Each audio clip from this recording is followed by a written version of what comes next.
Yeah, every day I do this, never fear losing. And when I get up in the game, y'all be improving. A real problem, but I solve them all facts proof. And if you think I'm gon' fold, then you talking fool.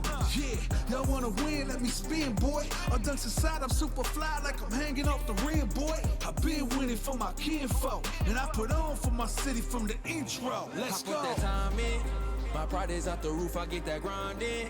So I'ma tell the truth, I get my grind on. You know the pressure make all of these diamonds. I tell them get back, step back, fast track, big lap, big facts, I'm past that. Yeah, I'm tryna get ahead, get out the way. Now move forward, stand back, now break away, I'm about to bring it. I ain't never backing down, come and step up to the plate. For my city, for my town, I do whatever it takes. I'ma go and get this round, I'ma go all of the round.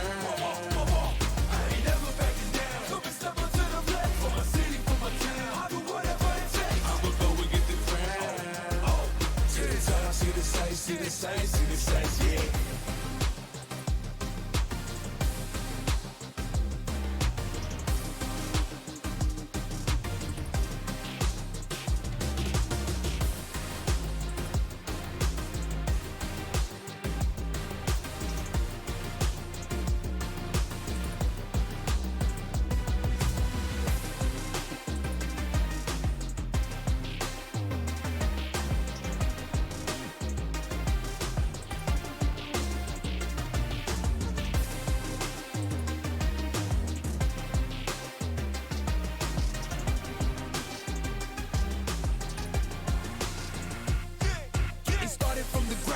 Training getting rounder, channeling your inner self and moving up these mountains. Crossing over, passing bound, for no time to count and keep score. Breaking barriers I never thought I'd cross before. When I get tired on my knees, I got it digging in deep. I feel like I'm all alone, it really has got me. I stand by, actions I went the window. Goodbyes, if you just stood again. Yeah, let's go. How about it, I'm scheming, ride around and I'm dreaming. Once I get the feeling, nobody can stop me. Hit it, I'm on gold. All you foes, once I'm on the road, I'm knocking out of the door. I got the range, if you wanna come and stand up to me, pull up on me now. If you wanna challenge, tell me, rookie, run up on me now. I'm on the road to the top and I'm not looking back. I'm on the road to the top and I'm not looking back. I ain't never backing down, come and step up to the plate. For my city, for my town, I do whatever it takes. I'ma go and get this round, I'ma go all of the round. I ain't never backing down, come and step up to the plate. For my city, for my town, I do whatever it takes. See the sights, see the sights, see the sights, yeah. Yeah, we going now. Come on. Stand back. Let's get it. A day for the night.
Down here, salt is a way of life.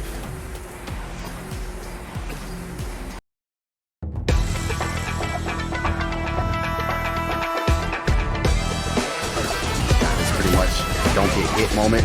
Oh my god, he got hit! Oh my god! Doesn't want any of it. Trying to drive push again. Caught him jumping back. Overhead, still going. Yeah, he could indeed just chip, but... Oh, no way! That's what I wanted to see!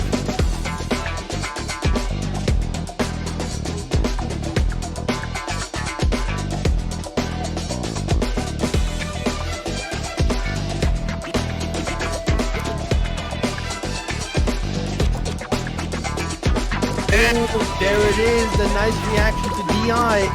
Hadouken!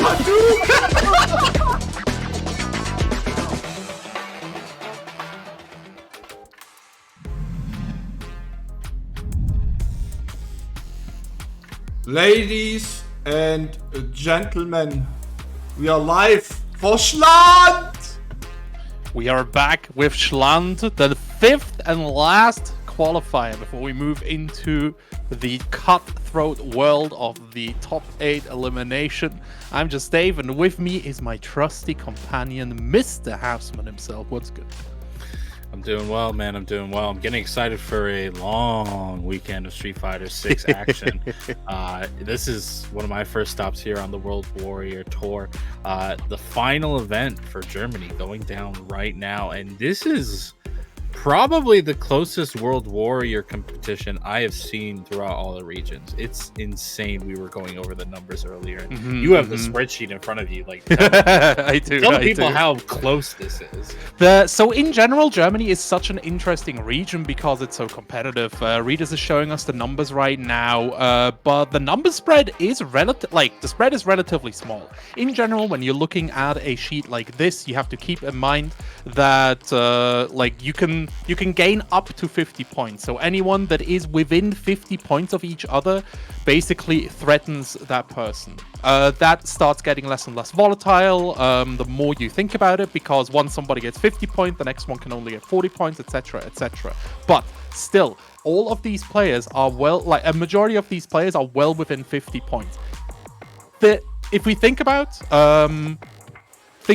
assume that most players are going to at least score once they scored before. We have about the top 4, the top 5 safe, but this year is very special with World Warrior, right? Because you will start in the losers bracket if you place in the bottom 4, and nobody wants to start in the losers bracket in a qualifying event. Absolutely not. And you know what? We've been talking a lot about numbers, thinking. I'm sorry. We started the stream off wrong in that sense. I apologize for making you all think on this Friday morning. What we really got to think about is the matches that we got up ahead. That's true. The competition is not only fierce in terms of the potential layout of the points, but also the potential layout of these players. You got Ryu Master Semi in the bracket. You got Random. You got a bunch of these players, Fidison, Halibel, who have been showing up week after week and making big work out of not only the top tier characters, but characters that people have lost faith in. I'm gonna be real. If you look at the bottom half of the ranking, the amount of players who are fighting for the last 2 spots is actually crazy. It's very, very crazy. Like, they're we all have this shared down there, you know? just below the cutoff point at the moment. We have this big bubble of Valving, Yosh, and Yim Yams, who are all sitting at 65 points, right? Like, they all have relatively good tiebreakers, and .exe is sitting at 75. I don't think .exe is going to flop today. Demulant right behind also can Demulant right behind as well. Rizo as well, you know? Yeah, it's big, it's huge. Pashu, don't forget about Pashu. Pashu has had some breakout performances recently as well. Had a stellar quote for his Capcom Online regional pre-fight match. Yeah. Very well. I like that a lot. It was really cool. Talking about the Capcom pre-fight, like, chat, if you've missed it, I think it was 4 players of the top 8 of the Capcom Pro Tour were Germans. Actually, we had Calipro, we had .exe, We had Halabel as well coming right through. And .exe actually took second place, which was a breakout success for him, only falling to the eventual winner, Garnet. So these kind of performances are always very important to keep in mind, because players do fluctuate. They're humans, right? Like growth is not a linear thing. It goes up and down. And with .exe looking so strong last weekend, I'm starting to see an upward trend coming. So .exe, definitely somebody I am keeping my eye out on tonight. There's additional pressure on it. He's had a really good result recently, and I think he's just there to get motivated. And you know what's one of the main motivators for our players tonight as well? Our prize pool, of course. Chat, listen, we talked a little bit about numbers. Let's talk about the important number, which is the prize pool for tonight. We're already at $23.50. There's 36 codes remaining. Click the link in the chat, the claim code button. You already know how it works. I don't have to tell you. No, we do though.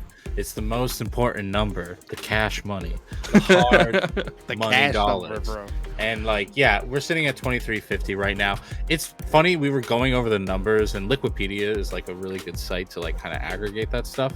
And I've been seeing the amount of payout for each of these events, and it's been insane. It's the good. amount of support this community gets, and I want to cap it off well with tonight as well. The 5th tournament, the last open bracket.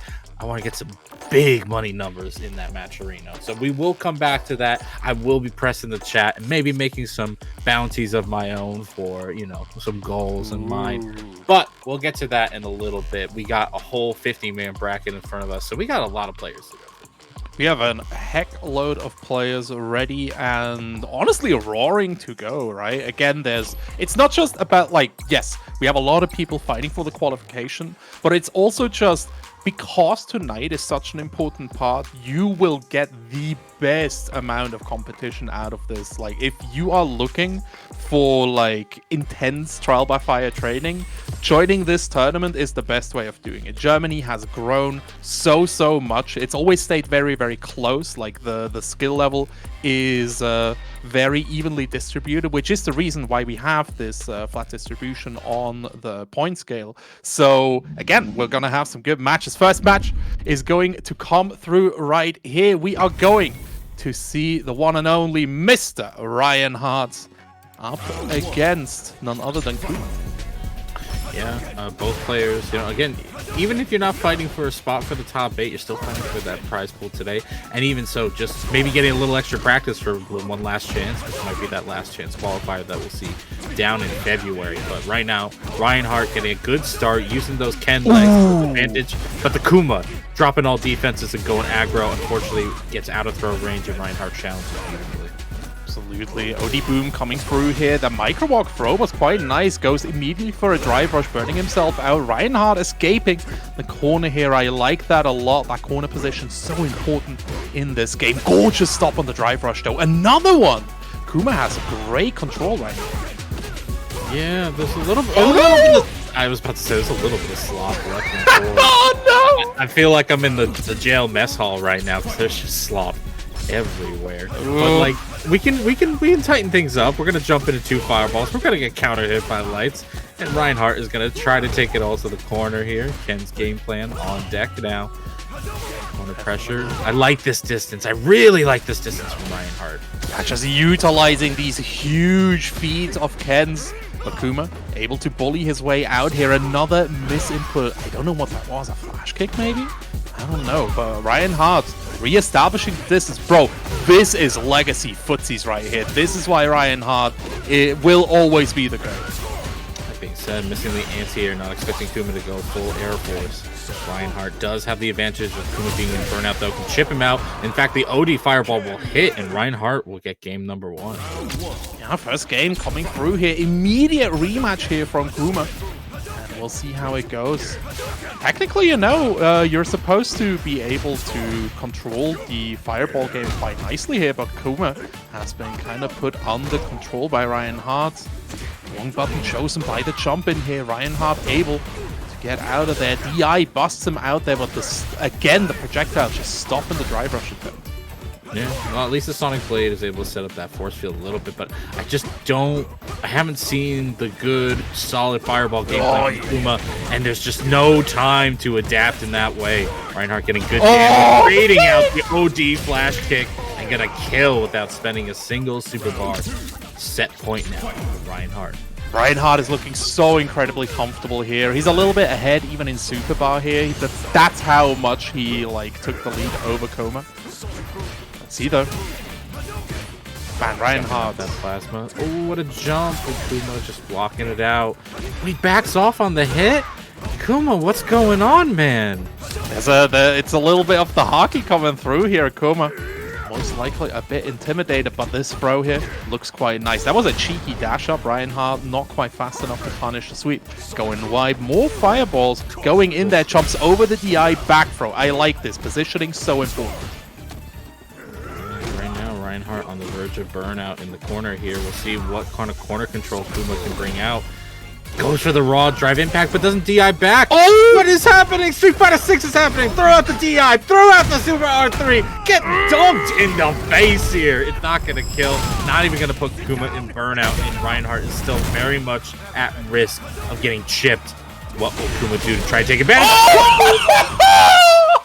It's too early in the stream. I can't get away with the swear right now, Reinhardt. Nah. I can't. That was bonkers. The read with the raw run DP to go right through the OD Sonic Boom. Do exclamation mark Ryan or do exclamation mark Afro in the chat. You know? Oof, man.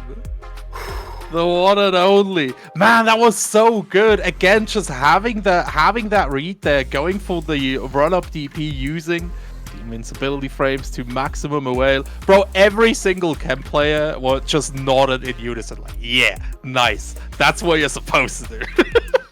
I can't. I'm like trying. I'm on a less savory stream earlier, and I'm trying to get myself back on, professional track. That's not helping. That stuff like that is not helping, man. Ooh, blood is boiling. Blood is boiling. Oh my god. I can't believe it. I can't believe it. Reinhardt coming through with the 2-0 here with the funny YOLO swag. I'm gonna be charitable here. Reinhardt still had a whole round to go. Even if that gamble didn't work out, it was like, if it works, you win the set. If it doesn't work, you just have to play another round. You're still very comfortable. You still have a lot of meter behind it. It's very, there is the risk behind it, but it's relatively in control. It's one of those things where he is forced to be the aggressor in that situation, not just because of the life deficit, but because chip was a factor. Yeah. Playing against Guile, if he sets up that Sonic Blade, you have to guess on the jump or blocking, and like, there was no good scenario where not doing something was more advantageous. So he went for the run. The mix was between him doing the the run DP or just empty run into throw. Ryan chose the right option there, and it paid off in a way that I'm expecting to see on Twitter later today. But for now, we're not on Twitter right now. We're still in Twitch land. And we're going to be having another set coming up for us just in a little bit. Verak going up against Fireball.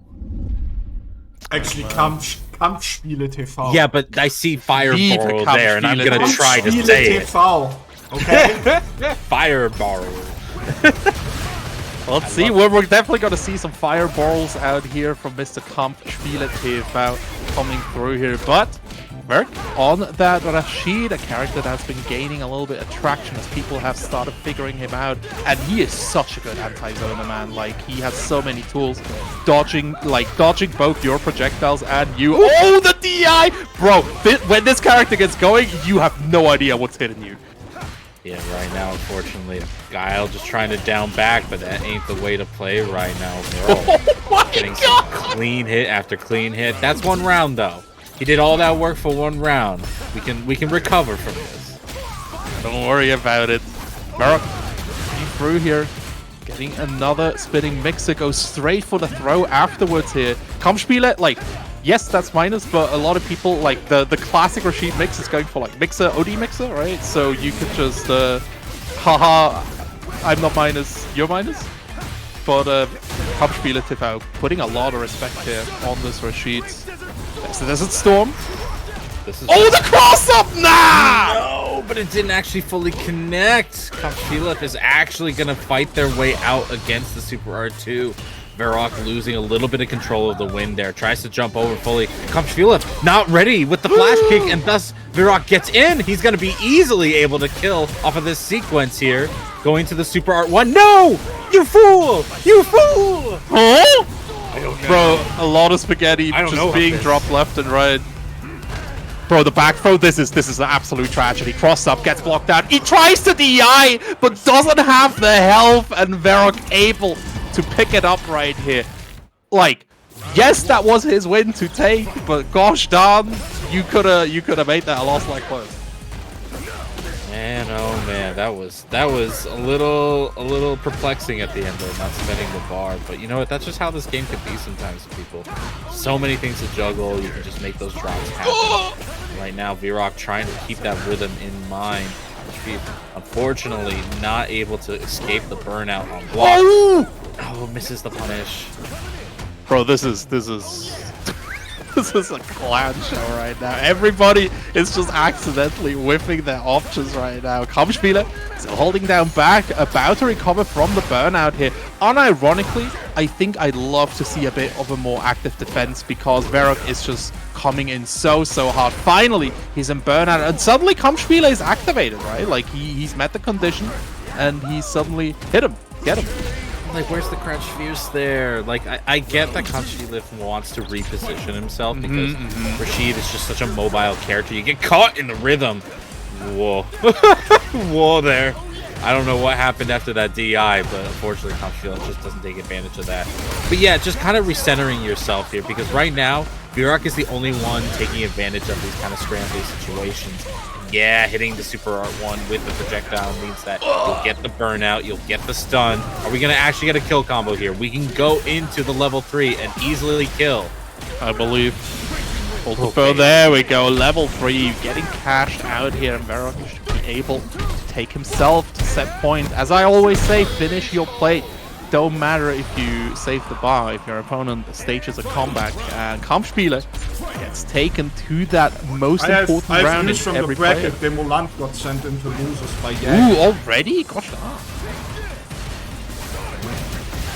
Hopefully they can make their way out of it, but that being said, Varrock trying to set up some win scenarios.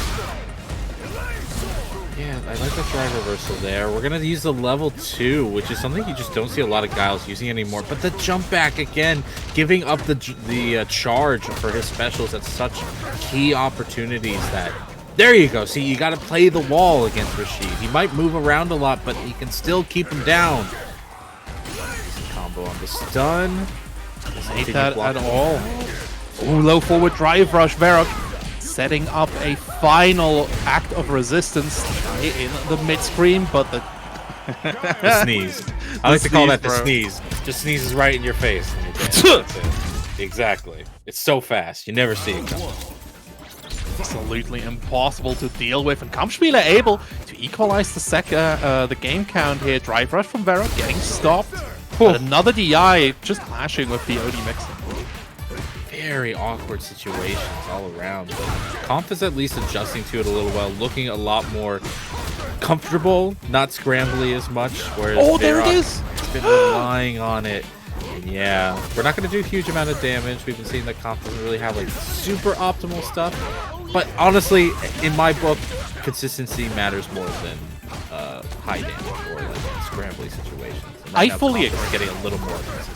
I fully agree. I'd rather do like 50 damage every time than like 100 damage every second, because you might not get as many opportunities. Gorgeous Sonic Boom here. Kampfspieler, by the way, is really gathering himself. We talked about the crouching heavy that we just didn't see for the anti-airs, and it's starting to get in there. Gorgeous flash kick as well, calling out the relatively linear pressure, but talking about linear, that DI, a little bit too predictable. The side switch is there from Varrock. He is not out yet. Now there's in the corner, good drive rush conversion. Varrock is going to try to get Nice meaty pressure, and the meaty DI is the hardest hitting one of them all. Are we gonna go to level 3? We are, and I kind of like it because you're gonna be putting Comp into burnout. He at least has the super R1 and 3 to keep himself guarded against DI, but gotta be on point, and that is not on point. It's such a tough situation there because there's so much implied threat. So Kampfspieler not able to deal with the pressure, but he still has a round to go. We'll see if he can finish this off or if Verok can overwhelm him once again. Another OD flash kick gets him out of the pressure. That OD Storm keeping the neutral lockdown for now, and another DI reacted to. Burnout kind of speed. The end there for Comp. Pushing the corner, plus frames, reads the jump out attempt. Comp tries to jump at the whirlwind, catches him again.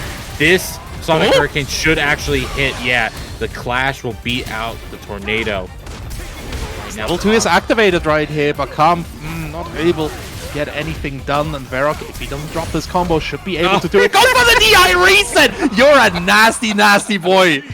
Verok, listen to me. You can't do that to my man. I know he plays Guile, but there's no way to treat a fellow human being. That's not nice. It really ain't, bro. Woo. All right. Well, that's how it be. That's how it be.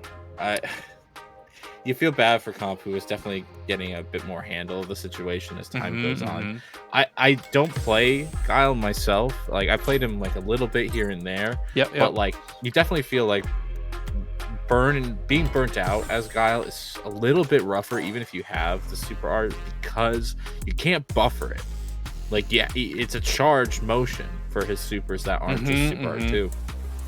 So like, you really need to be, you need to really react to the super as opposed to just buffering and just pressing the input. So you can kind of understand how that went. Now we get the man who had a sick performance with his Zangief at Europe West, who actually made top 8. CapcomPro, the cousin of Semi28, against Gino Da Campo, who still has a chance to qualify if we look at the ranking. Gino is at 40 points right now. He needs to perform. He needs to perform excellently. This basically has to be the tournament run of his life, but it is a possibility, and that's the beauty of, again, like, having this relatively even in skill region. That if you are with the top 15 players, there is still a good opportunity for you to go in there. But yeah, CapcomPro is a name that you should probably recognize, like, that people recognize from the Street Fighter 4 days. Again, like Semi-Kalle, just very, very present in Europe, Germany specifically. I'm just happy to see Geef. I hate playing against Geef, but every time I see somebody, like, seeing people suffer through Geef, peak Kino. Having to suffer through Geef, out of here.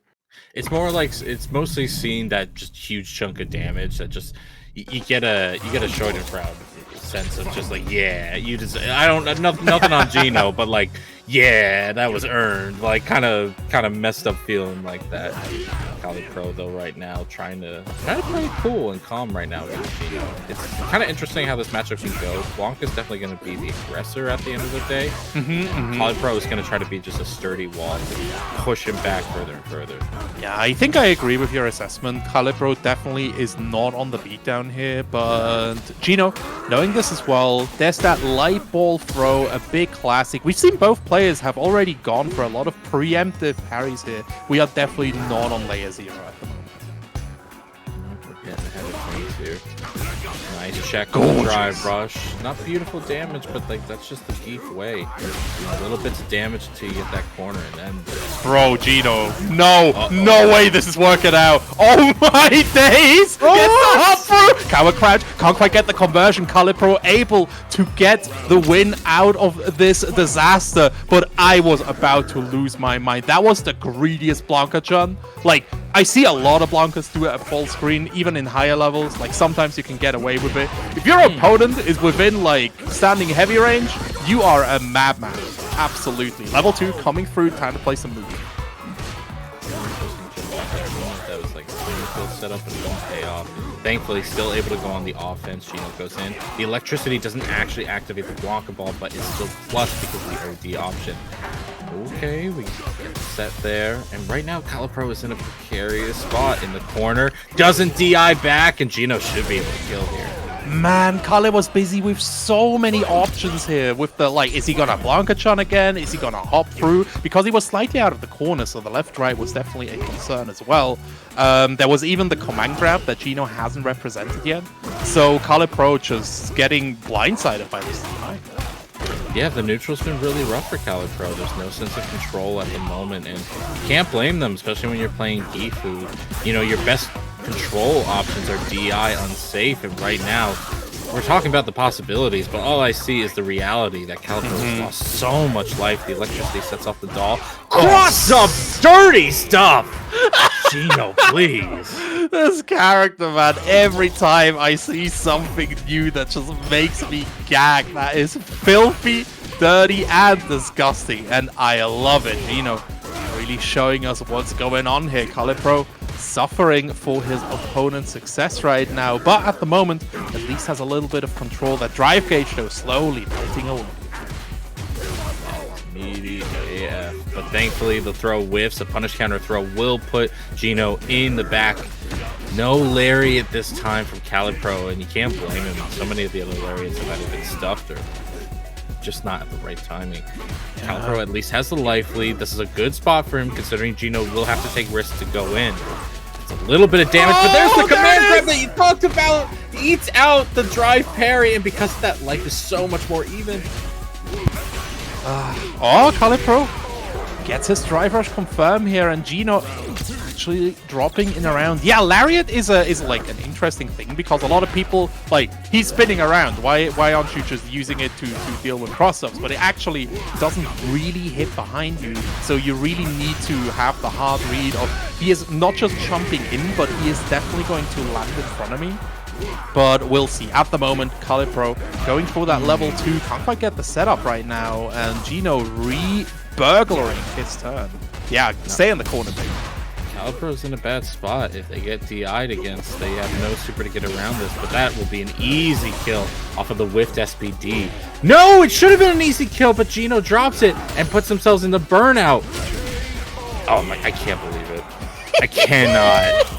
The blonky slide coming through. Man, that move, like, the first time I saw that, especially drive rush, I was like, that ain't real. What is that? That's an under night move for sure. Gino de Campo looking to finish this out by activating level 2. Blanca-Chun is ready as well, but Kale able to step out of that corner. Gino really looking to activate the Blanca-Chun, and Kale able to resist all of it. Level 2, get him in that corner, yeah! Level 1 activating Blanca-Chun. Oh yeah, no, it's just disappeared. It would have been kind of safe too with the doll behind him, so I really respect that wake up option. There it is. That's what I'm talking about. Yeah, it did it too early, and because of that, the side switch happened. Couldn't catch him on the way back. He is the cheekiest person I have seen today.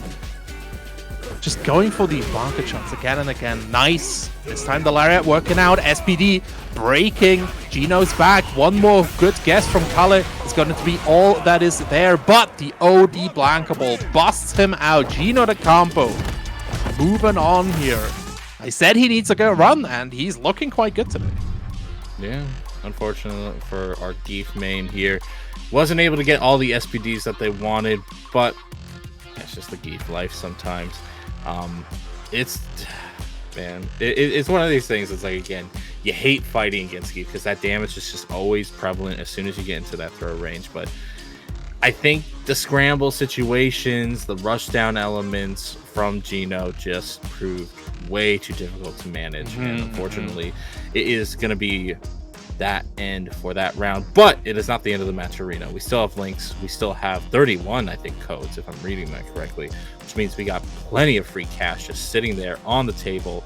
So Houseman is fired, and Dave is fired as well. We weren't the first ones to claim. I fully understand. You need to claim right after me. I fully understand, brother. I'm sorry. I'm genuinely sorry. All right, chat. Look, now that I'm not officially commentating anymore since I got fired, let's do a little bit of role play. You are Gino de Campo, and the Matcherino is CalPro. Put some... Yeah, there we go. Keep pressing these buttons. Like, put so much pressure on that Machirito that it can't recover. Don't let it get up.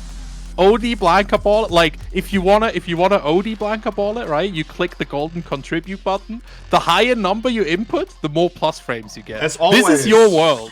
As always, if we get $100, we pay out the top 2, and at 150 we pay out the top 3. Okay, that's how it works. That is how it works, and of course, you know, these players deserve their payouts. Give them some money. Next, we get Rizzo versus MDZ Jimmy. Rizzo, another one of the names on my list right here. Looking to potentially qualify, is currently at 13th place, 45 points. Again, the cutoff at the moment is at 75. We will assume at least an 85-point cutoff, so Rizzo needs to hit, like, again, he needs to hit that second place, but if he hits the second place, he has a chance of qualifying. It's pretty much now or never, and I feel like, you know, Rizzo's in a tough spot. They need to take out a lot of high-quality opponents, and that even includes MTZ Jimmy here, who, like, despite, you know, not necessarily being in the points region of, like, a possible top 8 seeding, like, really strong Ryu player, consistently strong Legacy player at this point from Street Fighter V, and this is going to be, if not the first, one of many hard-fought matches to try to get that top 8. I mean, we keep mentioning it, right? But Germany is such a strong region. Every match like that is beyond first or second round will be a hard-fought match. Let's see how it goes. Rizzo already laying down the law, like has the Mexican VP, he has the fireballs, but Jimmy's still finding his way in here. Look at the pressure, but Rizzo is just relentless to them. Yeah, and you know what? It's okay spending that bar if you're going to continue your offense because you just build it back up. Right now, Rizzo burns himself out, getting a good amount of damage, doesn't spend the level 1. Smart, but unfortunately, a weird situation allows Jimmy to actually get out of the corner on the neutral jump attempt from Rizzo, and now Rizzo's in a tight spot. Thankfully, has the super bar to prevent DI. There it is! The level 1 reversal, beating out MDZ Jimmy's DI attempt, giving Rizzo round 1. Nice. It's so cool seeing player like getting more and more comfortable. Like just for like the 5 weeks ago when we started the first one, it was a bit of a rarity to see, but at this point the players that like really kept up with the grind do have these reactions with the level 1, especially in a burnout situation. Rizzo looking for these plus frames, gets him as well. The drive rush gets interrupted. MDC Jimmy just cannot get past the wall that is Luke's normals. Immediate jump out here. Oh my days. Neutral houseman.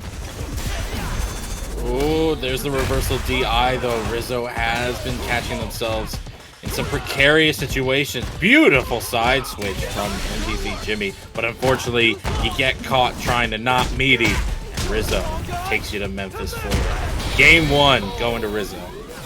On his pale steed, the Pale Rider comes and claims yet another game. Rizzo up 1-0 against Mad Dogs Jimmy. And this is looking rough. OD Samplers cutting through the plasma. Yeah, and again, Rizzo just showing that they don't mind spending that little extra bit of meter because they know they'll still be on the offense, they'll still be going in. MDZ Jimmy, though, getting that punish counter, meaning he's going to bring down the drive gauge just a little bit. Beautiful delay, but that's not the combo. It didn't actually fully connect. Oh, Ryu problems. Ryu problems.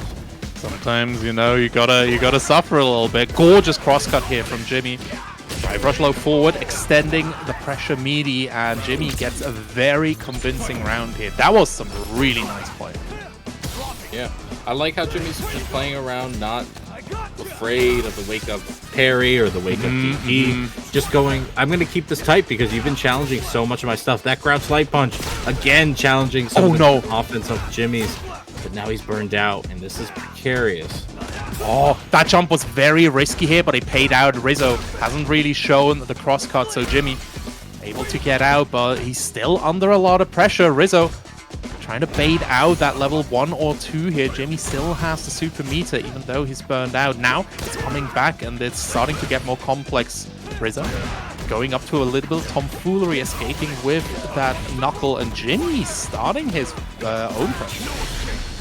I like that spend there because you're not going to get the kill, but you're at least going to bring back your drive gauge, which might be the clincher. Oh, down. Good amount of life left. Jimmy throws the OD fireball and it lands. Getting game number 2 for themselves. Jimmy trying to ruin some dreams. You know? You have to gatekeep, bro. That's the culture, bro. That's the culture. You gotta be good. You gotta be good to get in there. I do like how Jimmy's actually playing around in a Footsy's way, using that sweep as a whiff punish against a lot of Rizzo's. I don't want to say flailing, but a lot of their whiffed options from mid-screen. Rizzo is really proactive with their buttons. I feel like Luke's buttons are legendary. People have started especially in the last week, Luke's crouching medium punch has been making the rounds, and Rizzo really likes using all of this. DI gets him the stun in the corner, immediately cashing out, doesn't want to go for any chip damage or something like that. And Jimmy, oh my days, just melting under the heat that Rizzo is putting out. I didn't even know that stand leg kick linked like that off the sand blast. That was cute. OD fireball stops the momentum, but unfortunately Ryu just not able to really pick up the momentum for Jimmy there. Big whiff, no punish. Rizzo right now just not feeling the need to stop the gas pedal at all. Ooh, that was so ambiguous. Oh my days, wake up DP as well from Rizzo. Jimmy looking to go for the burnout here, can't quite connect the DI, and this might bite him in the back as Rizzo still has some drive meter left, and now Jimmy's pressure just not as strong as it was supposed to be. Coming through, Rizzo, oh my days. Yeah, considering the successful reads that Jimmy's had, it's unfortunate that he's not already won this round. Oh my god, that did so much damage. Bro, what is this, third strike? Hold on. That did so much.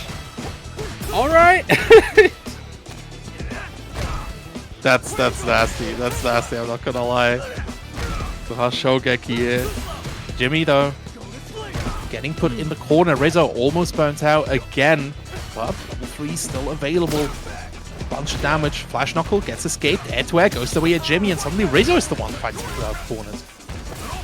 Yeah, I mean, Jimmy doesn't have the super bar to make anything hurt too bad. In fact, I think he's dead off of this combo here. We're going to go into the Pale Rider. It's not critical art, but man, that yellow makes me scared. That should be at least burnout here, but no kill Rizzo. Oh my god, it's traded! Oh, the jump fierce strikes again. What a good button, bro. Somebody get Shackle in there. Give us another one of those homunculus drawings. My days, Rizzo. Very, very close game, but the dream's still alive. It is still alive, but you got to be sweating off that. That's the first tough one. That's the first tough one, at least that we've dreamed here. And you got to get way higher than just where you are right now. You got to get a good placement. I think he needs it like at least 5th or something. I think Rizzo needs to go up to 2nd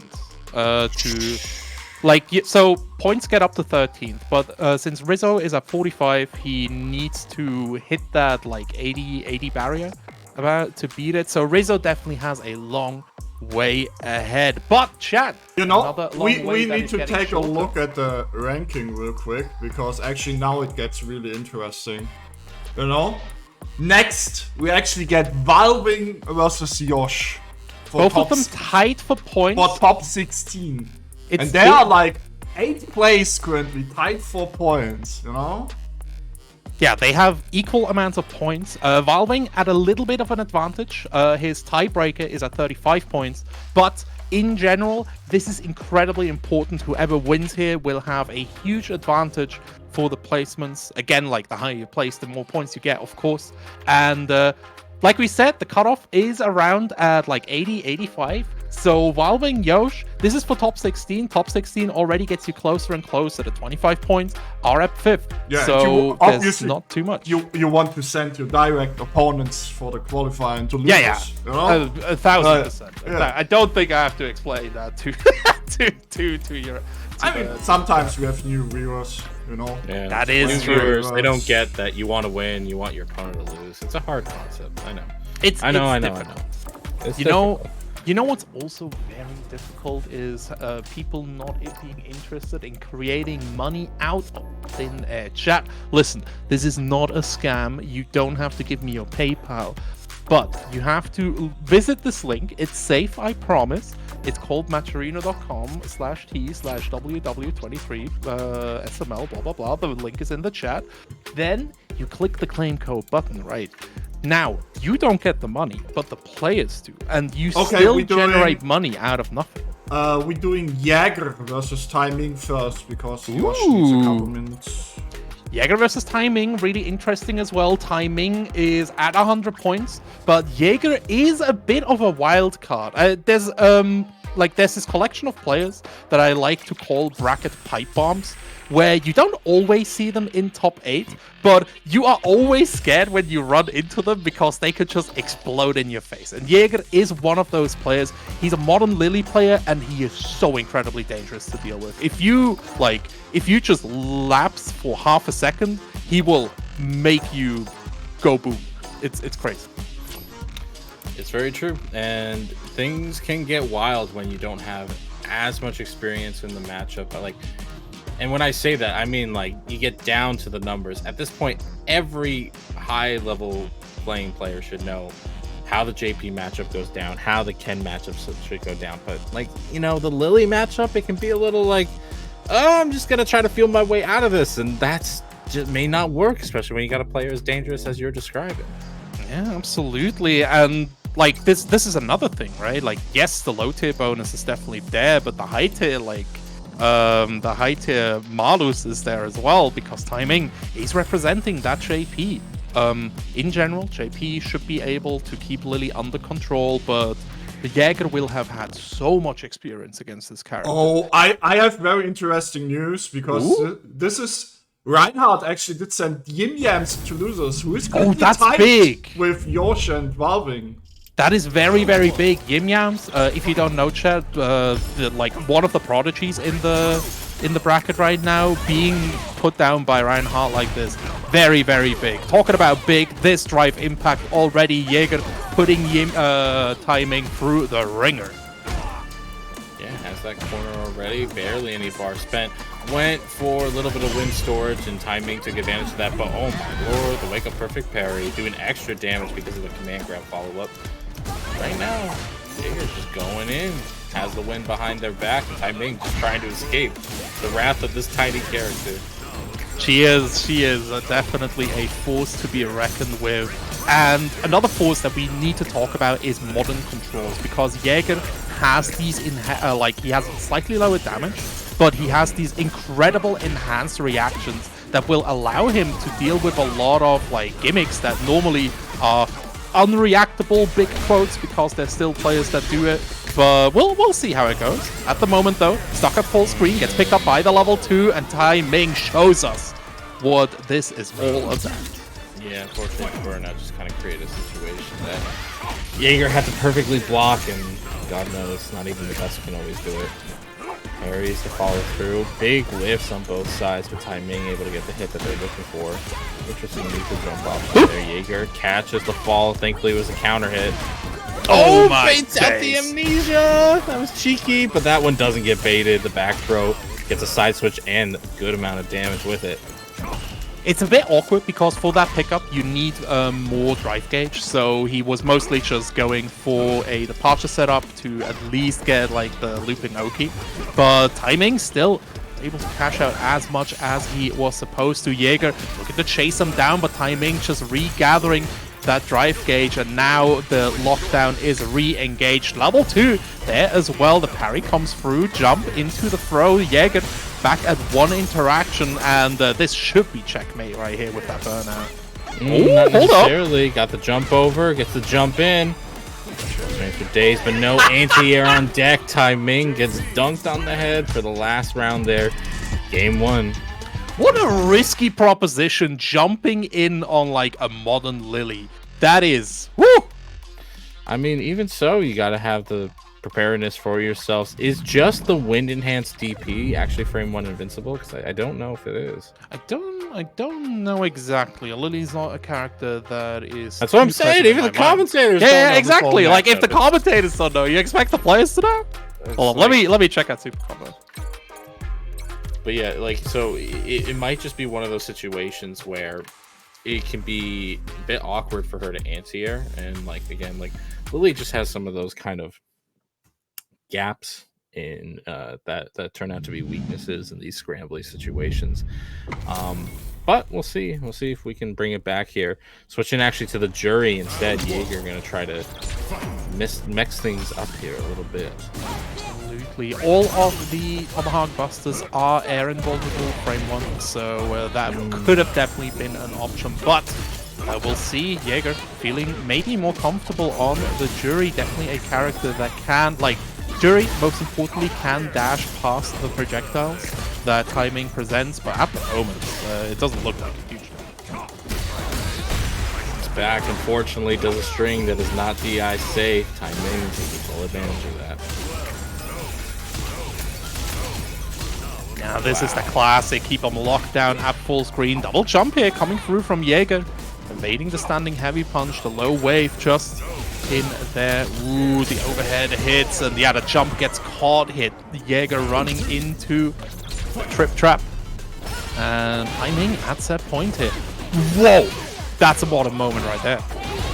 I mean, it just worked out in their favor there. Timing will get locked into this corner just for a little bit here, but yeah, the jump over gets perfect parry, but not enough frames to get a punish counter back throw. Timing getting another DI to land, and I feel like Timing has smelled blood in the water. This character is so cool, bro! Oh my god! Gets him with the bait here on the OD Amnesia level 3. How this ends as Jaeger detonates into an array of crystals. Level 3, sorry, even CA being cashed out. Yep, and the damage is there. That was a true CA on deck there. Not enough to kill. But yeah, wait and try to delay tech that throw. It works out, but the jump in comes all nonetheless. Jaeger getting around for themselves, but it is still Timing set point. Jumps over the drive rush here to start. Oh! Gorgeous reaction here from Jaeger.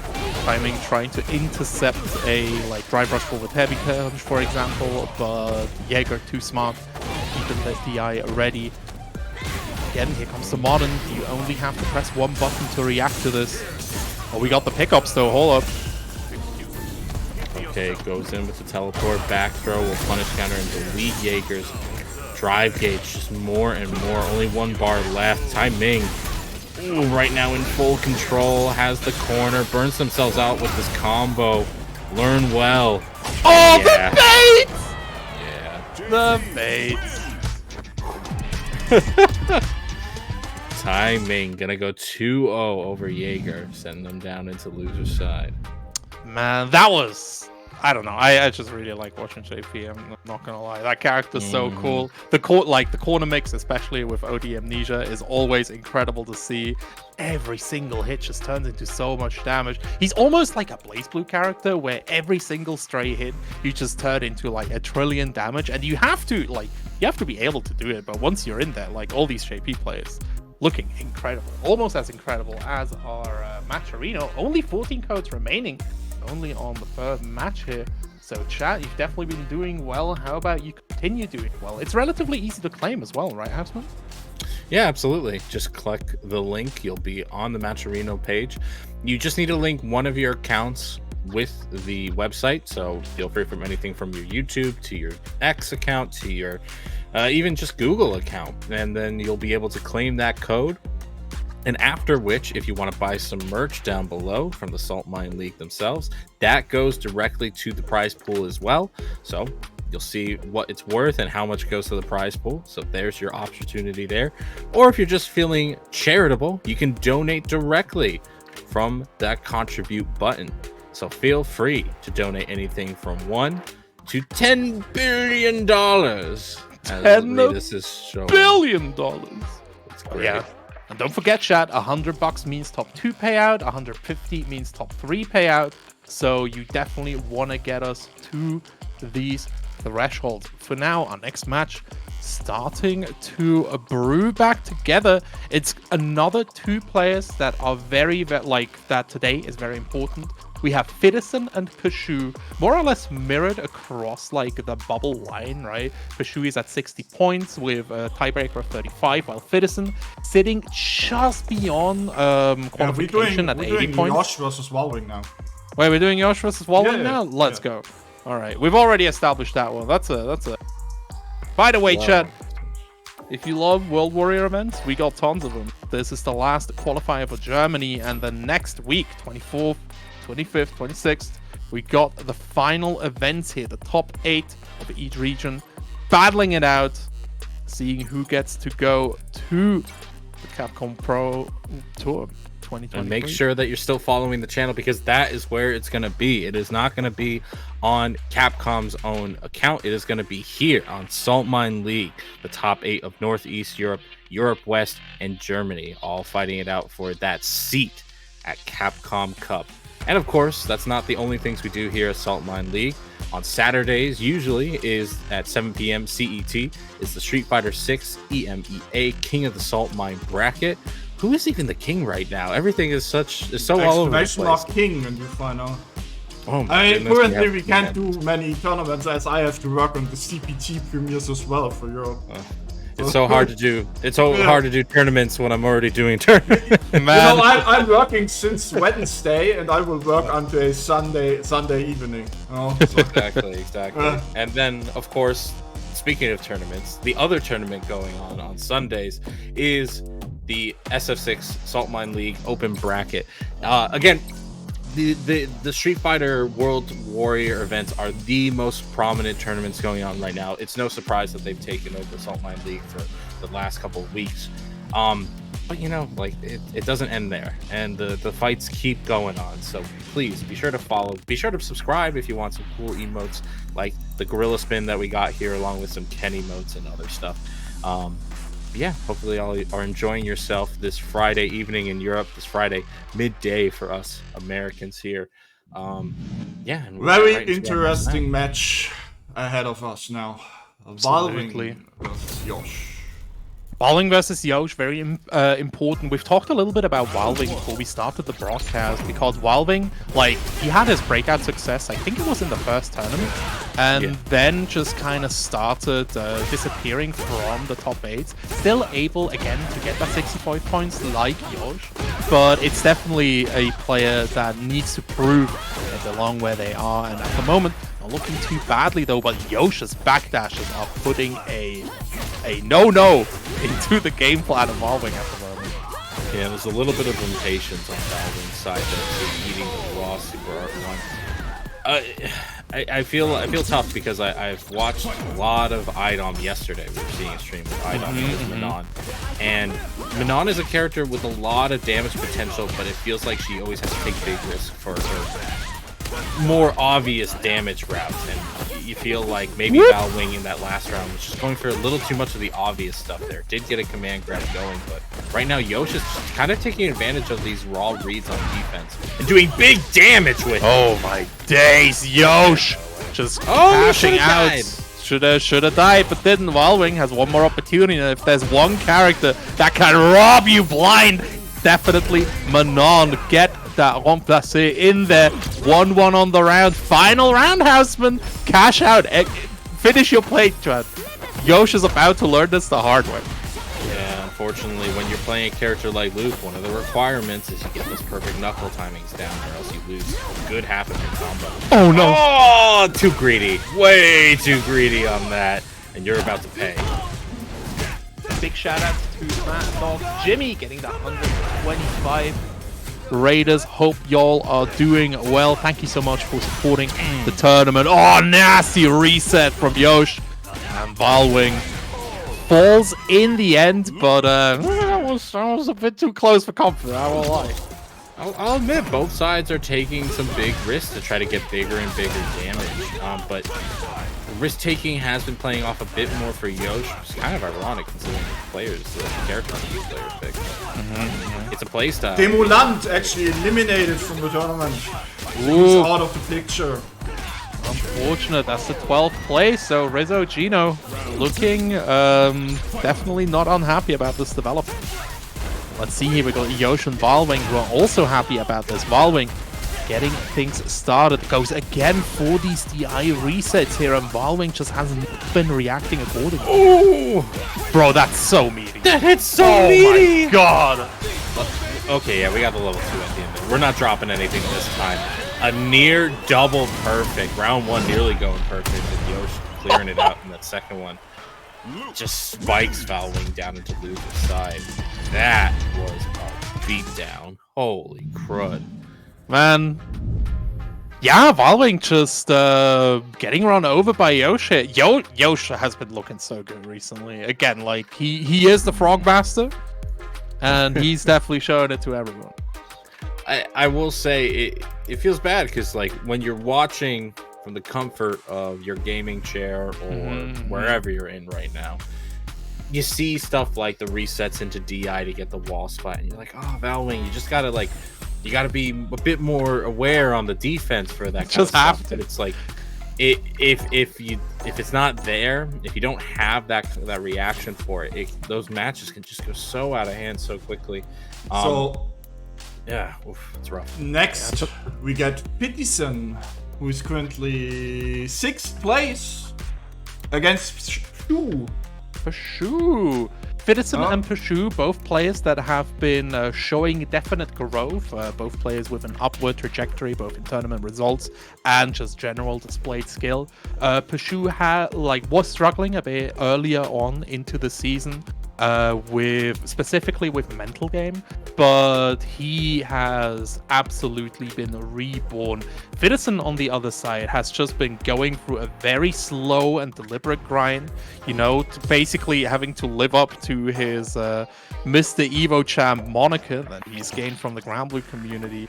And we've, just last tournament, he impressed us with such great neutral. So we will definitely see a lot of heated fundamentals. Peshu, insanely explosive, supported by his character as well, while Peterson is looking to basically just outfund these. I mean, if there's any character that's going to be trying to outfundies, it's going to be Marissa, because, man, you can play all the fundies you want. It ain't getting as much damage as she gets from that jump in, man. It's facts. It's a trying character. It's a really trying character to play against. Kind of reminds me of Honda, where it's an endurance match, and you need to keep up. You need to be on your toes the entire time, because one slip up can just let things go the entire wrong way. But we'll see how it plays out today. Shu definitely. I think you said he had, what was it? What was his placement for the online regional? I think top 8 at least. For online regional, Peshu was must not have been in top there. 8, Neither was Peterson. No. I think you're confusing him with .exe. Am I? No, because I thought I saw a quote from Peshu for the online regional. Peshu was in top 16. He's in top 16. There he was in top 16. So he made a top 16. Yeah, exactly. Peshu's quote was so funny too. Can't be repeated here, but no, we can't. But let's see how it goes. Peterson versus Peshu here. Wait, Peshu on the DJ? Shu on DJ? Hold the phone. I mean, that damage still there, and honestly, I kind of like the pick if he's got the character to back him up. Peterson looking a little scrambled himself on the character pick, but Peterson looks stunned here, but we just a little bit. He still is Mr. Evo Champ after all. Maximum straight out of the corner for Shu, getting closer to burnout, but Peterson starting that pressure. Gorgeous throw reset here. Tries to go for a second one. Peshu rejecting that though. The jump out is there, but Peterson still finding a hit here. This drive gauge difference makes all. Jackknife comes out nonetheless, and I don't think that's what Peterson wanted. Peshu, though, unfortunately, again, without any of that drive gauge, not able to make any of those connections land. We actually saw level 2 in a CPT match, ladies and gentlemen. Cammy C8 coming out. Finish your plate, Peterson. Smart player. Coming right through here. Let's see if Peshu can strike back in the second round. Peterson, at the start, he looked a little bit stunned here, but now Peshu, it's a big crush counter, putting Fiddy to the corner. Double kicks coming through, goes for the feint into the throw, but Peterson too tuned in to take this. I do see the essence of Marissa going on here, going with the big damage options, throwing it out. And when it connects, it's all great. But right now, Peterson is playing really well around that, and she was just not able to kind of keep it going. But hey, that's a land. No, we didn't go into the Super R3, and because of that, Peterson's going to get his chance to land a drive rush combo into the level 1, and it always kills right at the end there. Yeah, Fidison clutching it out here. Pashu with a very unfortunate drop. Believes in the DJ though, does not go back to lobby. Going straight back in. Throw coming through. Fidison on his back. Needs to deal with this meaty at the moment. But we're already back to neutral. Okay, spike on down. Nice anti-air. Good. Consistent. Solid. Pashu has the life lead still and the drive gauge. Chaos can he nice! Ow! I can't believe that whip punish. Man. Would you be surprised if I told you that Fiddy was another one of the big German Street Fighter 4 names? This man. It's always so impressive in a play like this. Pashu blocking it out. Good recognition. Seeing that dive kick aim plus. This time, maximum rejection. Bro, he's just going for another one. Just do something. DI comes in. That's that. That was beautiful lockdown. Pashu knew that if Fidison got out of that corner, his chances of winning would go down enormously. No! Oh, the machine gun upper whiffed. I can't believe that, but we'll let it rock. We got the life lead. We got our hit. Weird trade going on there, but Pashu will let it rock. And I'm kind of liking the flow he's getting into. He's looking comfortable. Fidison's having to take the offensive approach, and honestly, in this matchup with Cammy, it's kind of tough. It really is here. I love how Pashu is starting to use the backsway a lot more to deal with like this classic Cammy autopilot of just looking to dive kick these counter pokes. But for now, Pashu needs to still deal with the offense. Bro, he's so active at the moment. Oh, get that juggle! Man, shout out to Tekken. Oh, the back throw though could spell doom. Get a burnout, but not a lot of life to give. Thankfully, gets a clean hit. Doesn't have to use DI just yet. Gonna spend a little bit more pressure. Is that gonna clip him? Yes, it is. Yepers. Target is acquired. Time to execute. Pashu gets a heel straight through his throat, and Fidison hits him with another DI. The meaty is going to be good. No meter for level 1. No meter for OD Jackknife. Fidison puts himself at set point. Looking good on the offense once again. Pashu throwing out these raw Sobots to still kind of control the range. Right now, looking a little scrambly, went for that DI and thankfully didn't get DI'd back, but is burnt out nonetheless. Beautiful air-to-air. That's not going to even work. You have no invincibility on that Super Art 1. Means you're going to get clipped by the DI, stunned, and killed. Fidison goes up 2-0 against Pashu with that Cammy. Very nice here. Fidison establishing his positioning. Pashu dropping into losers, and this is where it starts to get hard. But again, old Pashu, I would have said, well, more or less out, but we will definitely see more Pashu on the stream. Fidison looking good. Like I said, he's just been slowly gaining in momentum, and it's getting harder and harder to stop him. Man is playing a nice right. It's tough, man. It's tough. So we have one more top 32 winner side match. Actually, the finalist of the Europe West Premier event, .exe, only came short to Garnet in the grand final against Reinhardt. .exe has been on an absolute tear. It's very funny. I share a few discords, and I was watching .exe when he was warming up with Kesman as well, and he was like, I might make top 8. It would be funny, right? But that's about it. I'm not feeling that well today. And then he makes this incredible run, like past Halabel, past every he eliminated Kale Pro and then Halabel. Again, only losing to Garnet in this tournament. It was very, very impressive. I was very happy. So let's see if .exe can keep the momentum going. I mean, he needs to keep the momentum going. He does. He's right on the bubble. He's right on the bubble. Ranking, Valving and Yosha right behind him. Shu is also still in. Yim Yams is out, you know? So he's like the person right now who's in the highest amount of danger. I know. This danger is exaggerated by the fact that his the highest placement that he has ever gotten is a 5th place, which means 25 points.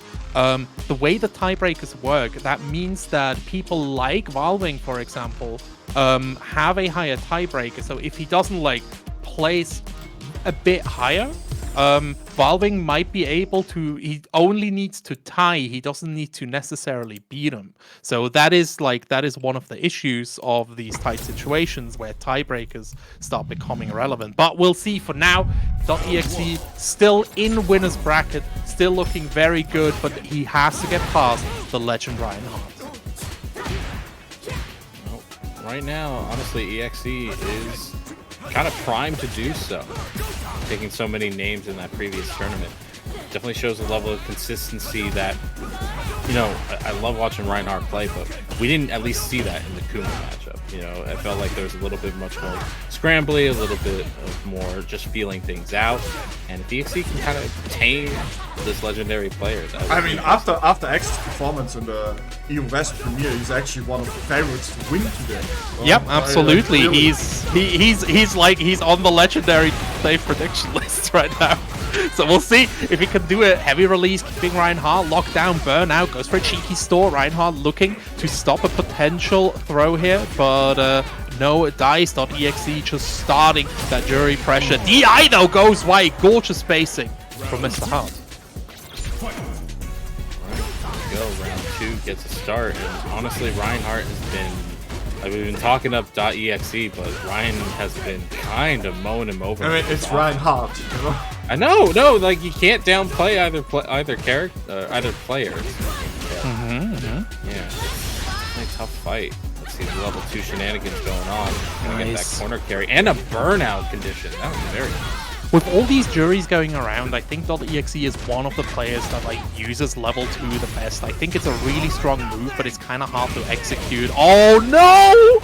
He had the right idea here, but the backdash getting caught. .exe to lock Reinhardt down right the heck now. The throw going to do it. We're going to a round 3 here, but that was scrappy. That's a really stellar use of Super R2. I am just color me impressed with that.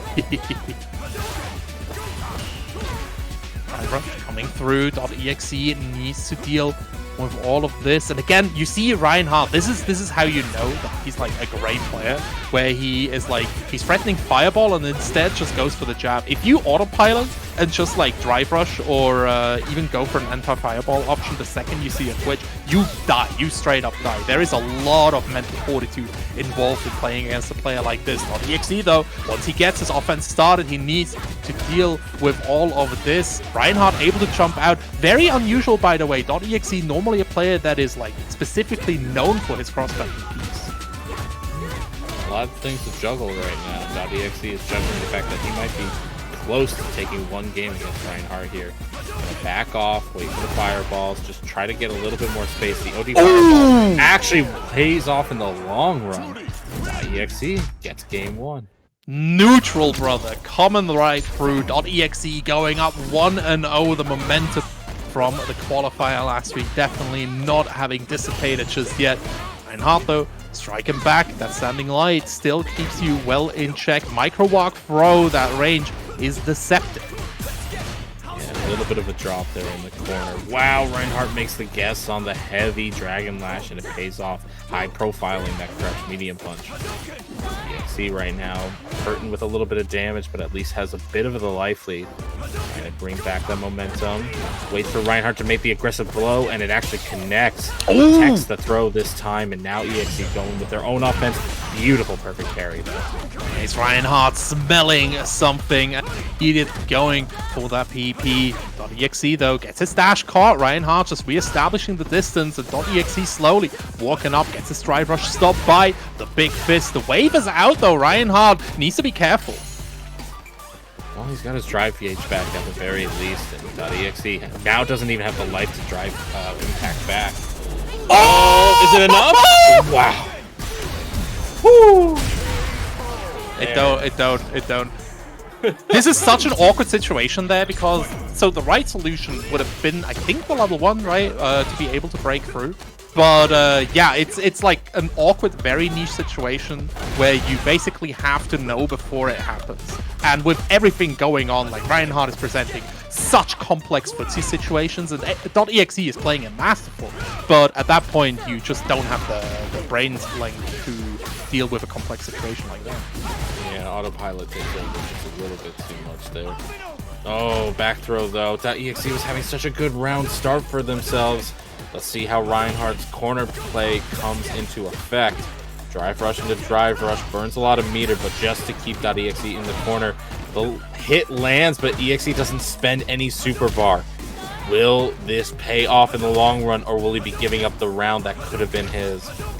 Reinhardt now has access to CA as well. .exe needs to watch out. The plasma is flying finally. Bar coming back and .exe immediately starting to fish for that perfect parry. Reinhardt locked down with the wave. Another one comes through the trade, forced by .exe. Masterful play. Okay, let's see those 3 bars of super come into play now. Reinhardt and .exe are sitting on both stacks of resources. Each of them trying to land that beautiful hit. Ryan didn't believe in that crouch medium kick, didn't cancel. EXE going for it, baits out the super art 1 from Ryan, and this is going to be big damage. Are we going straight into level 3? No, we're just going to take the damage. He's because so now, greedy, brother. Now we let it rock.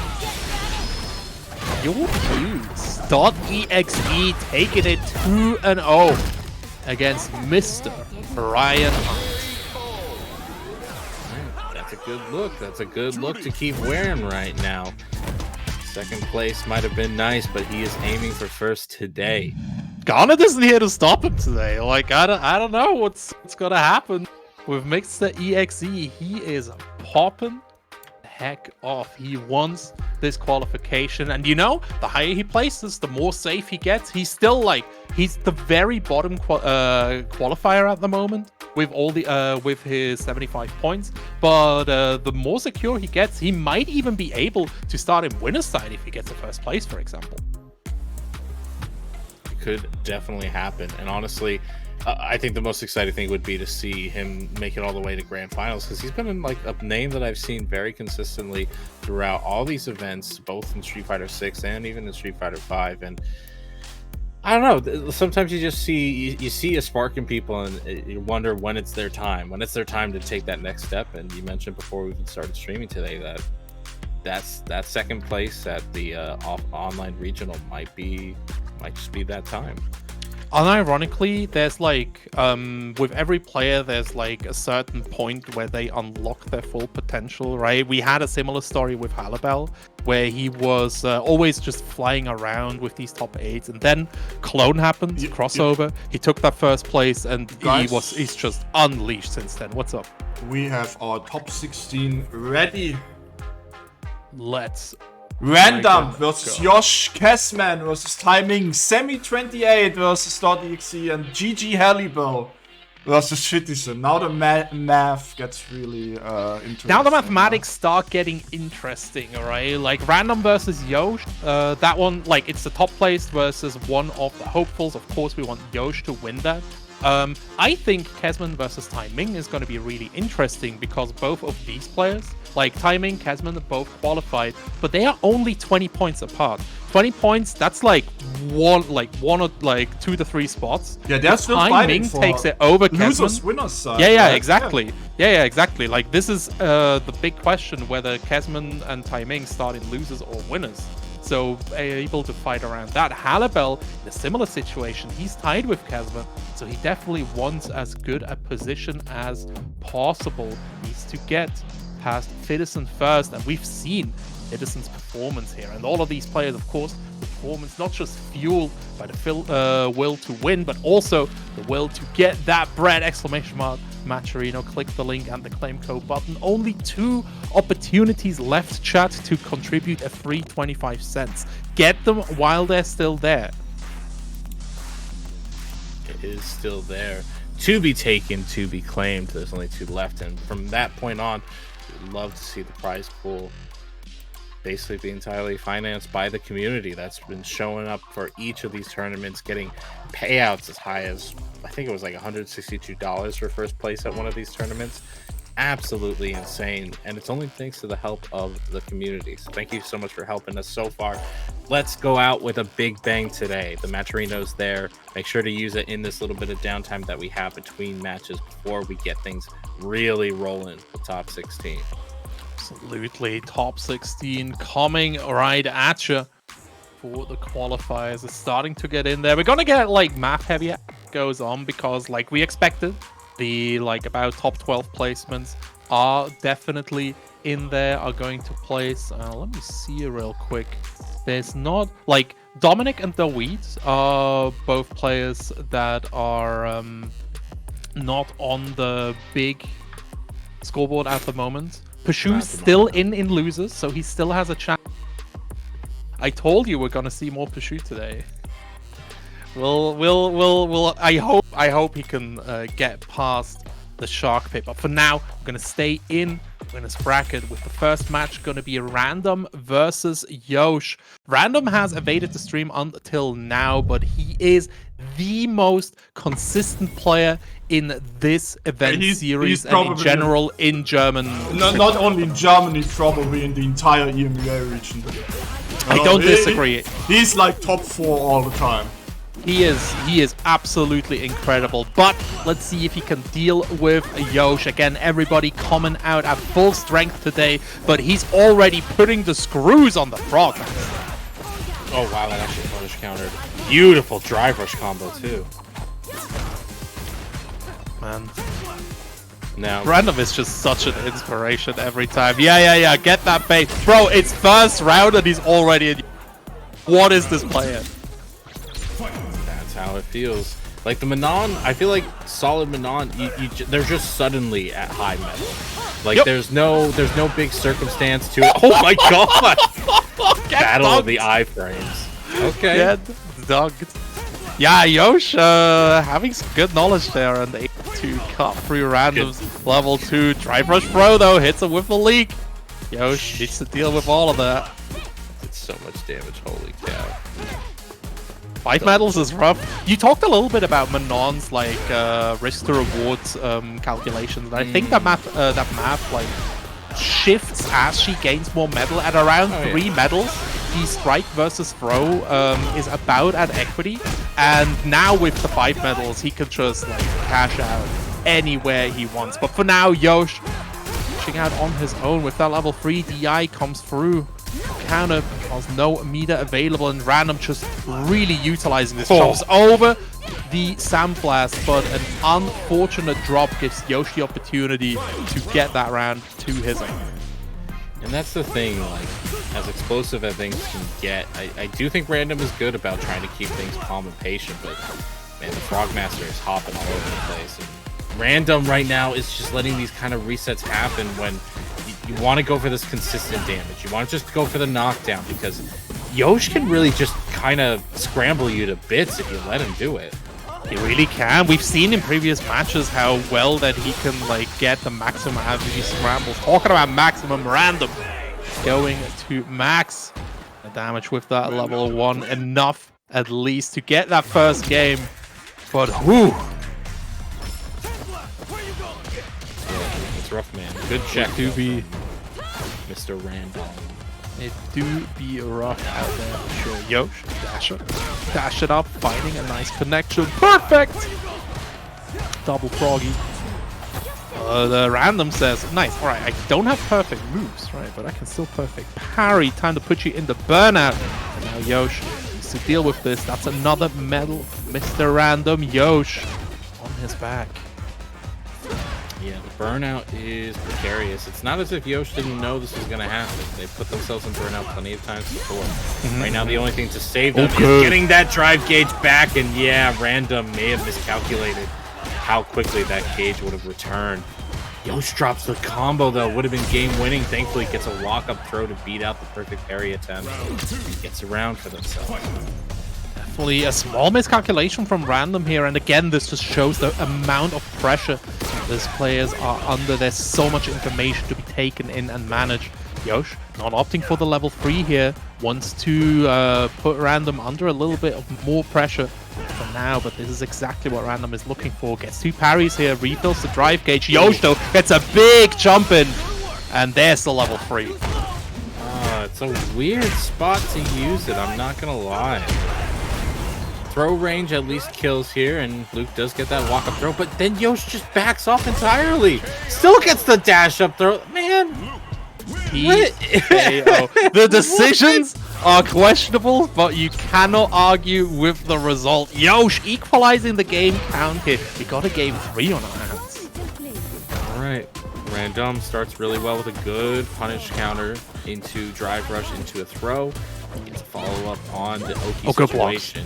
And right now we're seeing Random kind of challenge and take a step back and look at how Yosh is going to play defensively. What the ever living heck was that? I don't know, man. The man was in a different postal code, and you said nah. You just gotta do it sometimes. You just gotta do it sometimes. What if he tries to hit me, bro? What if he just like teleports right next? What if this was Dragon Ball Fighters? Huh? What if the game suddenly changes? Like that one hit right clean. Random getting a free jump in though.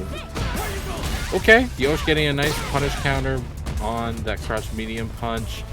Gets the side switch, loses their pressure, but at least gets out of the corner where they got kind of demolished in the last round. Ooh, beautiful whip punish though. We're gonna go straight into some super. No, forget it. Even doing the hit grab, and that'll do it. Random gonna take it 2-1.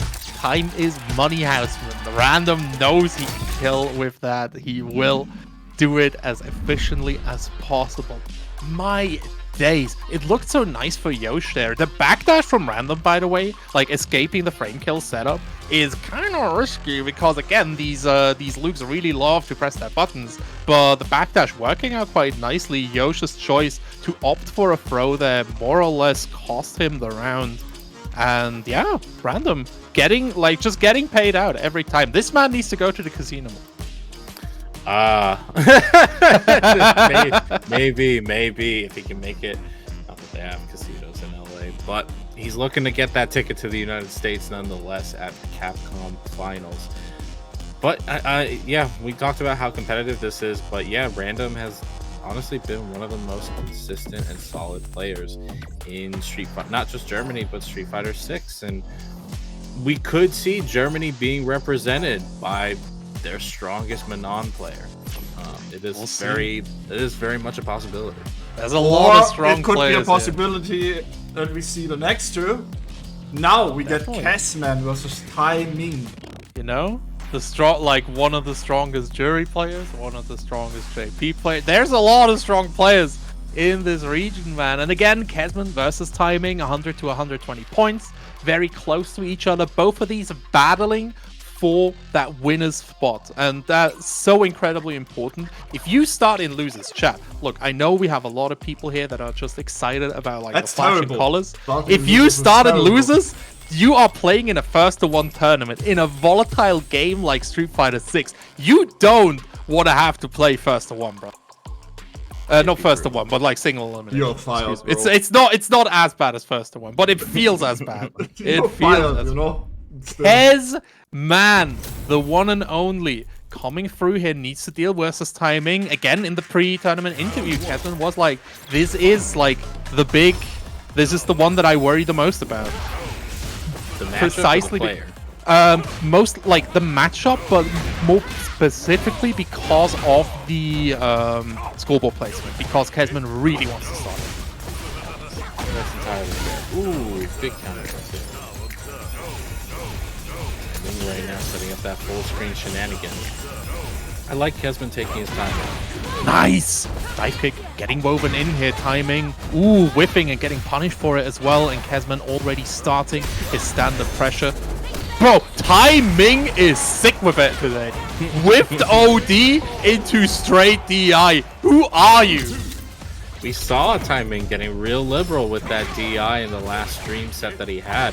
So kind of makes sense that he's being a little liberal with the cheeky stuff there, especially the command grab. Kesman is not the player to be pulling that stuff with. Drive rushes right through, catches it with a back throw. Kesman right now is in the corner, but again, I like this. I like the patience, but unfortunately the dash through was just a little too late. It's caught by the spike. Needs a little damage for it, but not too bad. Considering the reward.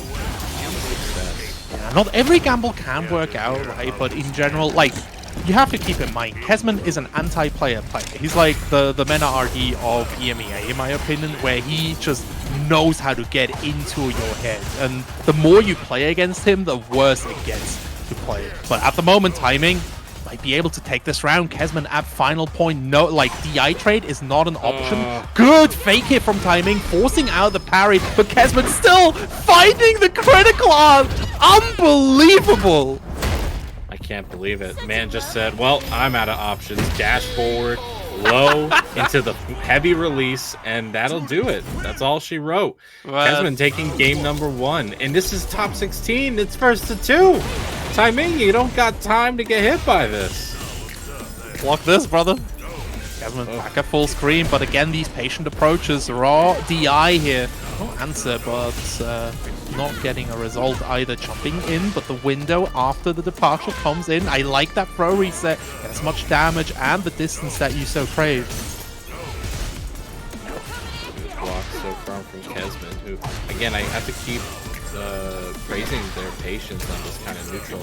A little bit more aggressive this time around, and it's not paying off. Taking a lot more damage, but Timing still gets thrown, backing themselves into the corner a little bit, spending OD Ghost just to create that full screen scenario, and teleporting in to punish the drive parry attempt. Yeah, I can't go for these these parry holds as much. Timing gets crossed up. Kesman finds an opening, doesn't have the meter, tries to bait that ODM meter, but Timing not biting so far, just re-establishing the distance. No way! Presses the standing the jumping medium. He throws the DI! Timing! And the jump from Kesman evades the level 1, puts him to set point. He is in his head. The man right now is trying to play his game. Kesman is playing along with him, but it's not going too well for Timing right now, at least. Kesman's looking so good. Oh my god, Timing, what are these DIs, man? I feel like this is a player that I haven't seen before. Man, this is not the Timing that we are used to. But you know, DI, sometimes you just gotta do it. Kesman just backdashing out, still has level 3 available, low forward. Gives him into burnout, but immediately starts recharging that meter. Timing gonna be burnt out as well after this one. So Kesman can start the classic jury offensive. No stocks either though. Tries to hit him with the Kesman. Second one going wide as well, but look at that meter recharging, House. That's dead already. Man had no time to recharge. Kesman takes a 2-0 over Timing, who I kind of want to know where the headspace is at, where all these DIs are coming from, because I get that it works against some folks, but like after that first round, you think like, all right, I'm not going to try to do these shenanigans. I'm just going to try to play fair and square, and said, nah, I'm going to keep letting it rock, and it just doesn't win that way.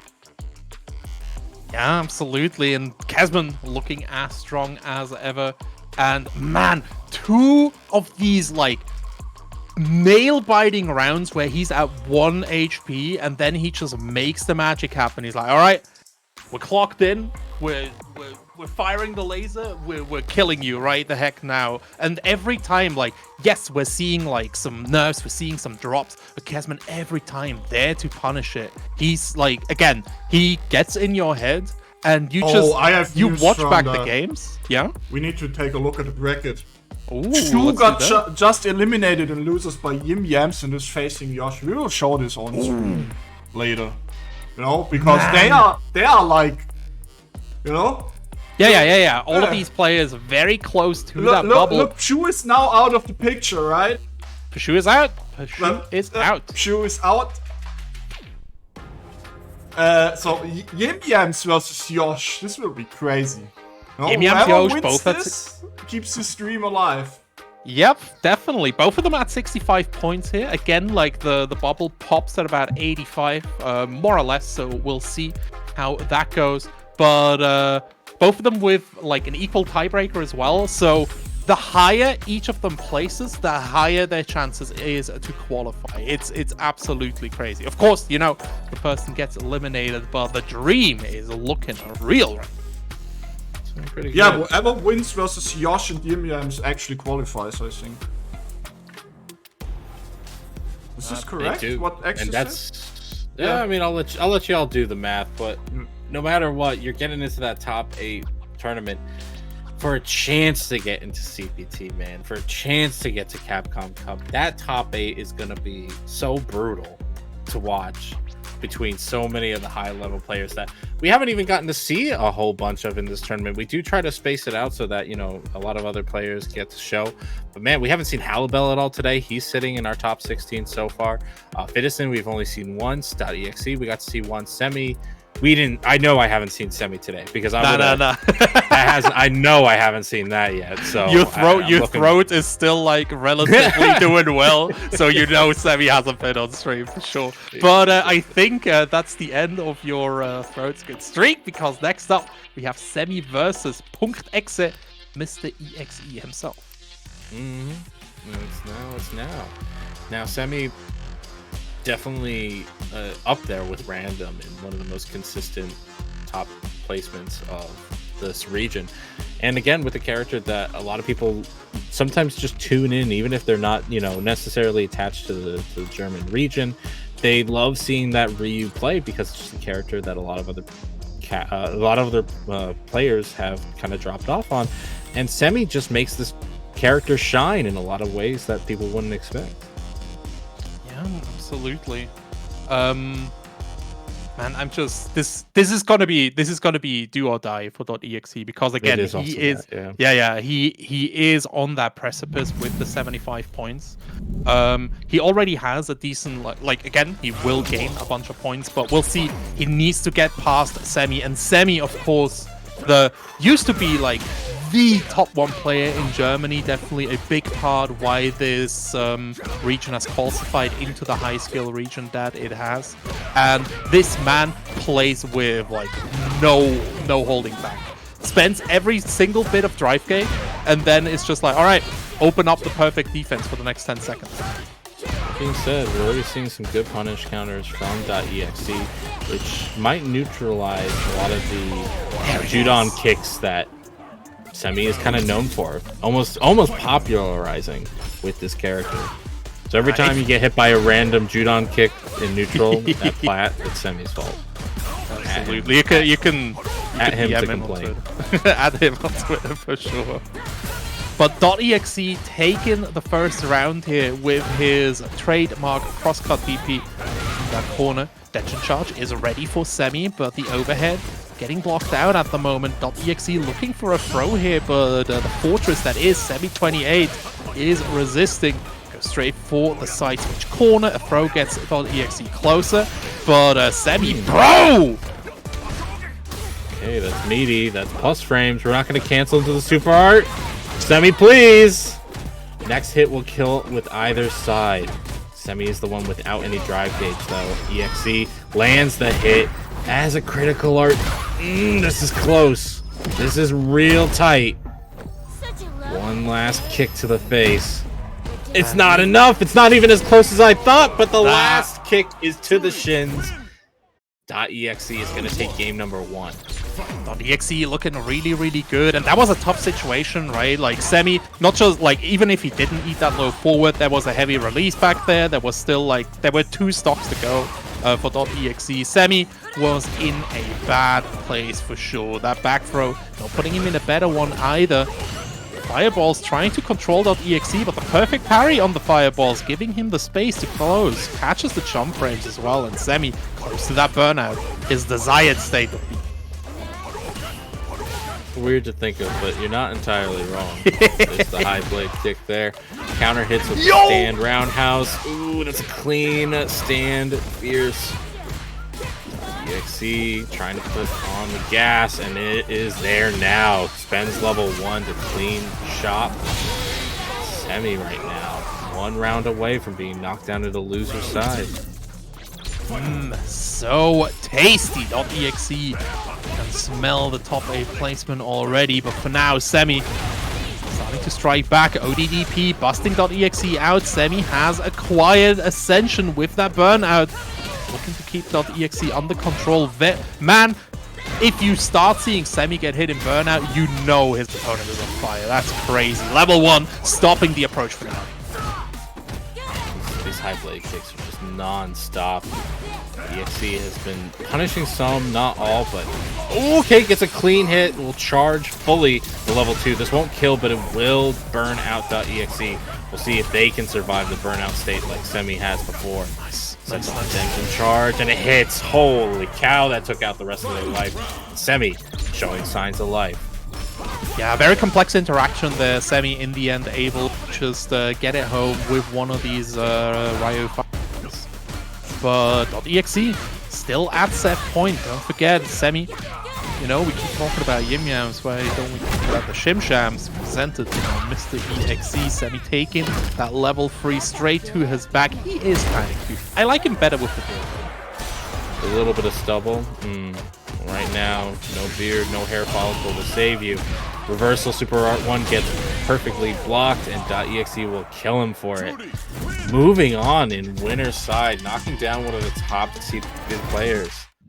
Very important here for insanely important. Yeah. Semi is one of like the players with the 50-point breaker, so you can't just tie him. You have to straight up beat him.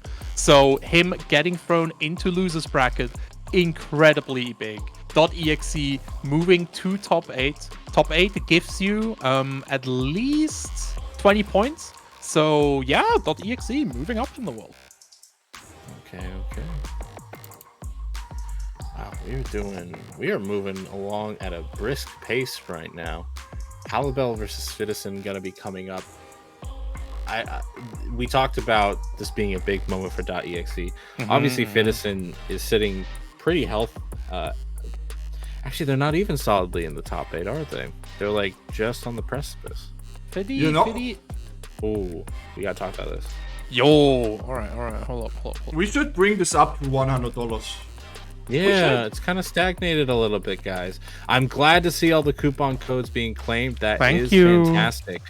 But we've had no donations so far. If the community wants to step up, maybe donate a few dollars of their own. If even a quarter of the chat donated $2, we'd hit that 100 easy peasy. And in fact, if we hit that $100, I will gladly donate. But Germany did it every single time so far. Germany I'd be has really been. Surprised if they can't. Germany is the random of keeping the prize pool high. That's what I want to say. We can do this. They have been very consistent, for sure. Be the random that you know that deep in your heart is waiting to get in there. You'll get to the Gurren reference. You'll get there. You'll get there eventually. It's fine. It's all good though. Absolutely. But yeah, Fidison versus who was it? Halibel, right? Fidison and Halibel both Halibel again had his awakening at Cologne. He's sitting at 120 points. Fidison at 80 points. Both of them currently qualified, but especially with the big run from .exe, we have to start talking about this place. Fidison because Halibel made third place at the Europe West qualifier. Yeah. Like Halibel on fire since Cologne. Like this man is back to his old things, and this is something that Fidison has to be scared about. Fidison and Halibel played a lot in Street Fighter 4, and Halibel consistently able to like deal with him. So Fiddy needs to be careful here. See how this goes. But yeah, when we talk about the points here, you have to think about displacements as well, because .exe cannot move up without somebody else moving down. With .exe doing so well, Fidison is basically now at the bubble, so he needs to keep up with .exe. Halibel, a little bit more comfortable, but you know, you still want to win. You still want the winner's bracket. Let's start this out. The footsies are incredible. Halibel starts with the first driver confirmed, but the OD cannon spike gets Fiddy out of the corner. So privileged with that side switch. Ken's corner carry and corner control are very threatening. Thank God Fidison can get out of that with a simple OD reversal. But even then, still risky, and he still ends up on the other side. Oh, beautiful punish counter there with the stand heavy kick. But Fidison has just taken so much damage along the way there. Yeah, this may be a lost round. Oh. It's not over yet. OD cannon spike calling out the pressure here, but Halibel definitely looking to keep Fidison under control. Standing light kick consistently. Keep that man locked down. All you need is one hit. Nothing fancy needed. Alright, sticking with the lights right now, trying to keep things safe and controlled. You can tell that both sides are just worried about a DI from either way. Halibel gets that corner though. Again, the Ken light situation. Sets up the meaty overhead, and Fiddison falls for it. Drops that sequence, though, with the Jinrai OD version. Fiddison gets the side switch, and now is going to try to keep their own flavor of corner control going, but it doesn't pay off. Halibel gets out.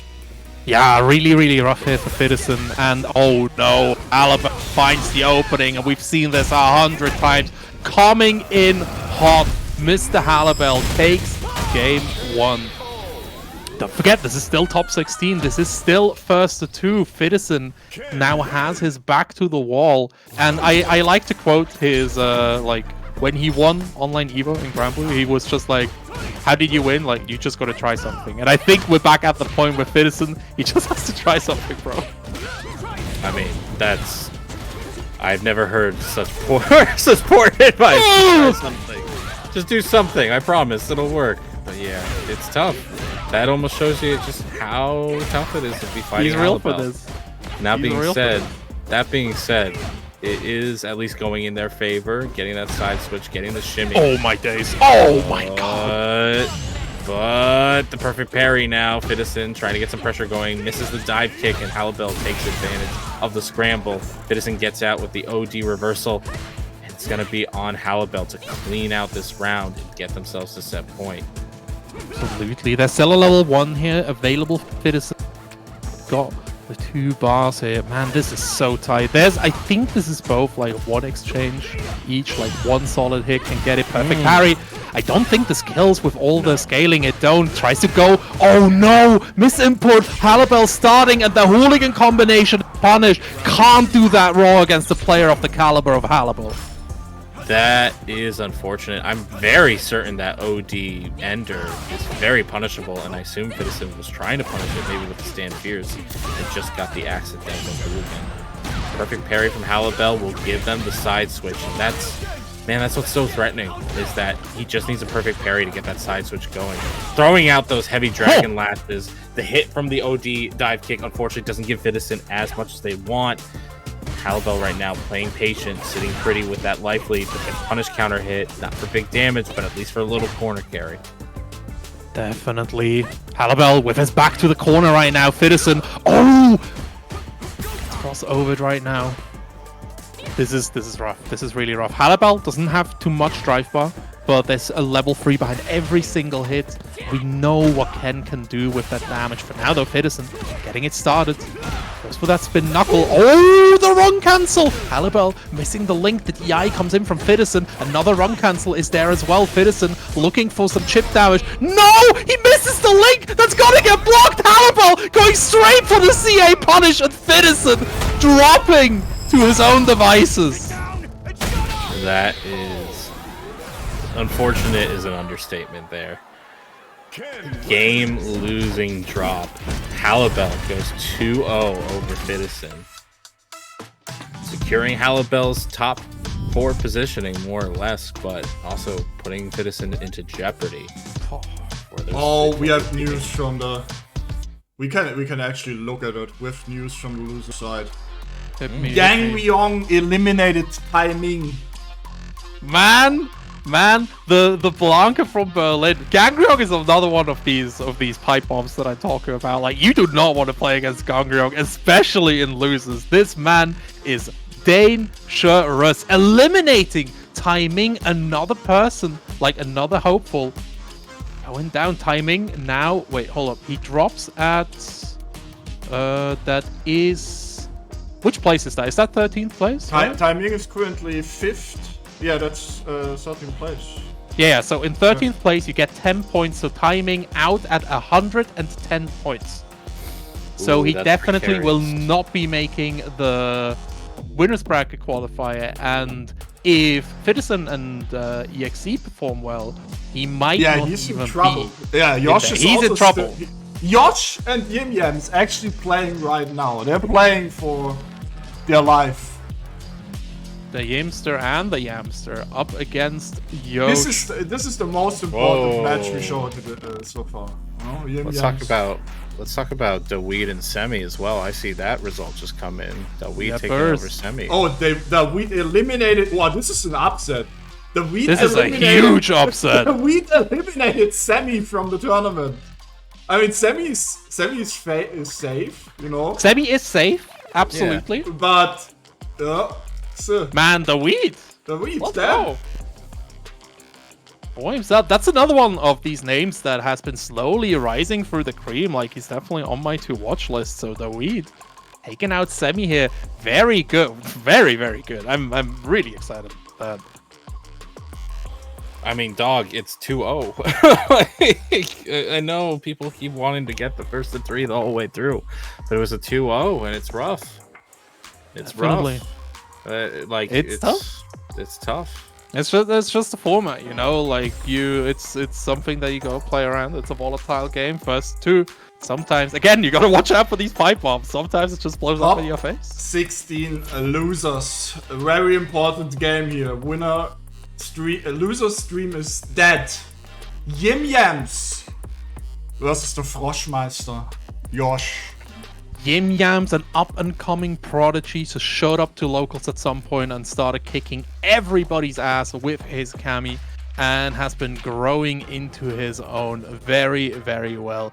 At the start of the season, Kesman told me, like I asked everyone about their favorites, and Kesman was like, bro, Yim Yams, he just showed up, he kicked everyone's ass, and then he left again. He's like my nemesis. So this kid is going to go far, but let's see if he has the nerves to deal with this pressure, because this is a very, like, this is a part that not a lot of people talk about. If you're in these big competitions, all this pressure, it weighs on your mental. All these mistakes, like, again, Street Fighter 6, very like mind-intensive game as well. A lot of options that you have to consider. And then if you let the voices in your head take over and be like, you gotta perform, you're at 65 points, you gotta perform, you gotta get that placement, you wanna get to top 8, you can't flop now, like that. That puts you under a lot of pressure. It's tough, man. It's tough. The point leaderboard, we showed it before. It's gonna shake up so much with this set, especially seeing Semi go down relatively early in that top 16. Tai Ming also going down relatively early. We'll see if Edison can escape the top 16 going up against Jairus later. But yes, we've been hyping it up for a while now. We're going to be getting Yim Yams going up against Yosh now. Yosh, this is the 3rd time we're seeing them on stream today, and the least I can say is they are explosive. Absolutely. Yeah, Yosh, again, every single player in this top 16 is a force to be reckoned with. Let's see who takes all of this, the young prodigy or the Frogmaster himself. For now, these DI resets looking quite nice here. Yim Yams taking an absolute beating, but the drive gauge is back now. Yosh tends to cash out quite early with that corner stun, giving their opponent opportunities to go in there. That was such a gutsy dash here, but Yim Yams not quite ready to check him just yet. Counter hit. We get a little bit of a link here. That low Kami damage kind of coming into play here as Yosh just throws out the level 1. The air knuckle hits on the jump back attempt. Yim Yams right now runs right into the sandblast. And Yosh is going to take 1 round for themselves. Who gave this man a gun, bro? This fireball. Goof, bro. Coming in, Yosh. Getting his projectile perfect parry, though. This is Yim Yams starting to collect data. Oh my days. Yeah, that is hella plus. Yeah. Oh my god, I can't believe that it's here. That button, because he went for the dive kick. He went for the dive kick. I don't care. That button, man, is definitely something else. Tick throw coming in from Yosh. Overhead, nice. Not ready for that hit to the dome. Jumping back, wants to evade any attempt from Yim Yam to go through. Anti-air there as well. Double jump here, putting on the froggy boots. Okay, just dashing in with the crouch medium punch plus frames. This will actually, I was going to say we have the level 2, but it's not invincible enough. Yim Yam's Super R3 beating out Yosh's own level 2. Yeah, and also his meter's gone. Yeah, his meter's gone. The damage is there. This is such a great situation for Yim Yams here. This was the worst possible thing to happen to Yosh right now. Yim Yams getting his offense started nice and early, actually trying to bait the reversal here. Yosh keeping tight, and as tight as his anti-airs. Damage there as well with these perfects into the shoulder charge, and again the immediate DI on meaty. Yeah, I mean Yosh is kind of, I would say, known for it at this point. goes for it frequently in his sets, but the meaty DI is just tough to react to. Paying off dividends so far and giving him one game in this set. This very, very important set for both players. Reminder, the loser's dream of qualifying for the finals is dead. This is crazy. Yeah, this is to decide if you get into the top 8 or not. Not just in the tournament, but also for just the whole entire CPT World Warrior German. Yeah, there's a lot of weight on these players, and for now, Yosh dealing with that pressure a bit better than Yim Yams. But Yim Yams not out yet. It's a dive kick here, keeping Yosh very nicely in that corner. Can Spike Ender go straight for the meaty? Like, Yosh has shown us a lot of reversals actually on Wake Up, but Yim Yams does not seem deterred. I mean, I don't think it's worth worrying about, to be honest, because the neutral has been so much more precarious than a reversal could ever be. I don't disagree. Yosh's neutral has been really, really good. Crush cannon coming through, but Yosh striking back with that CMP. Go straight for the combo. Only single dash, not a double dash, but the throw still gonna hit Yim Yams, the meaty as well. No big combo. Oh my days, Houseman. I can't say I didn't see it coming. With the burnout in effect, Yosh was just going to be very vulnerable to DI, not just from the mid-screen, but in the corner. Can we get a kill combo here? Cammy got that in her? No, does a cheeky little reset. Plus frames on the crouched heavy punch. More plus frames on the light, but he got checked in the worst way possible. Yosh is going to cash out here into the critical art. And that is not even Memphis. That is just dead on the ground. This is Chicago, baby. Yim Yams. Set point. Yep. So unfortunate. So unfortunate you get hit by that, but it was really any hit was going to go into that amount of damage. Yeah, I think Yim Yams should have gone CA there and burned Yosh out. Well, no, he already had stunned him, so it wasn't going to burn Yosh out. Yosh was about to regain his right gauge there. Yeah, that was not a possibility. No, it was a smart play in terms of resources, but the health was just precarious and It's a rough situation. That is nice. Hey. I like the way that Yosh is playing right now. Checks another walk up here. Yim Yams taking it to the gullet. Level 1 even spent here. Wants to regain as much, like get close to drive gauge parity as much as possible. No way! No way! He stunned him. The Emperor's Haki and Yosh eliminates Yim Yams, killing the dream of qualifying for the qualifier. Had to be somebody. Had to happen to someone. Yosh moves on. Yosh is going to get a lot of play today. He's going to be on stream at least 4 times today already. Yosh pretty good. I'm not going to lie. He's getting a lot of play. A lot of play today. But you know what needs a bit more play is the Matcherino. The Matcherino. You know, y'all knew I was going to bring it up. But we've had improvements since the last time I mentioned it. We're now at $48.80 thanks to the contribution of NBR402.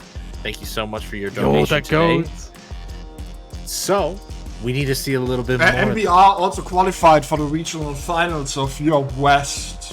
NBR is a really strong player. Make sure to check them out. NBR, I've had the privilege of commentating them on some exhibitions. Speaking of, you know, next weekend, woo! All the regional finals. Every single one. Northeast, Europe, West, Germany. I don't care which one you want. You should watch all of them because it's all top peak Street Fighter 6.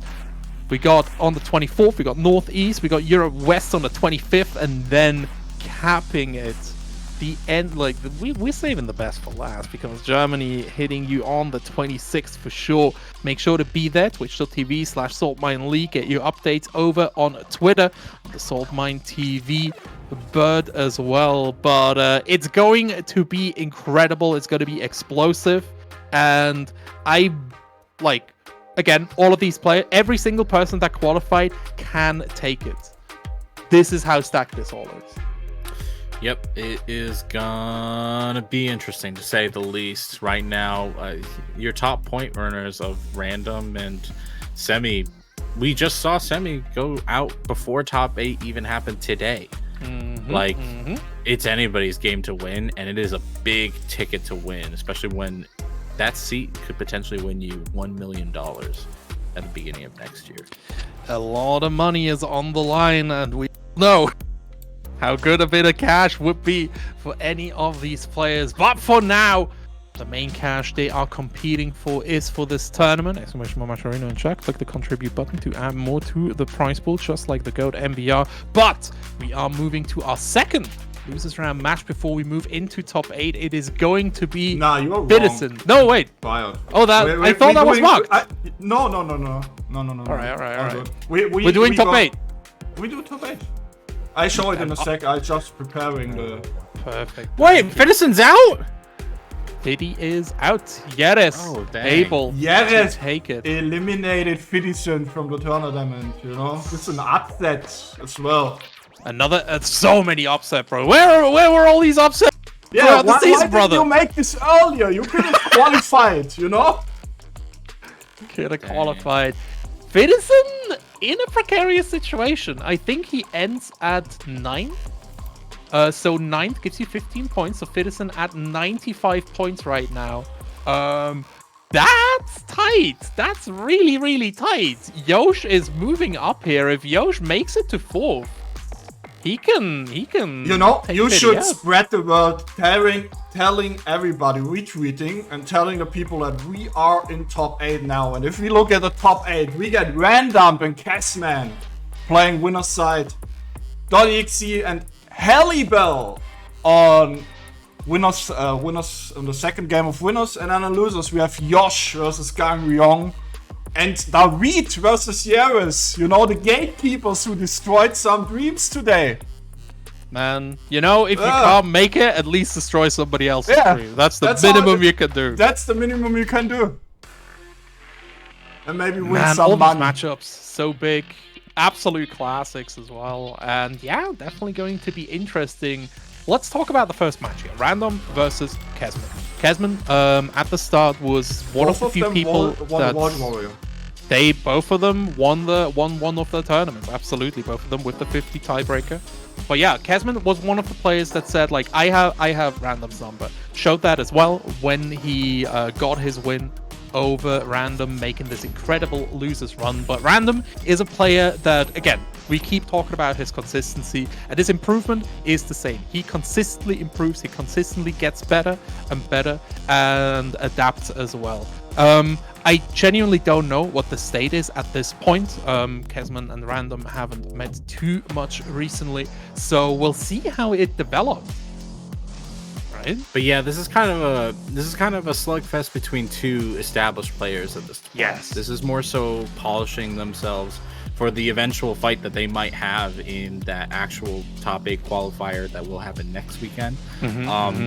And really, it's a good time to really feel each other out. I know you'll probably be bumping into each other in ranked and in between then, but this is the big time right now. And so it'll be interesting to see how this plays out, just to see how it might play out next weekend.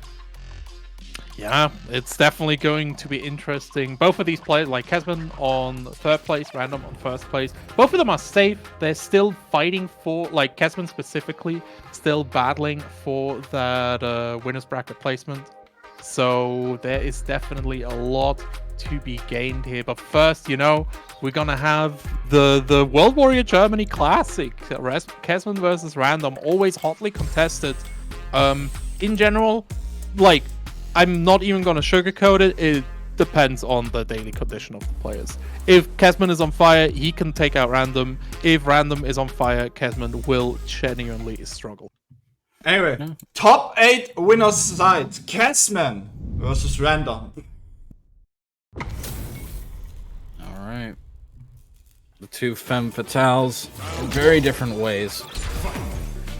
I'll see how the control happens, because I feel like Kesman, neither side is the full aggressor. Kesman needs his fireball to go a bit more offensive. Random just doesn't have the approach outside of the overhead. But if Kesman's not willing to challenge with DI, those overheads are going to be kind of free.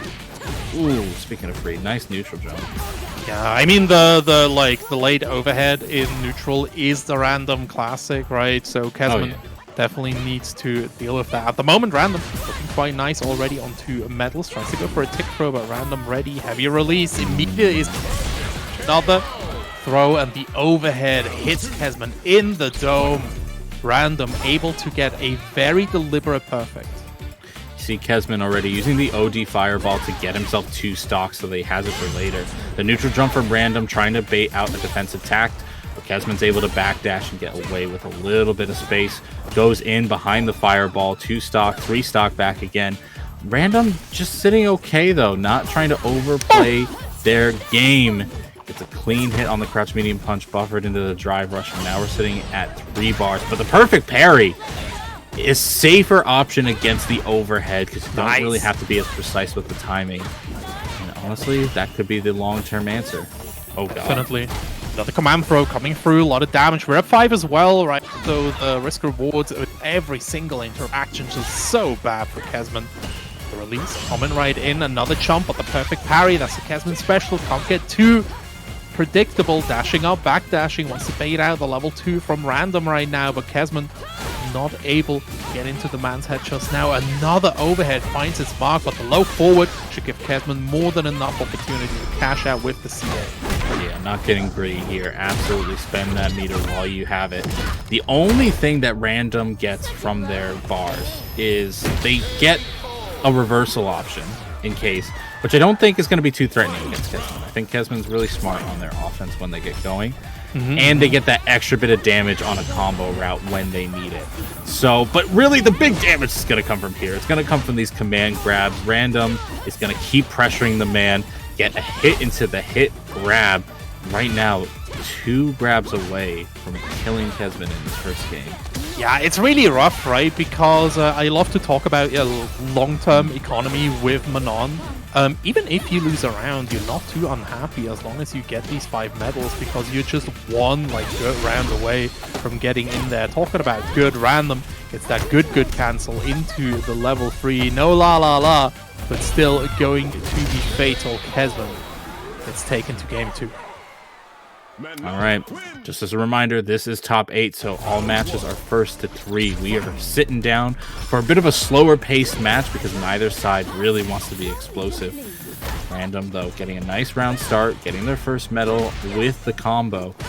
Kesman right now looking a little analytical, looking more on the defense, not having options against that overhead just yet. Makes them want to go a little bit faster, but that might be exactly what Random wants them to play into. Yeah, definitely. Neutral jump from Kesman here. Does not want to give Random more medals than he already has. The burnout, though. Like, Kesman is definitely in the lead drive-wise, right? Oh my god. Gets that double dash up as well. Very cheeky DI, but the level 1 is here from Random. Not just... He can escape as well. The corner is so good. Like it coming through, and Random not going to drop his combo twice. Another round going the way of Manon with 3 medals. Yeah, the DI was just a little bit desperate in terms of your offense, which can happen. Offense can be a little desperate, and Random just had the call there, buffered the super behind it. Thankfully, Kesman getting a better round start. Probably the best round start they've had so far. Still backs off to gain more stock. Gets checked on the dash in by Random's crouch medium punch, and that button has just been a stop sign for this entire set. The pressure, it gets broken, but Kesman is very low on resources, and Random, despite having low resources of their own, Big, never mind, huge, large. One more hit, gets the drive, gets the DP straight after the drive rush. He's not even gonna level 3. Forward heavy punch, save the meter, and suddenly Kesman makes this look like more of a game. But only at 4 medals, right? Like, Random still incentivized to get 1 more of these throws, so Kesman can get a little bit more data, but for now he needs to find another opening, and Random gonna give him to for free. It's up a little bit. Beautiful whiff punish from Kesman. Not for the highest reward, but it still makes a statement. We're gonna go into the level 3 now. I like that, pushing Random down below that 2-bar status, which a lot of players have pointed out is kind of ideal. Burnout, if Burnout's not available, the 2-bar is okay too, but Random goes for the perfect parry. tries to get their own momentum started. How will Kesman stop this? He will just check the double dashes. This ain't Street Fighter 5, brother. Random. Gonna go to the magic pixel. The throw attempt from Kesman gets rejected. Random has one more opportunity. If any character can do it, it is Manon. But a ill-advised command grab gives Kesman the chance to get that first game with a gorgeous whip punch. Looking better, and honestly that might be a long-term buff. Just getting that win, showing that you can bring it over, but dropping combos like that's gonna get you hurt. And does a good amount of damage to Kesman on the drop. Tries to bring a little more advancing aggression, really burning Kesman out, so Kesman goes for the full release and gets back into a bit of a rhythm that they can deal with, but gets jumped on in the worst way possible. Oh my god, so back and forth. That's such a good button, man. So much exchange here. Random getting called out with that OD. Nice block on the overhead. The DI comes in. Kesman not cancelling into level 1 just yet.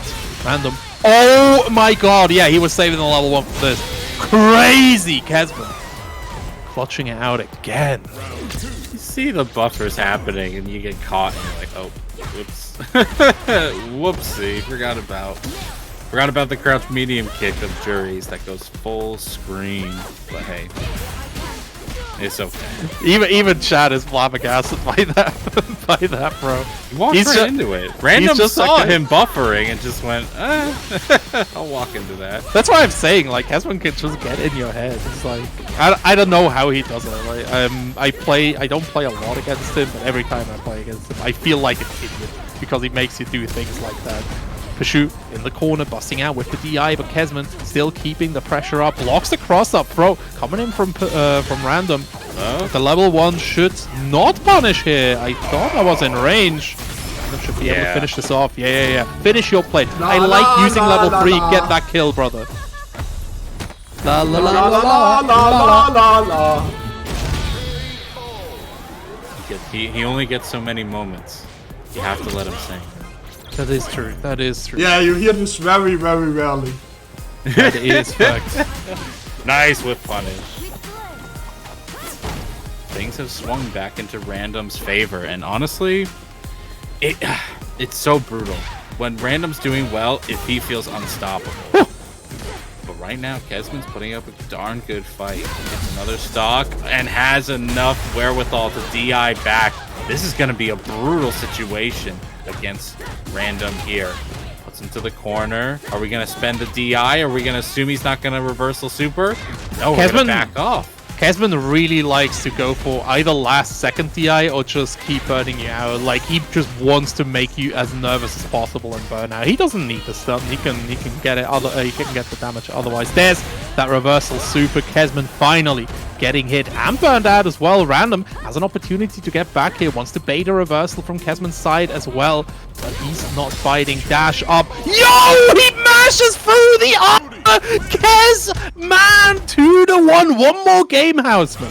One more game. Potentially one more game. Random will need 2 if he hopes to move on to the winner side of this bracket. Random right now. Alright, getting that early round damage that we've seen before. But honestly, the biggest thing is that Random has not been able to get these command grabs once he's in. That might just change now. Oh, there's 2. We've been here before. Sometimes you just get bopped. Yeah, dash up throw, another one. Random picks up the 5th medal, the first round. Picks up Kesman's tears as well. This is a rough situation to be in. Oh my god. Here's the thing. So that command grab, okay, it is -2, I believe, if you go for the follow-up afterward. So it is kind of precarious. If you challenge and they do perfect parry, you're still getting tossed. It's not a free lunch, but it's pretty tough to eat nonetheless.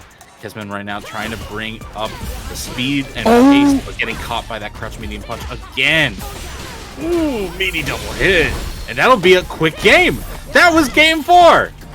Man, that's a Manon game right there. This is the problem with this character. Not as in like broken or anything, but this is what this character does to you. At some point, he just takes games like this. The important part right now is to keep your mental stacked. Like, yes, it happens. Yes, it can be frustrating, but you need to keep yourself under control. Don't feel pressured. I know there's a lot on the line, but you need to keep your calm. At the moment, it's looking quite nice. The anti-air is there. The release clashing here. Kesman immediately goes back for another store. Wants to keep the two yin-yangs. That's a dash in for free, but gets challenged afterwards. Kesman is in the corner, but they've been finding their way out pretty effectively. It's these dash-up command grabs, though, that have been brutal.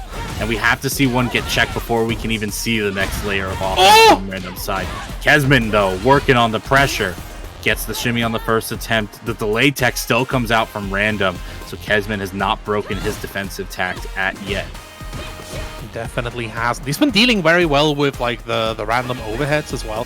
So Kesman in right now, evading the drive rush command grab, denying the third medal, and taking the round out of Random's mouth. That is mine, sir.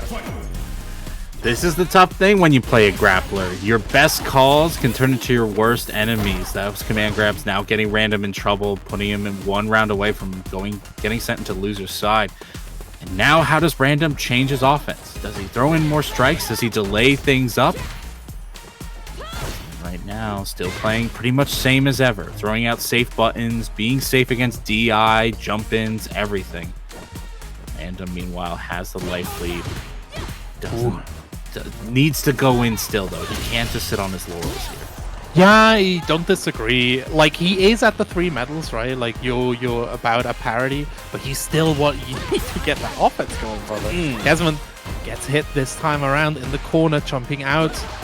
Oh man, Random had an opportunity right there. Takes the second one that presents itself. 4 medals, 1 more hit. Kesman, can he make another one of his patented runbacks? He cannot. Final game, final round.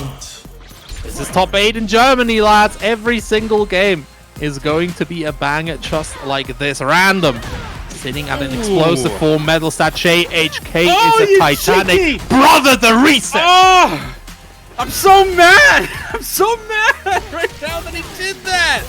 Is he gonna kill? It's over. Is this enough? It wasn't. It ain't. Oh my god, all these jumps, Kesman. That's not gonna work. Nope. Oh, Random. I think you could have killed the CA, right? Possibly. I don't even know. It's well out of mind right now. Kesman has him in the corner. Gets challenged by the light string that kills. And Random barely ekes it out there right at the end. Random. He's beating the curse. He's beating the allegations. He moves to winners finals. Our number 1 place player. Moving on up. This man. There is a reason. Every single doubter being proven wrong. Kesman shot down into the shark pit where everyone is waiting with their hands. They want to get their grubbers on my man. Well, while I don't even know what to respond to that line then. But Matcherino, bring up the Matcherino. You gotta be entertained at this point. Put up the Matcherino. Let's bring this up to $100 so we can pay out the top 2 today. Okay? Do it, chat. Do it, chat. Germany did it every single time.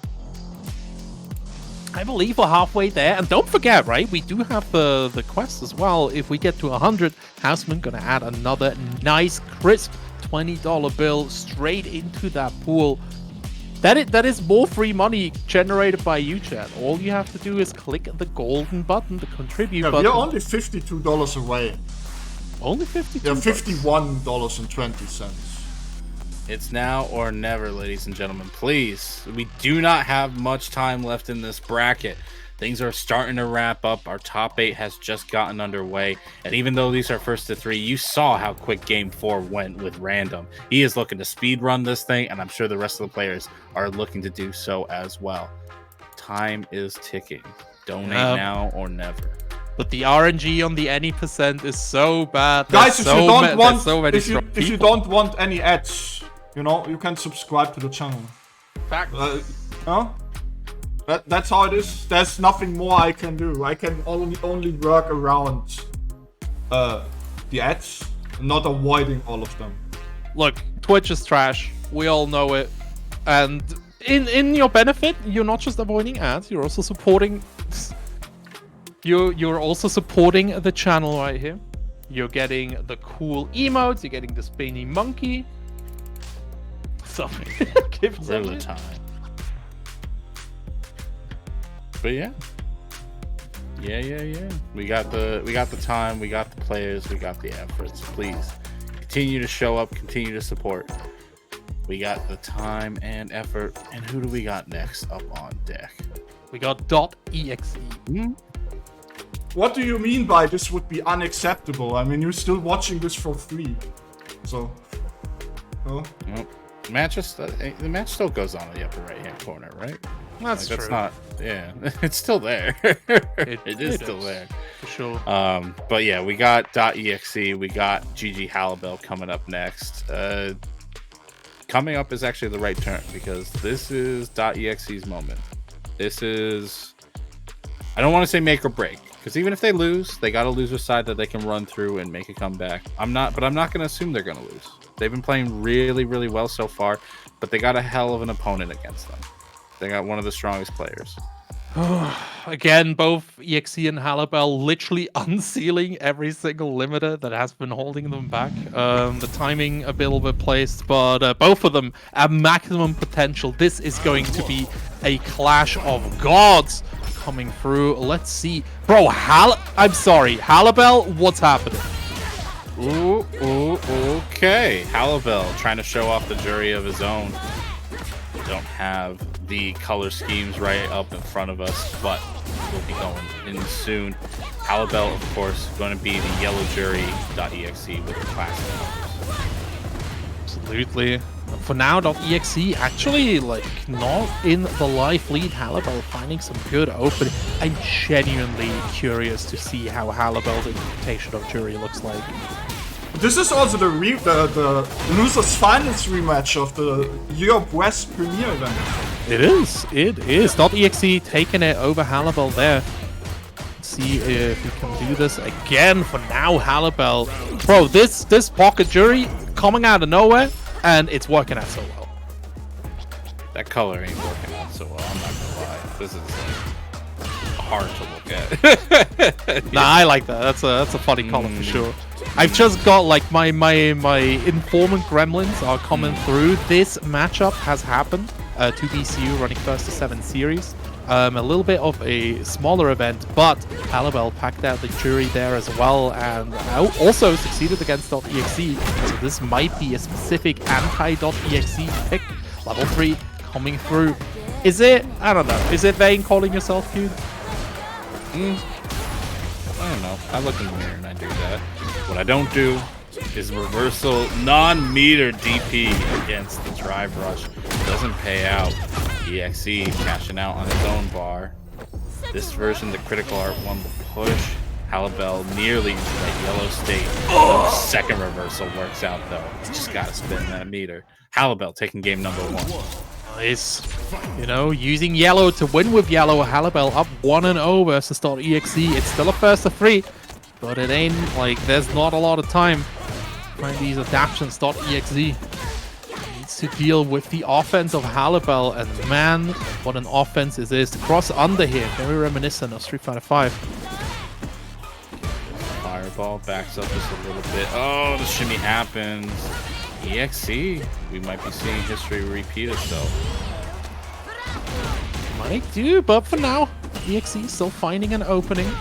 This game can, like, just kind of tumble towards a player, but Halibel keeping it tight, keeping the lid on, giving himself another round. Okay, you saw the shimmy attempt there, but Halibel actually blocked at the last moment.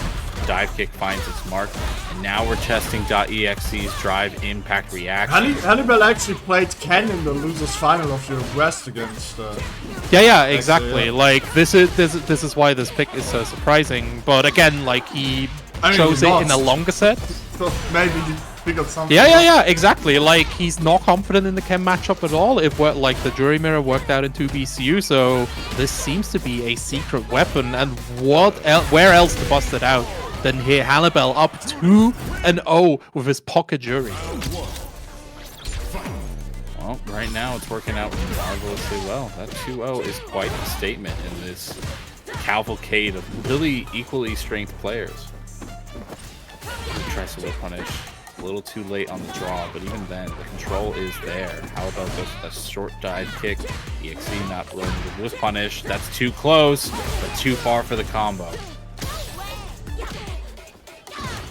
Man, shitty attempt here. .exe finally a life lead here for the first time in the set.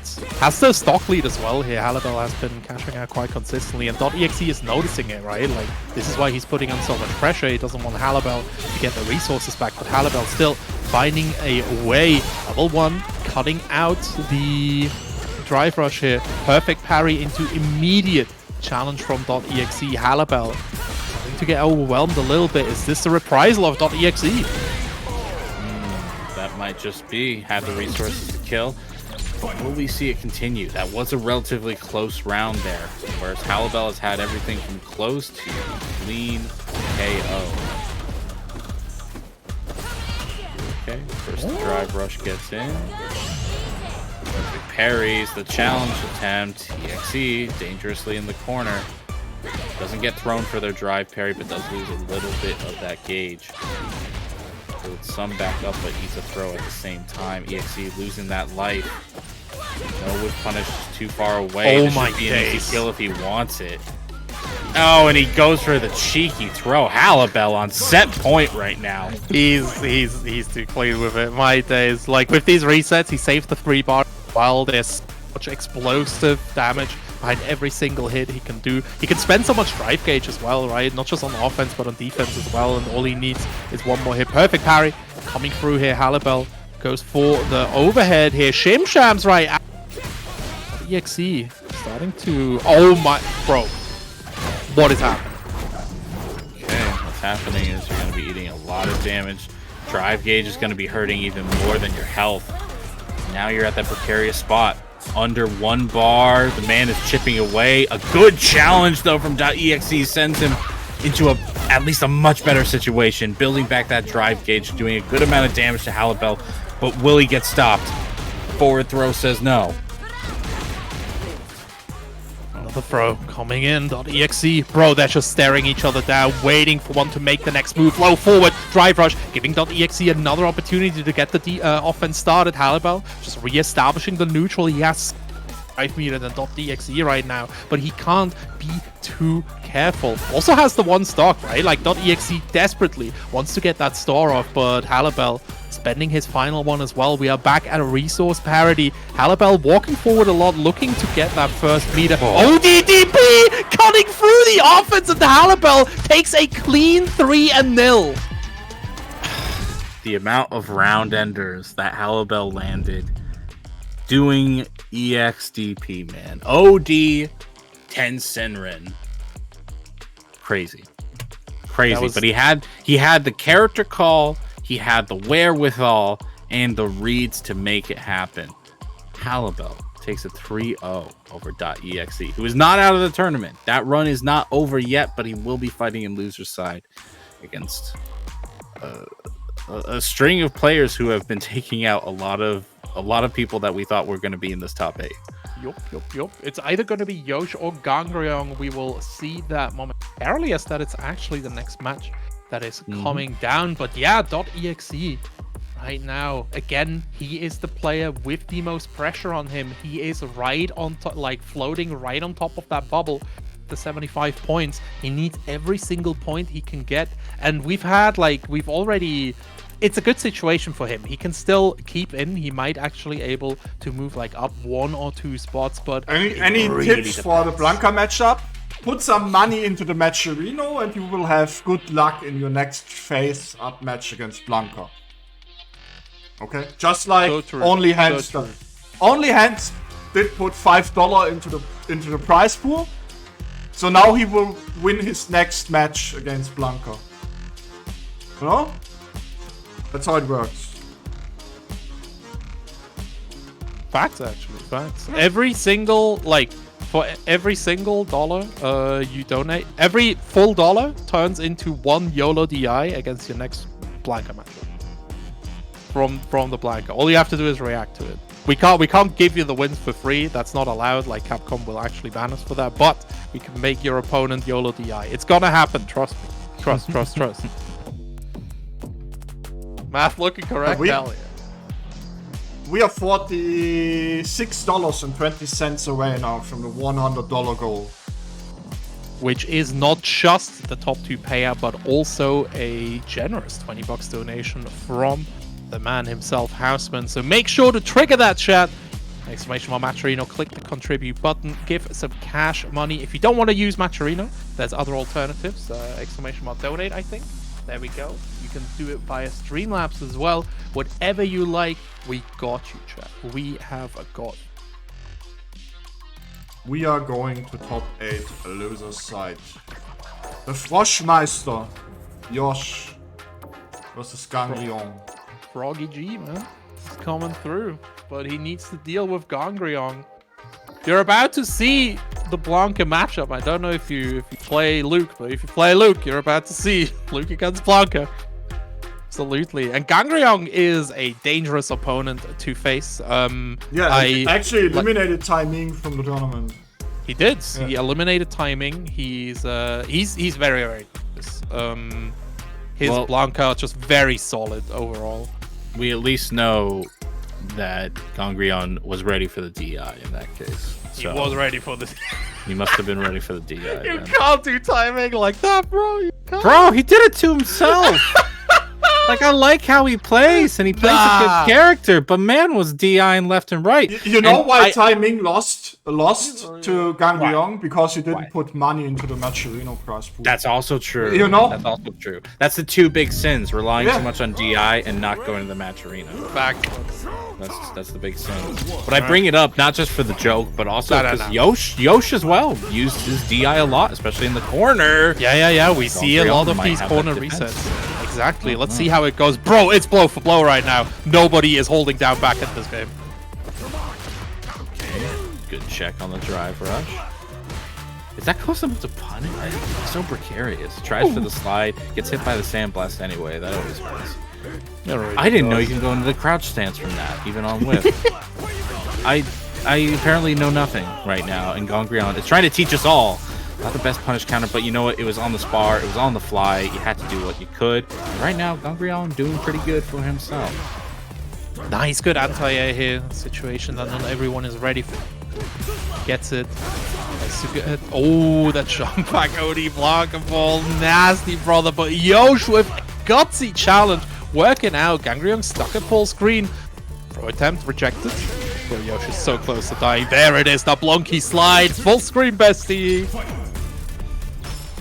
Oh man. And it was actually a good choice to have there because you saw Yosh buffering that level 1 to call out the Blanca ball that would have chipped him. So, not blocking low when you're buffering that quarter circle. Ooh, big punish counter there. Absolutely nasty. Yosh getting it started right here. Tries to go for a throw reset. Gangrion though. Like, Gangrion isn't looking too bad. It looks like he's not in control, but he still has like majority of the drive gauge left. Yosh slowly building it back, spending it all on a DRC. Oh, there's the level 2. Yeah, smart combo routing. It was too close to get any extra hits into level 3, so just goes to the level 2. Good challenge though from Gangrion. The forward throw will set up a decent situation. Oh! I told y'all, don't commit original sin. Don't DI against a man who's got DI back. Oof. Yosh able to snatch this round from Death's jaws. Gangrion needs to keep this a little bit tighter here. Ooh, get slapped. You get one. You get one meaty DI attempt against somebody who can DI you back, and then you realize, all right, I can't do that. I can't do that. It's fine. And right now, spending 2 bar on this OD combo, getting a good amount of damage, and maybe more importantly, the screen. But honestly, Blanca can get in anyway, so you really just awarded the damage. Yeah, positioning against Blanca is relative, right? Because he can reposition so incredibly fast, like you mentioned. So, but the damage always nice. You know, in the end, the win condition is still, bro. Okay, Gangreon gaming a bit too hard, going for the throw too early. Side switch combo from the side of Yosh, wants to put Gangreon closer to the corner, and there it is, the whiff punish. Level 1, gonna finish this out. Yosh up 1-0. Okay.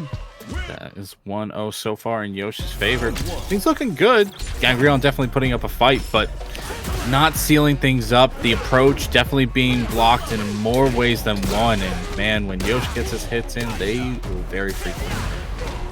Oh no. I assumed he was ready for the DI, but Yosh's DIs are unseeable. Man, he doesn't do it until he does it, and it always comes as a bit of a shock. Like, oh no, I should have reacted to that. And then you're already splattered to the wall.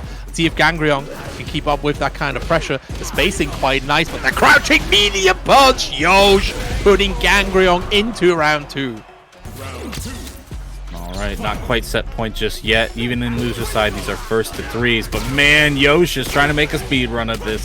That crouch medium punch being the devil button, Twitter says it is. Gangreon right now trying to escape and does with the OD airball. Offer giving Gangreon the opportunity that he needs to headbutt right after the drive rush. There's the DI reset. Yosh ain't ready for his own medicine. Blanca-chan is set down. Time to block for your life. Wasn't blocking the right way. The side switch there. Yosh woke up with buttons. Doesn't go into the super art just yet. Knew it wouldn't kill. Didn't want to burn himself out, so he'll burn himself out on the actual killer combo. Yosh going up 2-0 against Gangreon. This man is so gutsy. The Pale Rider gonna put Blanca through the floor. Look at that. Bro, he's not even concerned. He's like, yeah, I killed that guy. What about him? Oh, I'm standing on a corpse. Ugh. Somebody clear that out. Slide. Getting Gangreon a nice start here. Yosh pulling the trigger, but Gangreon ready with the ballistic vest this time around.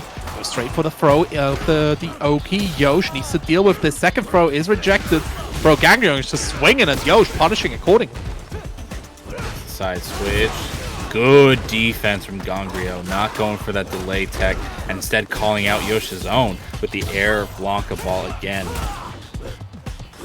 Little hop under. Wow, the air ball connects with the crouch medium kick from Yosh. Gangreon taking the first round in what feels like a while.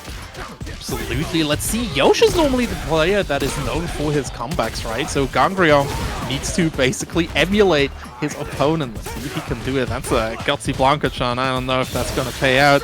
Level 1 going to activate it. Yosh is parrying everything. Still gets hit by the knees, though. I mean, in the end, it works, but that's so many resources, bro. Yeah, but it's still getting out of the corner. And in a game like this, it had been paying off, but then the check. Yosh right now going into that level 3 once more. I hope you're not sick of this animation, because you're going to be seeing a lot of it. Smack down into the ground. Yosh right now has the Oki to walk forward, does the stand fierce, gets busted by Gangreon, who unfortunately now puts themselves in burnout, gets hit by the sandblast, and puts Yosh at set point. Yosh looking incredibly tight right now. Gangreon hits him with the electrify. Jump in.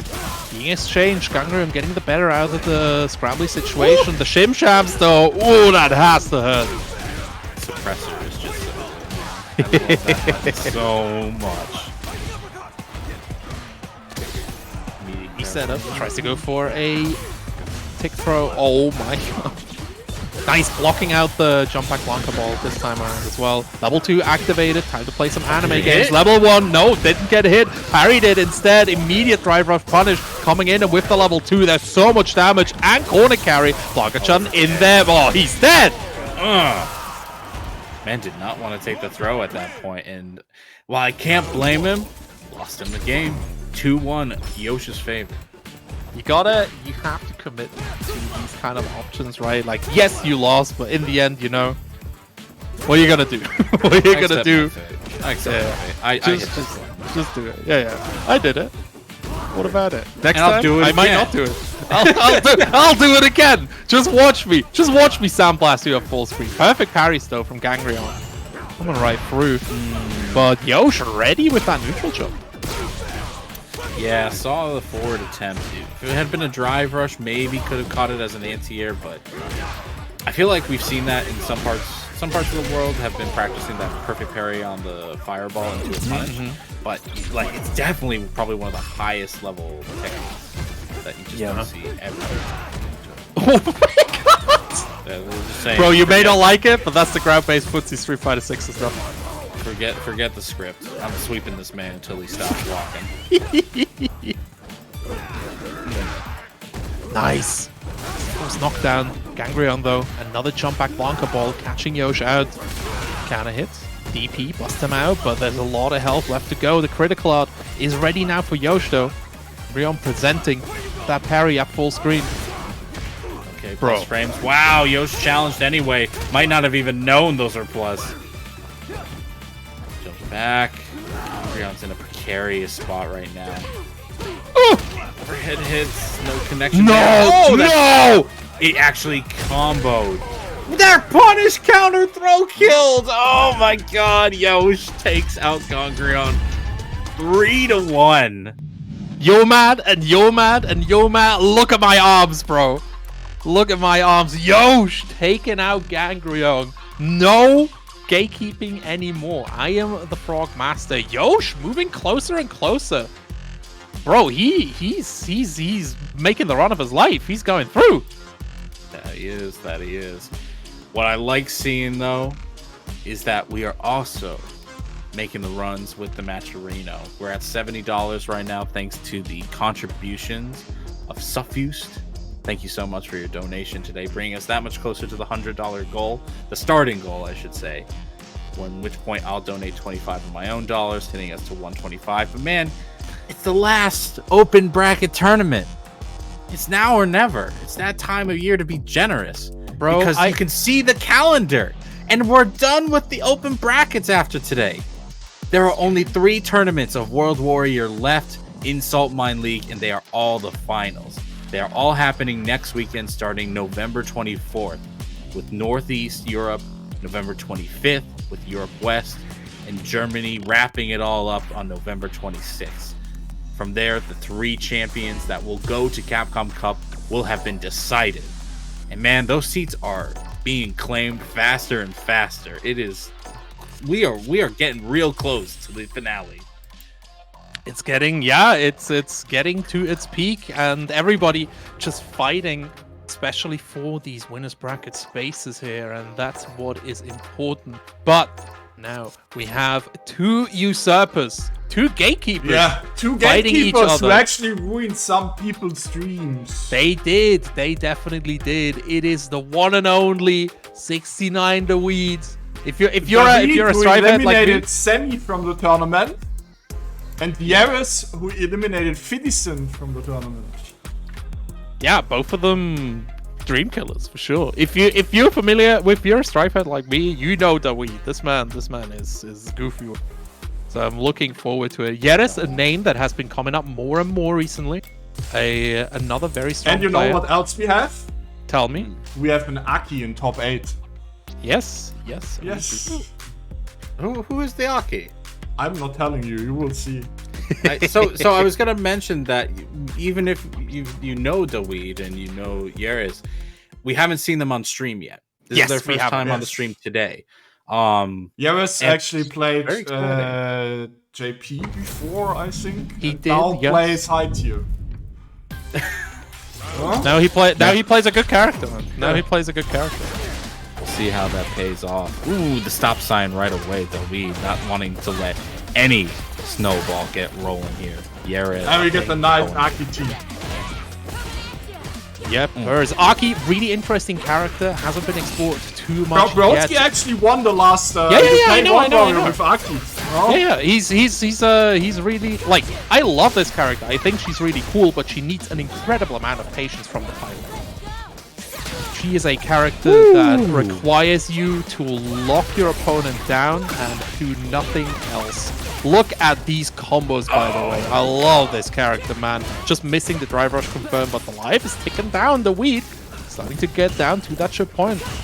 Cannot be killed by poison, so you gotta get the clean hit. That and is while true. I wouldn't call drive rush crouch medium kick a clean hit, it'll do. That'll Man, do. the hate is I'm not hating. I'm just not calling it clean. He ain't wrong. He ain't wrong. Nice dive kick here. The Wii keeping up the pressure. Doesn't want Yeres to start establishing his poisonous ways. Immediate cower crouch out here. Bro, I'm one of the few people that love watching Fang in that game. And just seeing the cower crouch come back, it's so good. Good bait. Oh my goodness. This is. I think this is dead. It's not dead. No. Her critical art doesn't do that much damage, but it is burnout, and it might just be close to checkmate. Daweed has to make the read on whether or not to use the critical art defensively. No, he tries to jump out, and that might have been checkmate right there. Yeres, coloring me impressed. Really playing quite well here. Gorgeous check on that drive rush though. The Weed, he's not out yet. Man, the Corona handshake. I thought we left that in 2022. Poison's still on the screen right now. You do not want to shake those hands with those claws. Yeres stuck in the corner, gonna die in the corner. A perfect from Daweed. A great way to make a comeback after losing game 1. Live in the corner, die in the corner. If that ain't Street Fighter 6, I don't know. Here's the Weed. Already getting hit by that poison. Ooh, I wonder what the frame data is on that lash if it's on block, because Daweed came pretty close to actually hitting him after blocking it. Ooh, awkward open. ODDP busting the Weed out for now, but he's close to burnout. Yeres looking for that window. There's the forward throw. Sends out the bubble, lands on top of it, but no juggle for Yeres, not yet at least. Tries to go for the lunge, but it whiffs. That being said, Daweed is just kind of in this precarious spot. Thankfully gets in with a drive rush, and we have critical art pretty much on deck at this point, so a hit will kill. No, he should have killed. The man should have been dead ages ago. Bro, so much spaghetti all over. Somebody call the cleanup crew. I can't watch this. Yeres looking to lock down the Weed, but the Weed, he finds it. He dies for the drop. So unfortunate. It didn't even really feel like a drop. It just felt like he committed to a combo route that wasn't gonna kill. Maybe he thought he had CA. Maybe he just wasn't, fully anticipating the life. But Daweed evens things up. 1 game apiece. And the Weed striking back here again. He is a player that used to be mostly known for Strife, so he is definitely used to these explosive situations. Tries to cover the cower crouch, can't quite get the setup. Yeah, unfortunately the big punish counter did lead to a lot of damage, but at least you got the side switch. At least you're getting these toxin explosion combos. Beautiful stuff there. Sets up the poison one more time. Has the perfect parry. Doesn't get the perfect parry, and thus is stuck in this pressure situation. Just look at that life actually melt in front of us. Man. And like the long throw animation. The damage is not Aki's problem, okay? No, absolutely not. No, the neutral is her issue. Aki does insane amount of damage.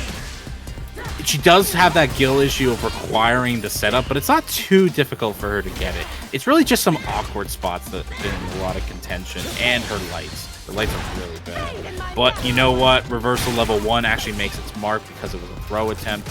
Yeres right now trying to make a comeback after Daweed had such a good round start, but no, Daweed stops it right there, hits the medium punch, and has enough drive gauge to counter with DI, and will get this round for themselves. Man, he had 5,000 years to react there as well. These multi-hits from Jury. Pretty darn nice. Gorgeous with punish, the Weed. Starting to get back his control. Immediately cashes out with the level 3 here. Just to get the drive bar back that he just spent. Yeres now needs to deal with Jury in the corner. Punish counter throw. Makes him open up a bit more. The DI reset. Gotta give the Weed more combos. Can't build the 1 bar. Baiting. No, it's not a bait. It's not a bait. I'm so sad. Got that CA hit. Doesn't burn them out just quite yet. Can we set up? Try to bait something there. Doesn't happen. The actual hits, it does create a ground bounce, but because Yeres was at so low drive gauge, I think they didn't want to spend and potentially burn themselves out just yet. Weed pretty down on the drive gauge. Has enough to DI back, though. And Daweed is going to bring it up 2-1 now. Potentially final game coming up. No reaction checks for you, but D 2-1 for Mr. Daweed. Yeres needs to pick the right poison this time around because it might be curtains. Loses 2 more rounds. DDP stops the pressure for now. Dive kick closing the distance. There is a crush counter, punish counter damage here, right? But not as much as you would have.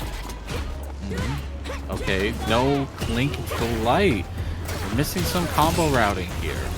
And I don't think it's because of unawareness. I think it's just maybe a few executional errors from Yeris. I like that block. Once more, having that screen control so that Daweed can't get more resources. Push them to burn out. Daweed now has that advantage in their pocket. And they bully this man while burnout is going on. Here's a good question throw coming in as well. Daweed looking to take this back. The DI at full range. Yeris, I don't blame you a lot, but you had the full distance, brother. At the same time, you didn't know what was coming forward, just didn't react in time. Yeris right now, unfortunately, looking down the barrel as Daweed is on set point. Parries all this rush down. Daweed, yes, uses the stand heavy punch as a beautiful poke. Doesn't fully convert into it though. With the poison, the lash comes out behind it. Daweed close to being burnt out. There it is. Yeris should be able to get a clean hit there. Empty jumps to try to avoid a reversal throw. Oh! Weird interaction on the air reset. Daweed not spending the super art just yet. Waiting for a prime opportunity. Yeris probably buffering that super now. Woo! Okay. The back throw. The Weed though has the drive bar back. Immediately spends it, and that is curtains. The Weed able to go over Yeris with the 3-1. The gatekeeper to surpass the other keepers. Who gatekeeps the gatekeepers? Right now it's Daweed. He's going to be moving on into the top 6 format. Random and Halibel sitting in winners finals. EXE and Yosh sitting in losers quarters, and Kesman gonna be going up against Daweed. Absolutely. A lot of movements happening right now, but what hasn't moved in a bit is our match arena. We're at $70 at 100. We get the top 2 payout chat plus another $20 donors. We actually got a donation, bro. Oh. You know, thank you very much to Fused for the $16.20. This is for the lottery, no? Yeah, well, that donor was there the last time, right? Oh.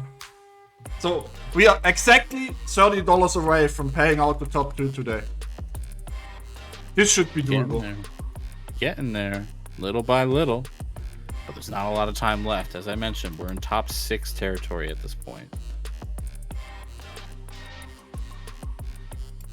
We absolutely are, and our top 6 looking nice. Random Halibel still waiting for their match because first we're going to go into losers quarters finals. .exe versus Yosh. This is such an important match. Yosh just behind .exe. Whoever wins this will probably qualify. This is what I'm going to tell you right now. Because like it's very tight. They're only 10 points apart.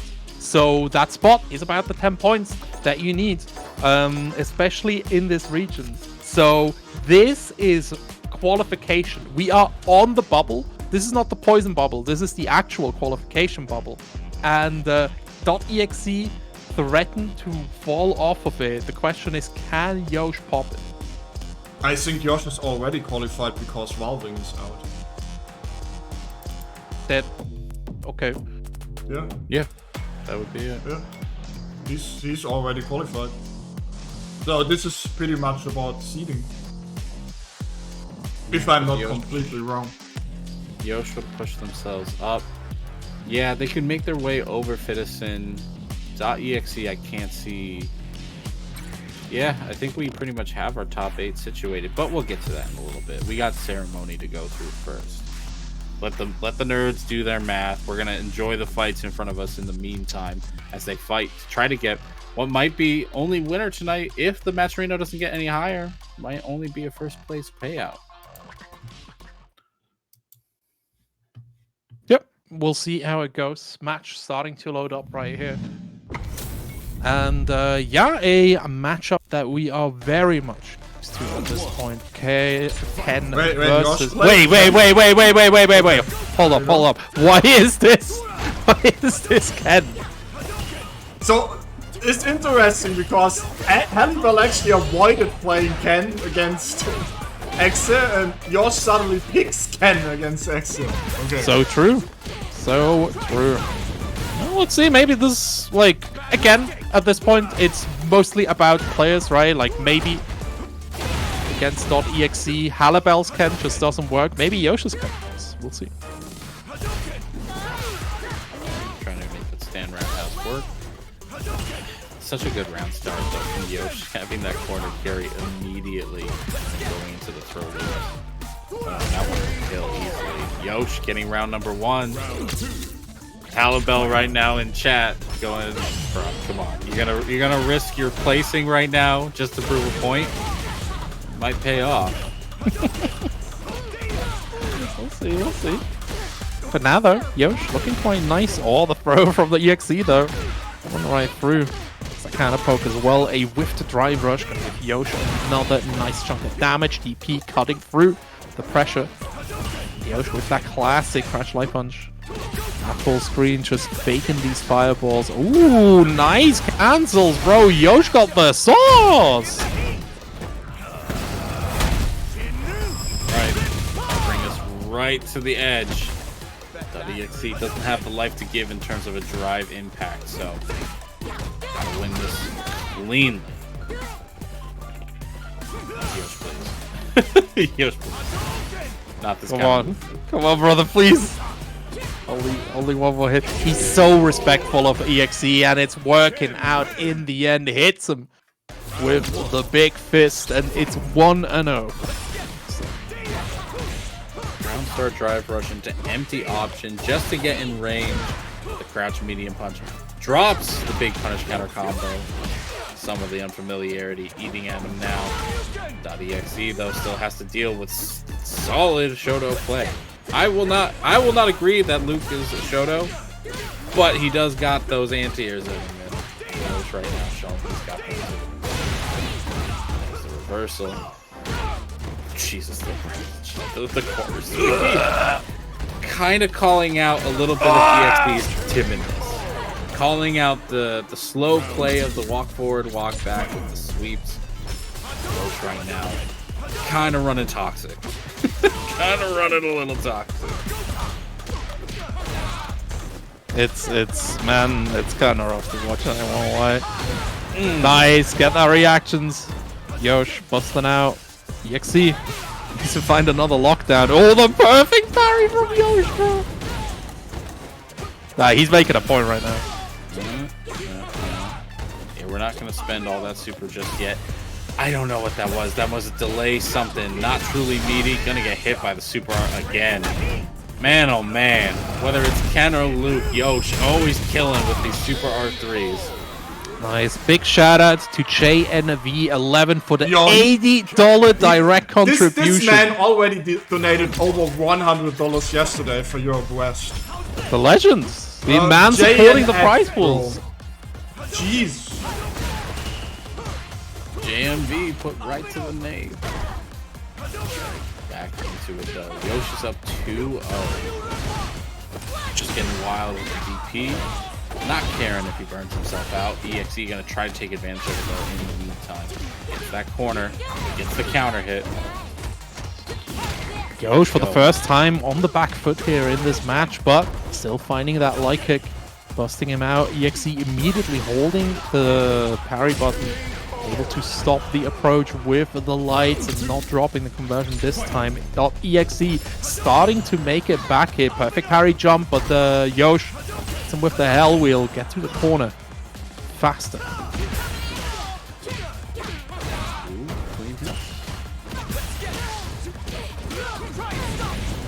Corner carry there. Oh, Jesus. Oh man, that's corner carry. Brutal.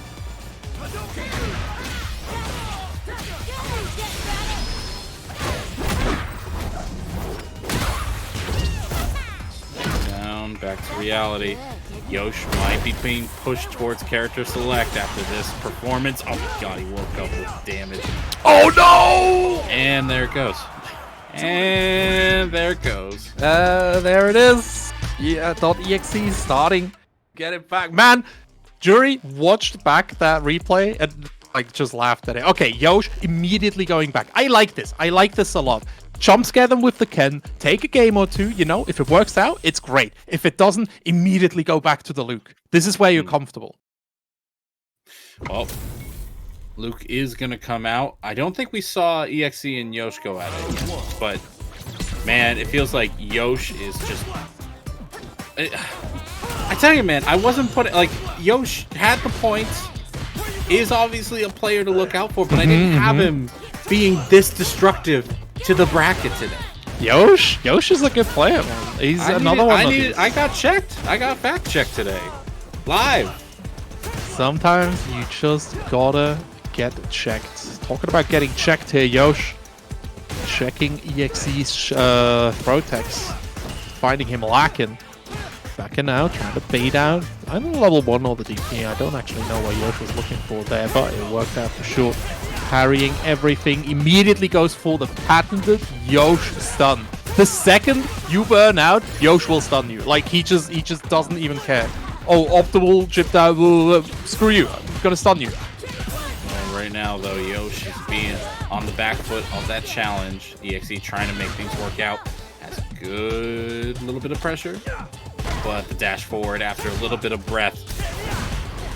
It's so rough. Yosh just knows exactly when to go for these explosive options. Unfortunately, that was not one of them. .exe blocking at a perfect time. Knew nothing was going to come from it, and just said, I'm going to wait this one out. .exe is feeling the pressure right now. Jump in is good as well. Yosh needs to find some kind of solution to .exe starting to awaken. Though we're punished there as well. No! Wait, I don't know if this kills. No, it doesn't. It shouldn't, right? It's not. It can't. It's not. Put me on stage, and he's not. All right. We can. That being said, might as well have been dead. The forward throw kills.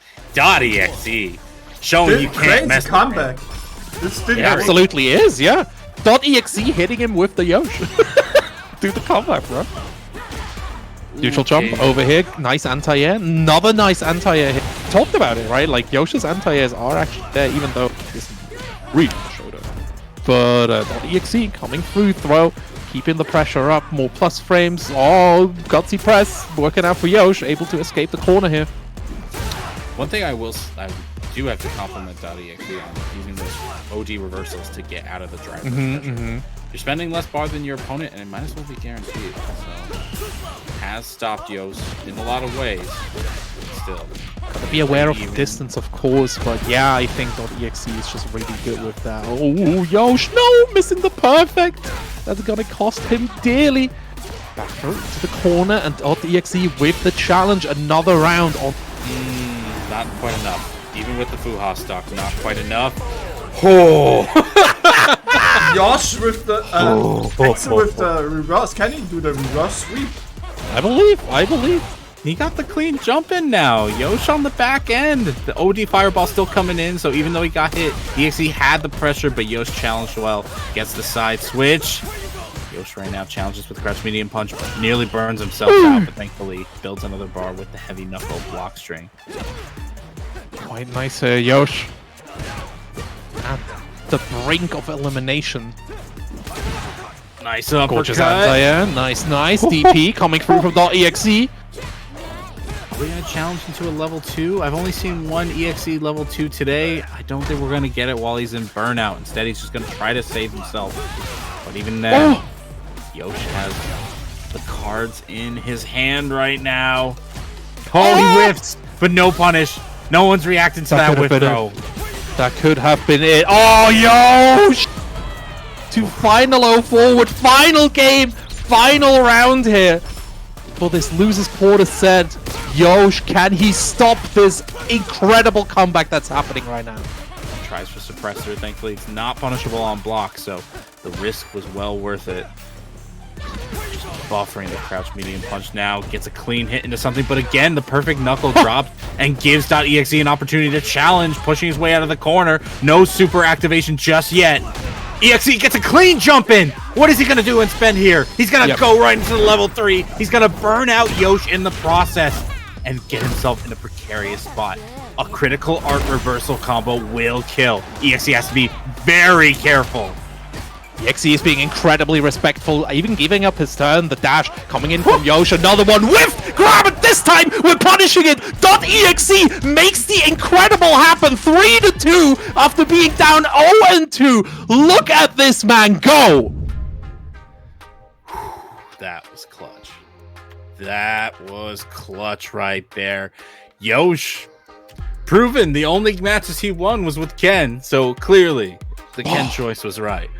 But it was not enough.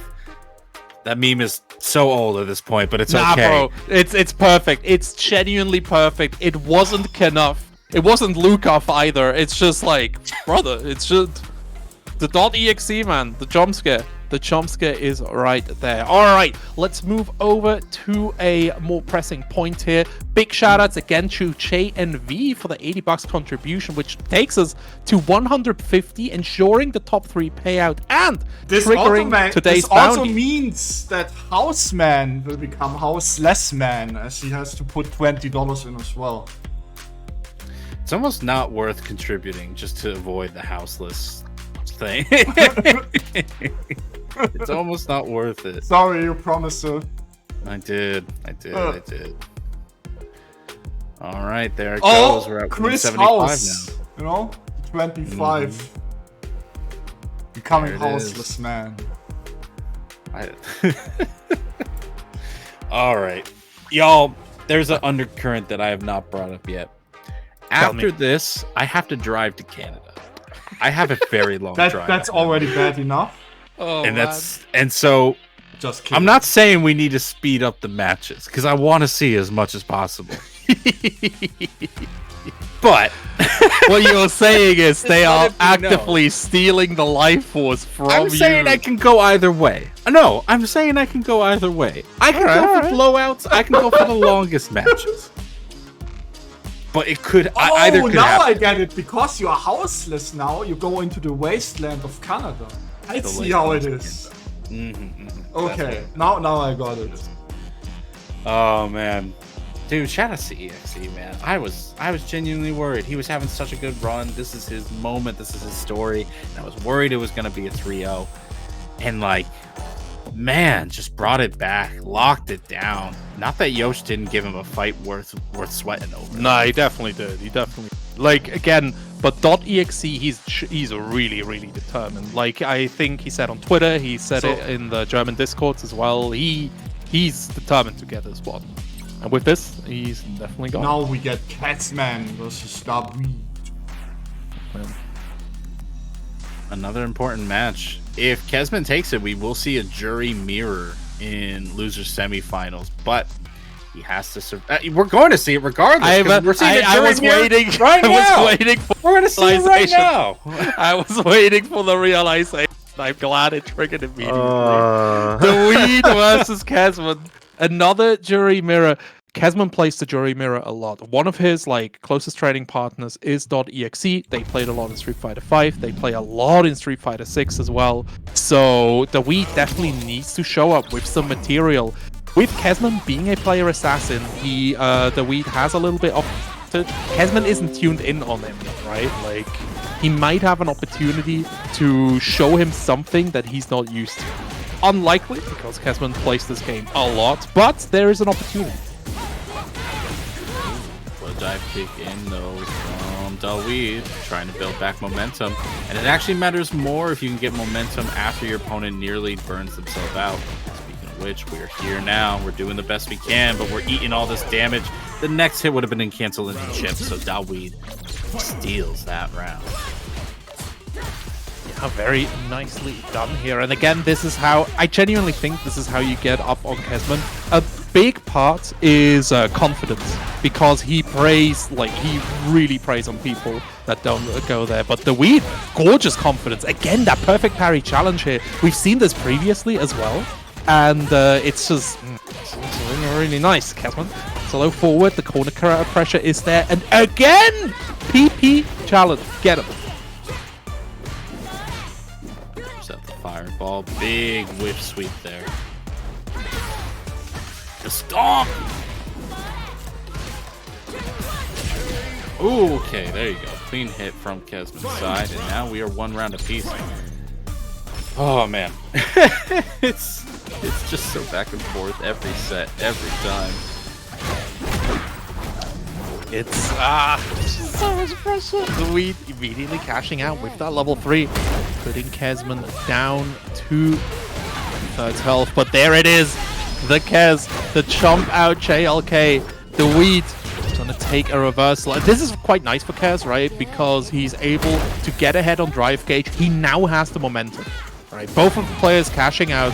Oh, nice, nice! Hold the phone. That was just checkmate right there. Parry coming through. How did that connect, Houseman? He waited. The man saw the drive parry, held as long as he could, and then pressed the jump to normal. Bro. Just that next level. Just that next level. Daweed is fighting against it. Has him in the corner, but gets checked already. Jumps over. Man, that's jump fierce, right? That's jump fierce from Jury. Or jump down fierce or something. Like, that button is just like... She is Sephiroth and summoning Meteor right above your head. That it's so hard. Man, that's nasty. I won't lie. Guess what? Ooh, gets call. swept. Yeah, the sweeps there are always like, I know the person tries to reposition after the stream. It's a hard read, but like, feel good for it. I think in Street Fighter 6 hard reads are like very worth it because the game is very explosive anyway, so might as well go for hard reads that give you like the big cash out. You gotta get your mouth kicked in either way. Yes, what are you doing here? What are we whipping these lights for? What are we he's hitting him with the Goof Gaga, bro. It's just how it goes. Oh my god, that reset! No! That's one of your kind right now. You're disrespected. Nah, he's nasty with it. The Weed. Oh no, gets caught out. I think we have a target acquired coming through right here. Nah, brother. Playing the Grand Blue Beta all like walk. Raging Strike, DI, literally the same thing. Kesman putting the Weed through the ringer with the level 3 cash out. Gonna put him into... Is this guess for game or is this kill? I think this is kill. This kill, right? Yeah, the yellow has enough yellow has been spilled here. I love yellow. There it is. Perfect KO. Kez right now, 2-0. He's making my wish of trying to wrap this up just a little sooner. Kesman worries about my drive. Nah, Kesman is a homie like that. He's like, oh, you gotta go? I got you, don't worry. The Weed, though, not interested in... oh my god, the death kick. This is what I mean when I say player assassin. Yeah, there's the perfect parry. This is where you have to start dreading. Like, this is where you start worrying. It's the same with Manat. And the Weed already stuck in the corner, gets hit by the wave, brother. He's tuned in. He's tuned in. The Jury wave, sweeping the nation. The hot sensation. I don't know what the rest of that line goes. Yo, the bomb. He ain't hired Colin today. Man, we can't afford Colin anymore. we're going through. Oh, Kesman! Gets the low forward, set the point for Mr. K. He wants to fight his training partner. Can he get past the Weed? Some challenge from the Weed, but no follow through. It's kind of a sign you're working on it, a sign you're trying to make it work, man. Oh man, not enough experience. There we go. There's the challenge combo. But I'm here and there about this use. He used it, and that is what it is. We got our drive gauge back quite a bit and a good amount of damage on deck. Oh? And you know what? It's paying off. Shut my mouth. We got the corner now. Daweed looking good. Has to jump in too far away, but Kesman went for the parry and... Oh boy, that jump fierce. Oh my god, that jump fierce. That is just toxic, man. That is just filthy, brother. Kesman going through. The CA is going to put the final nail in the coffin. No more keeping any of these gates. Yeah, you look cute today. Get away. I'm the jury. All right, that's another round on the books. Daweed losing to Kesman, getting knocked out 3-0 in the set. But you know what? Killed a lot of dreams on the way there, and that's all that really matters at the end of the day. Absolutely. You can go to sleep tonight. Be proud of yourself. All right, that's it. We're down to top 4, ladies and gentlemen. I'm very happy with where the Matcherino is, but it can always get bigger. We're at $175, but it'd be great to go out with such a bang. I think we've hit like $300 on this program once or twice. So, you know, just throwing that idea out there while we wrap things up for today. We are down to our top 4. Random winners final random versus GG Halibel, and losers, if it's actually, there we go. Losers. There it is. Lord AXC versus Catman. All about the jury mirrors and all about those feet. That's how it goes. I avoided saying it. Why you bringing it up? Because you know, you gotta give the people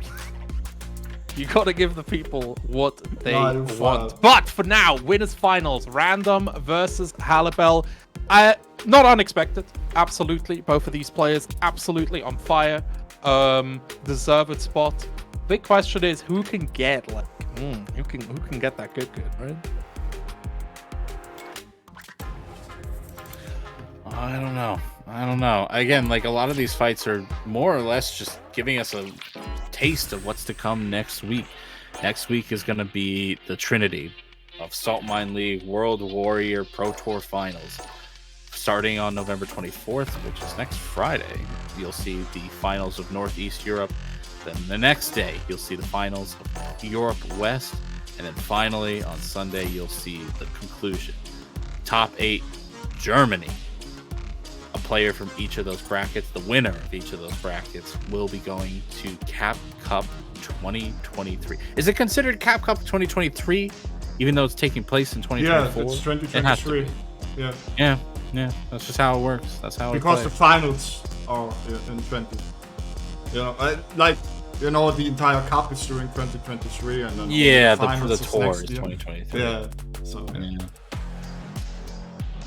that'll be fun though. We're still trying to figure out. I personally would love to be there in person again, but I'll see. It's an expensive trip, man. It's a very expensive trip. it's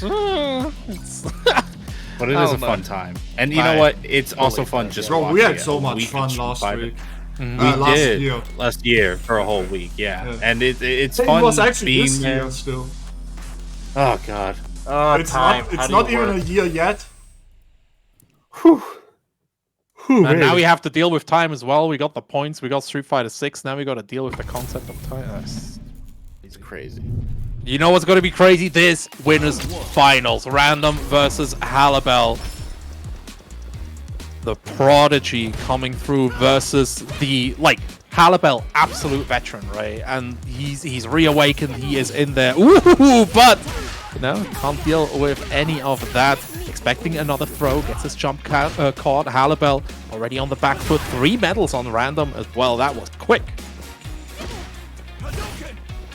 There's the jab check. I'll go right now, trying to keep calm and cool. Gonna try to shrug off the half health that he lost. What a preemptive poke. Nice overhead. With the Random, the DI comes in from Halibel. DP, as expected, catches himself just in time to block the level 1. Nice double Tatsu combo, gets Random to the corner. He's in burnout as well, doesn't have a lot of reversal options. Doesn't want to commit to a dangerous level 1, and Halibel with some good ass footsies takes close. Alright, yeah, I'll give him credit. He shrugged off that damage like it didn't even happen. And just plays solid the entire time. And right now trying to get the in, but Halibel stopping him at the gates. Crouch medium kick, man. So good. Beautiful punish. actually so hard for characters to punish that overhead. It's just so far away. Is that dead? That's not. No, not even close. Especially without the cinematic in tow. But gets a safe jump and a dirty shimmy. Staying fierce right to the face. Bro, he just shattered that jaw. That's crazy. That move has so much impact. All right, let's move to the foggy streets here. See if Random can get himself a license for these medals. Halibel, again, just such a considerate approach here. Random going with a lot of preemptive parries once Halibel starts moving into like standing heavy punch or heavy kick poke range. But Halibel just lets him burn through his drive gauge. And it's working out so nicely. And sometimes Random does try to freak out the opponent into doing reversals like that. That's why you saw the empty drive rush. But Halibel's just not the type to really bite. And so, yeah, there's just no clean victory here for Random. Thank you very much for the gift sub. Hey, thanks so much. JNV getting his much-deserved gifty for being a donation. Oh, Halibel. This is really interesting, right? We see this in Street Fighter League a lot. Once the players like get too deep into the heads, they autopilot their strings and not pay attention to the DI. Really, really cool. Oh, good jump. Evading the command grab. Random already on his back. Halibel immediately cancelling out off the drive rush as well. Oh my god! What a read from both sides. Not fully punished by Halibel, but even still. Now eating that hit grab at the end of the combo there. Random just doing massive amounts of damage with everything in his power. Halibel's gonna cancel. Yeah, I kind of respect it just because they can put Random into a close to burnout situation. God knows Ken is able to put you into block strings that make him just cry and bleed. Ooh, doesn't even need the block string. Gets the raw hit into the link. The backdash gets caught by the crouch medium kick, and Halibel takes a round. Very nicely done here. Halibel wants to keep his lead growing, get that grand finals placement, but Random still able to resist so far. To look rough. Gorgeous ball. Very, very like large gamble from Random as well. I don't want to say he's getting desperate, right? He's still sitting on 5 medals, and that's quite comfortable. But those kind of sweeps, can't do that. Yeah, and again, you see the empty drive rush, and it's like we need the adjustments to slow down.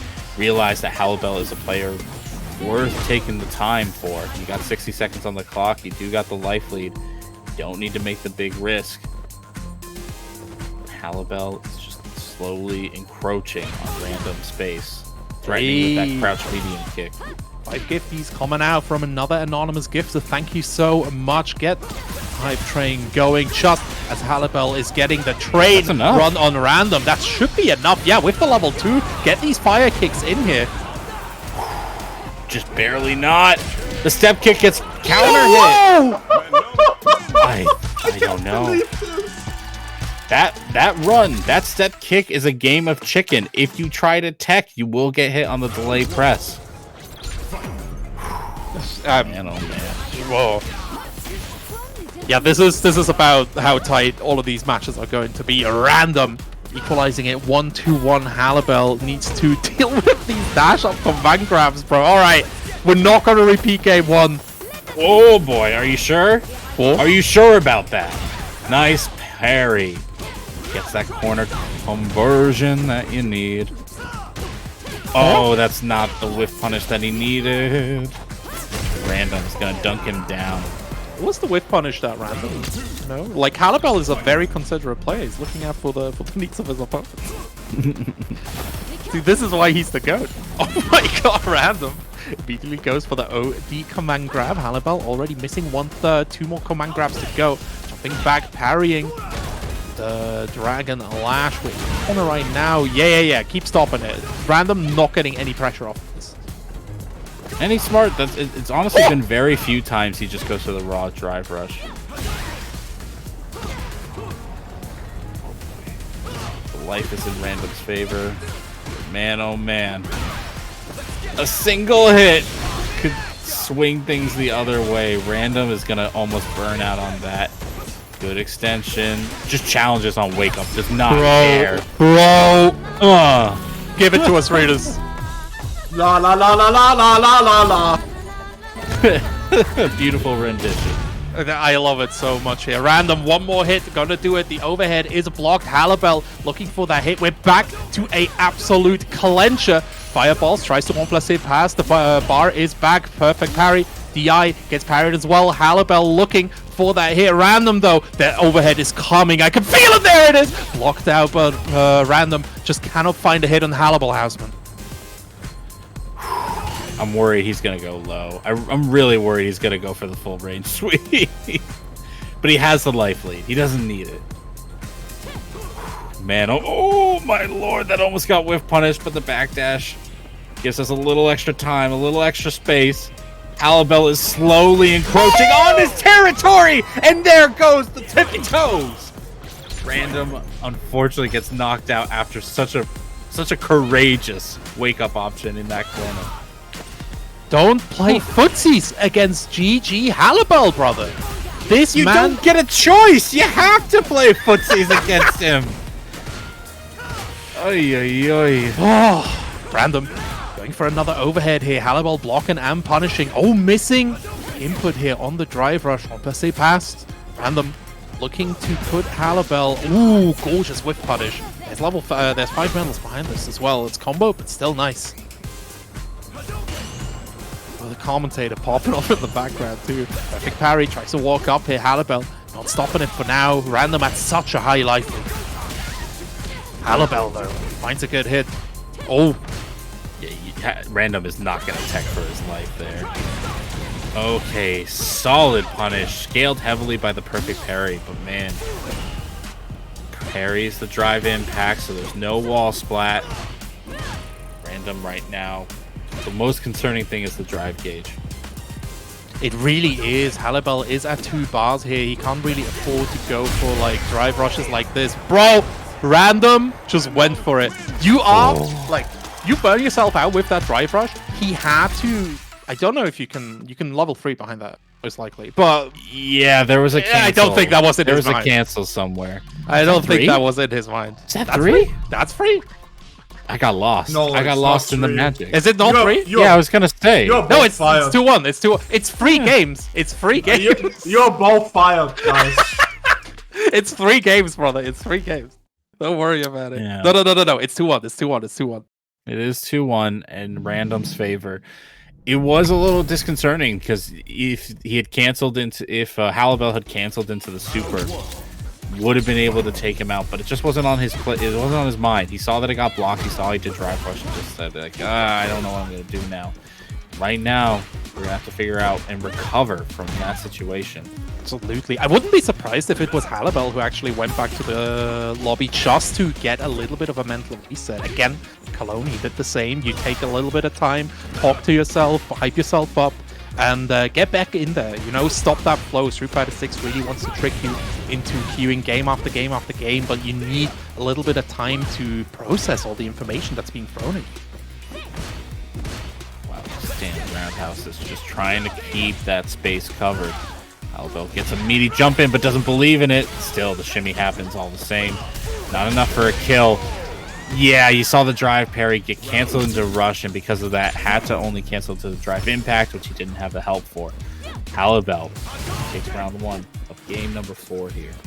Yeah, and we're seeing that mental reset here, and again, this is the new and improved Halibel that makes me so happy to watch. Random though, still on his pro. Nice! Wakes up with the 2, stopping the drive rush approach here, but Halibel, like, that's not too much down. Yo! Halibel didn't even believe it. Saw his stand fierce and was like, there's no way. Didn't cancel into the level 3. Interesting from Random there. Getting deeper into the mind games, like Random has been twirling past these the fireballs at that range, and the Halibel just having the solution ready. And basically telling Random, I bet. Oh! Jabs him out of the Dragon Lash. The ODDP keeps him alive for now. Goes in, but the step kick is blocked, and the Halibel down to another round. That's true. Oh, man. Random is looking to continue his legacy as the most consistently strong player in Germany. Oh! Oh, the perfect parry. That was stylish. Are we going to do level 3? No, we're just going to get another medal. Do some twirls. Right now, Halibel's stuck in the corner. Thankfully, it's not against Geef. The command grab range isn't that scary. But, like, good check. The step kick actually whiffs. Halibel right now scrambling to get a sense of a game plan going, but thankfully gets that counter hit on the Jinrai kicks. Nearly puts himself in burnout, and Random pushes him over the edge. It's a little bit scrambly in the air here. Random is timing the throw, gets back thrown for his trouble. Is in burnout now as well. Oh yeah, cash that out, baby. I don't think it's enough. I think it's Jinrai scales it way too much. But that being said, Halibel almost has his drive gauge back. He does now, and yeah, that's going to be Chip. Halibel's not done yet, man. He is fighting for his life here, and he is taking everything with him. We're back to another game 5 here. This is worthy of the Halls of Legend. Random twirling past here. See how he's adjusted the distancing right there? Like, he used to do it at full screen. Now he's going to the point where Halibel, if he wants to go more proactive, basically gets counter hit and gives his turn back to Random. Insane, that, like, again, insane conversation between these two players. Ooh, the toe tapper once more comes out. Safe jump. Random blocks it well. Nearly burnt out. He goes for the Hail Mary drive impact, and it does not pay off. Halibel now on set point. This is how it goes. Random looking for another set point at least here, but again, that little break just gave Halibel so much advantage right now. Driver coming right in here. A lot of whiffs going on here. A bunch of implications going through. I love that DP here. Still aware enough to see Random jump in the range. Perfect parry. Goes back. Standing light kick immediately confirms here. Random burning through a lot of drive gauge. And in early rounds, you know, you want to do that, but with level 3 on the back here, it might just be curtains sometimes. For now, Random finds a really good round straight into the conversion, and we are at final game, final round for a winners finals. Random versus Halibel, game 5, round 3.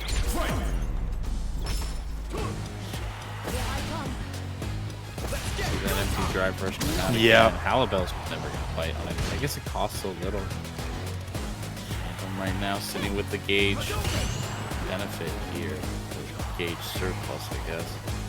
Absolutely. The random, like, these cancelled drive rushes are very important because we've seen Halibel go for Oh my god, talking about interruptions, Random putting Halibel onto the floor right now. To get out of this corner first, but Random just picking away at the health bar. There's 3 bars available as well. A lot of moves can just straight up murder here. There are still 5 medals. Parry, keep that bar high. I mean, Random can play on the clock here. Of course it's a lot of time on the clock. It's 50 seconds, brother. But Halibel finds the opening. Level 3 coming right out. Reset with the overhead as well. So much damage right there. Drive gauge basically not impacted here. This is all about damage, but you know Halibel wanted to use it. Oh, Random! Cashing out with his own level 3, and this time Random getting so many resources out of this. Not going to kill either, right? But I really like this for a situation for Random right now. Tries to go for the command grab. Halibel back. Drive rush. DI for Halibel! Actually connecting! Doesn't have the meter to convert too much. Random has one more opportunity. The funny kicks coming right through though. Random to blocking out the fireballs right now. Halibel, OD fireball! Keeping the movement under control. Another one! Keeps it in there! Halibel moves to grand finals! Yo, what a set. That call on the DI was such a risk. Halibel could not have seen that he pressed the crouch heavy punch, but knew it was coming all the same. Oh man, that was too tight. That was way too tight. We might even see a rematch down the line though, as Random is only going to be sent down to losers finals. Halibel will sit in grand finals for later. Oh my god, we were too close to just Chad, right now. Chad, it's so hype. That was so incredibly tight. That was so good. I'm so excited. By the way, Random. if we look at the bracket, Exe is the only player right now that hasn't won a World War. We had 4 World War events, and all 4 got won by a different person, right? Exe is the only one right now who hasn't won a World War. If we want to keep the record, Exe needs to win this, you know? So true. Absolutely. Like we said earlier on, like Exe definitely in the state of his life. So we'll see, but he needs to get first past a matchup that historically he's been, like, just player-wise struggling. Again, they play a lot together. Kesman, somebody that really tunes in on your habits and then exploits them against you. The mirror is very player expressive, so I genuinely feel that Kesman does have a little bit of an advantage here. But again, this is a different EXE that we are talking. Right? Like, maybe at this point he's just like, he's soared beyond what is in Kesman's databases, and he should be able to surpass his old self. Definitely potential. There's definitely potential there. Oi. All right. Where are we at? We are at losers semifinals. We are talking, as you mentioned, EXE versus Kesman. You might think you've seen how this mirror goes when Kesman fought Dweed, but you know, each of them brings their own. It's different. Each of them brings their own style with this character. EXE brings so many great fundamentals to the corner, right? Like, his signature is literally a crosscut DP. Right? Like, it just shows, like, him doing this so consistently really shows how good his fundamentals truly are. But he is up against the assassin of Germany. Let's see what .exe can do. There's already those fundamentals with the anti-air starting. A lot of implication going on here. Kesman going for a cheeky dash up, immediately punished. No gimmicks here tonight. First forward throw, though. Drive rush has given .exe disadvantage. And yeah, he's just going to use that throw as much as he can. Kesman calls it out finally, but still took more damage than EXE applied. Yeah, absolutely. But you know he's out of the corner. That's the important part. Let's see how it goes. EXE ready with the punish. Gets a low forward as well. Kesman getting struck back to the corner. Actually, just got to get back to the next round. .exe picking it up. Good parry against the OD fireball. Kesman only gets 1 stock. See, gets that forward throw again. I'm wondering if that's where most of the damage is going to come from this entire set. It's got EXE getting these raw throws in. The normals being exchanged here. Kesman finding the first hit. The Shimshan is there. .exe takes another throw right here immediately. There's no loops for you. ODDP back throw gets him closer towards that corner, parrying the way for now. It's with the storm.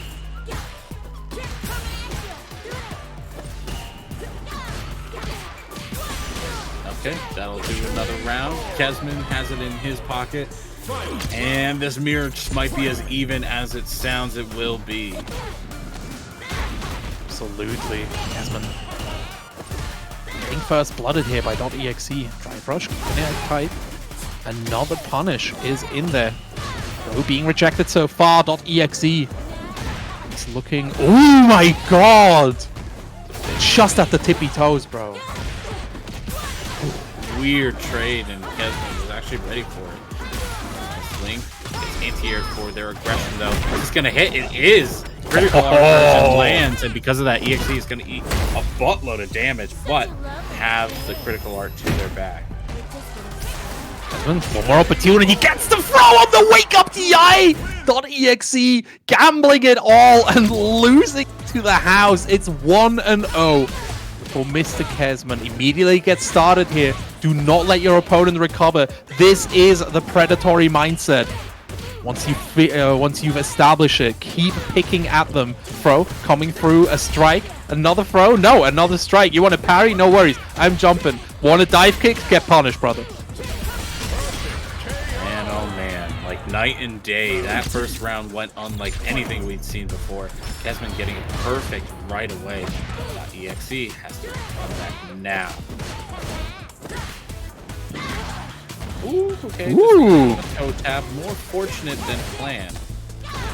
We take those though, Fro coming through, Fro strike, shimmy. Exa is just doing what Kesman did to him last round, bro. This is just blow for blow right now. There's that crosscut. .exe showing us that he has everything under control. This is his space to take. More perfect parry attempts here, but Kesman getting called out by .exe. The drive rush should give him the space that he needs to get us to a round 3.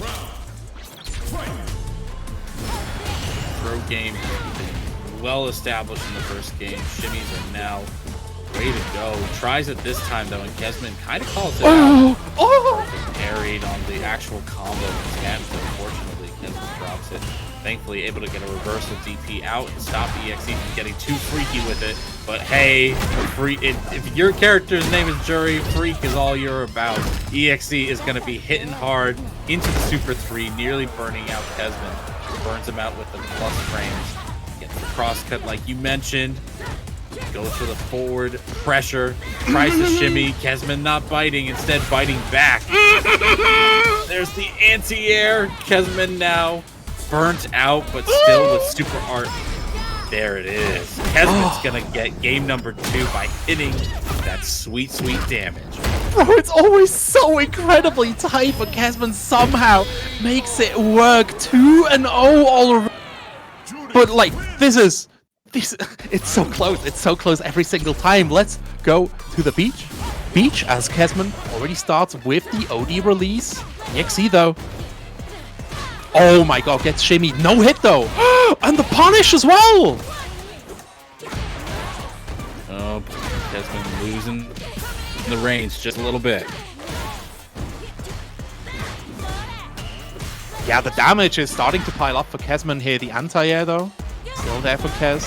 Heavy release, goes right through. At least he's out of the corner, but .exe not interested in letting him stay there for long. Drive rush coming through, trying to bait out a reversal, but .exe instead just takes the drive rush and runs away with the round. Goes the way of EXE.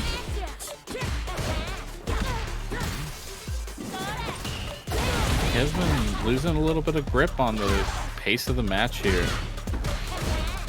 What is EXE doing a little different? It's throwing him off. Goes in with the plus frames, tries to shimmy again. Kesman not biting. Anti-air still there, the dash up. It's past, DP's the overhead.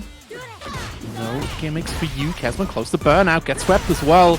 EXE able to acquire the coveted one, but it doesn't even matter because the level 3 to finish it out 2-1. .exe starting his run back right now. This is the time. This is the place. This is EXE run back too. That was maybe 60 seconds within 2 rounds. EXE definitely cooking. Let's see if he can finish that meal.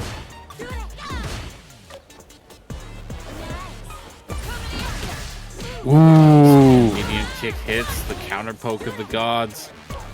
Kesman having a much better round start than he had in the last game. And a reminder, he only needs 1 game to knock .exe out of it. Kesman is so insanely patient, by the way. Like, .exe is committing to the dive kick because he expects Kesman to basically lock down the neutral with either wave or the forward heavy punch. But Kesman just waiting out there.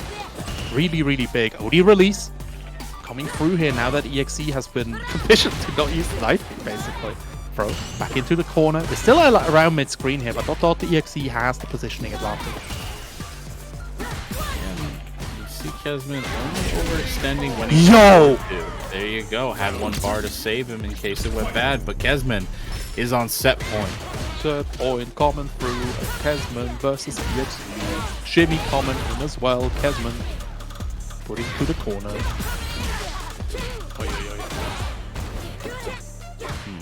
Oh, tried to call out the throw. Didn't happen, thankfully. Nothing really happened in that interaction. Very awkward here, like, because you don't expect your opponent to like jump out like that, right? Ooh, so is that a combo? That's a combo that'll kill. That is a combo, brother. Ayo, Kesman. Nice. 3-1 for Kesman. Moving on here. Still the #1 jury. .exe had an incredible run. Managed to qualify through his performance here. Very, very nice. But Kesman putting an end to it in the end. Baby. All right. The final jury remains and has to go up against the Random. The Ramback, bro. All right.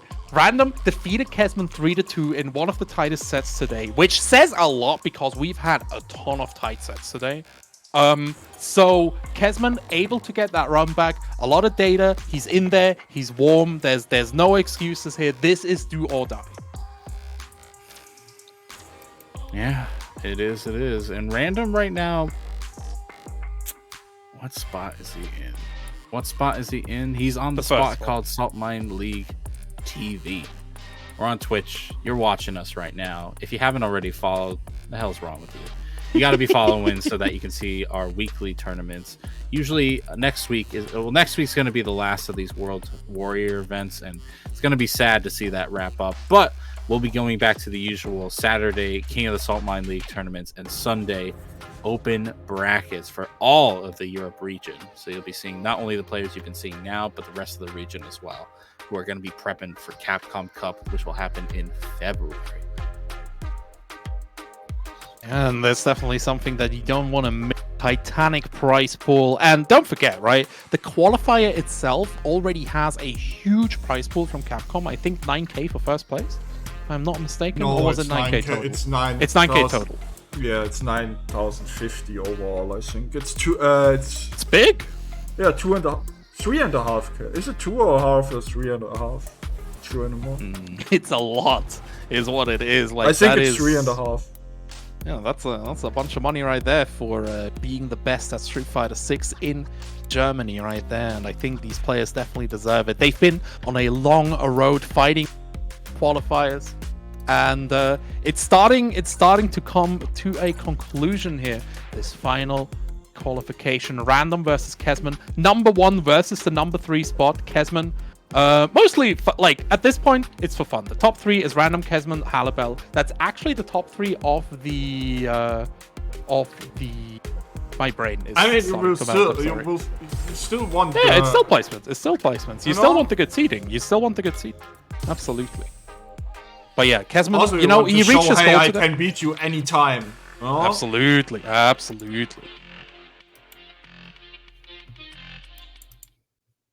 Anyway, ladies and gents, losers finals, Random versus Kesman. The rematch, not of the century, but an important rematch. Because again, these two have a chance to be fighting each other next week for that CPT spot. Definitely. Let's see here. Random versus Kesman. Again, a hood classic here at World Warrior Jam. And Kesman starting out strong. Gets these drive rushes, gets DPs, gets the throws. Oh, gets the BDs as well. Random not interested in getting thrown this time around. There's that perfect parry punish. We already, like, he saw that from the weed. He's like, oh, let's go. Tries with the command grab. Kesman not biting.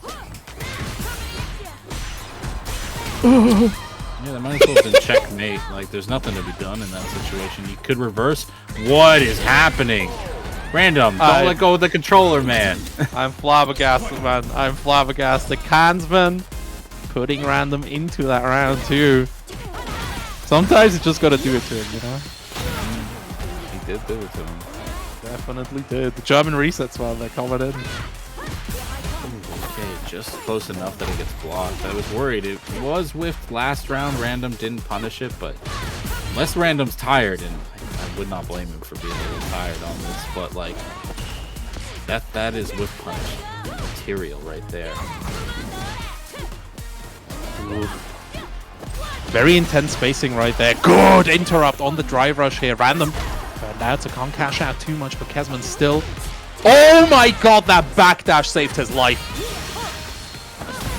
But what will save him from this? Nothing. Nothing, brother. Absolutely One round nothing. apiece. But meter baited. Kesman sitting on 3 stock right now. Paid at the meter. Are we back to that era? Lost never around, left. paid at the meter. It never left. Man, meter is so unironically important. Starting off the round like this, good stuff.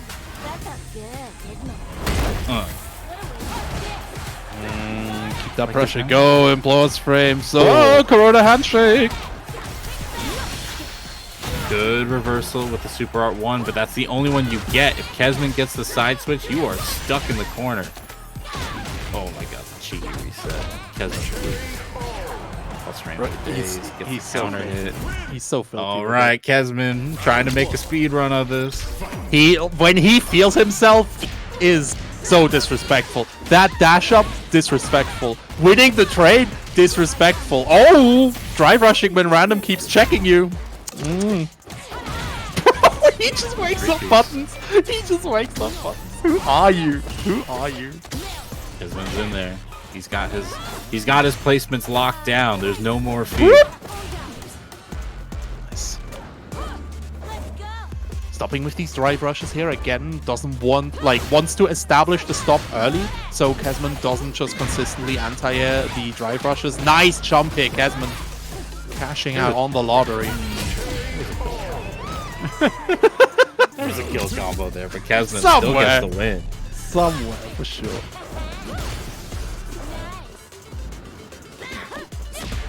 Again, that button's getting whiffed and random. Random's looking a little slow on the draw right now.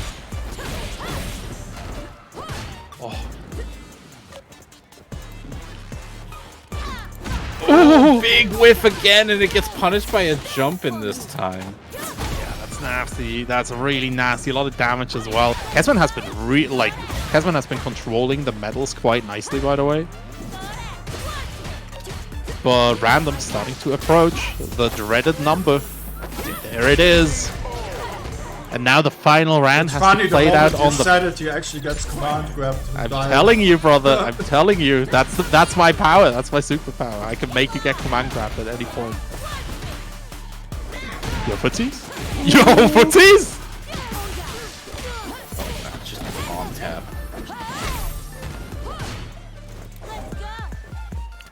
All right. Intense spacing going on here. Oh, drive rushing under here, looking for a cross under, but random's trajectory a bit awkward. Kesman doing a back punish. Level 3. These players, man. They're playing with my emotions. That's gonna be a 1-all. No, he's not dead yet. No. I misjudged the damage, but I don't misjudge the foot. Random and Kesman both with 1 game apiece. Live by the foot, die by the foot. Random equalizing. Let's go! Fight in the arena.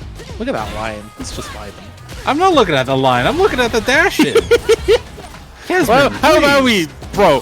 How about we look at these attempted throw loops? Oh my god. Hold up. Random is just making the wrong decision every single time. Finally, one decision. And now immediately starting to ride that momentum to the mid-screen. Kesman wants to slow the game down a little bit. Gets command grab for the Fuha stock, bro.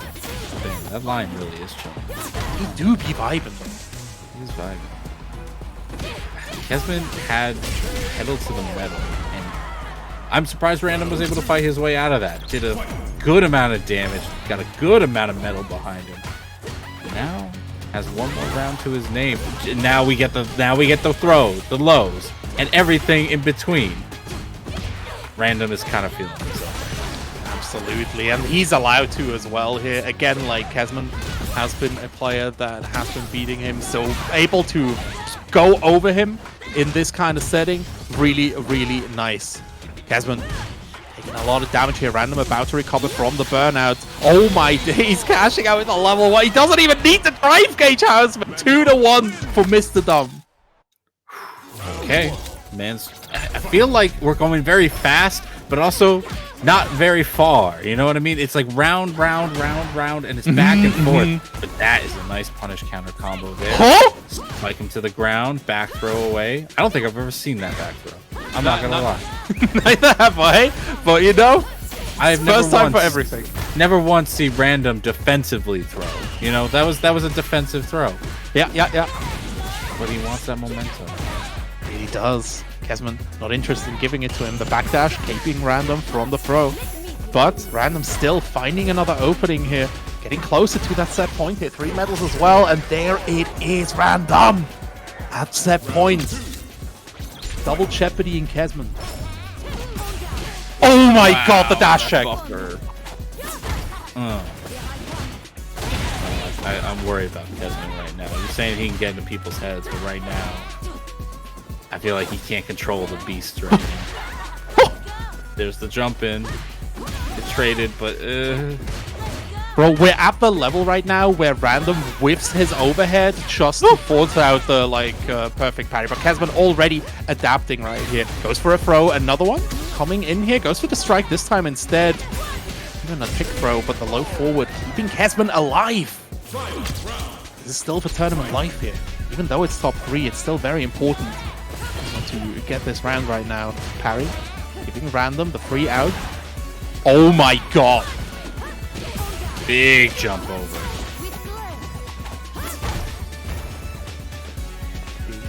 Large, huge even. Kesman looking to find another hit in neutral. A random though presenting absolute wall defense. So going wide for random, finding another hit. That jump in, bro, that button, so hard to deal with at that distance. It is a little difficult. I won't pretend like, oh, he's dead. Analysis over. Man's dead. We're going to the next match right now. That's filthy! Random able to take it 3-1 over Cramson. And just like that, 7 letters.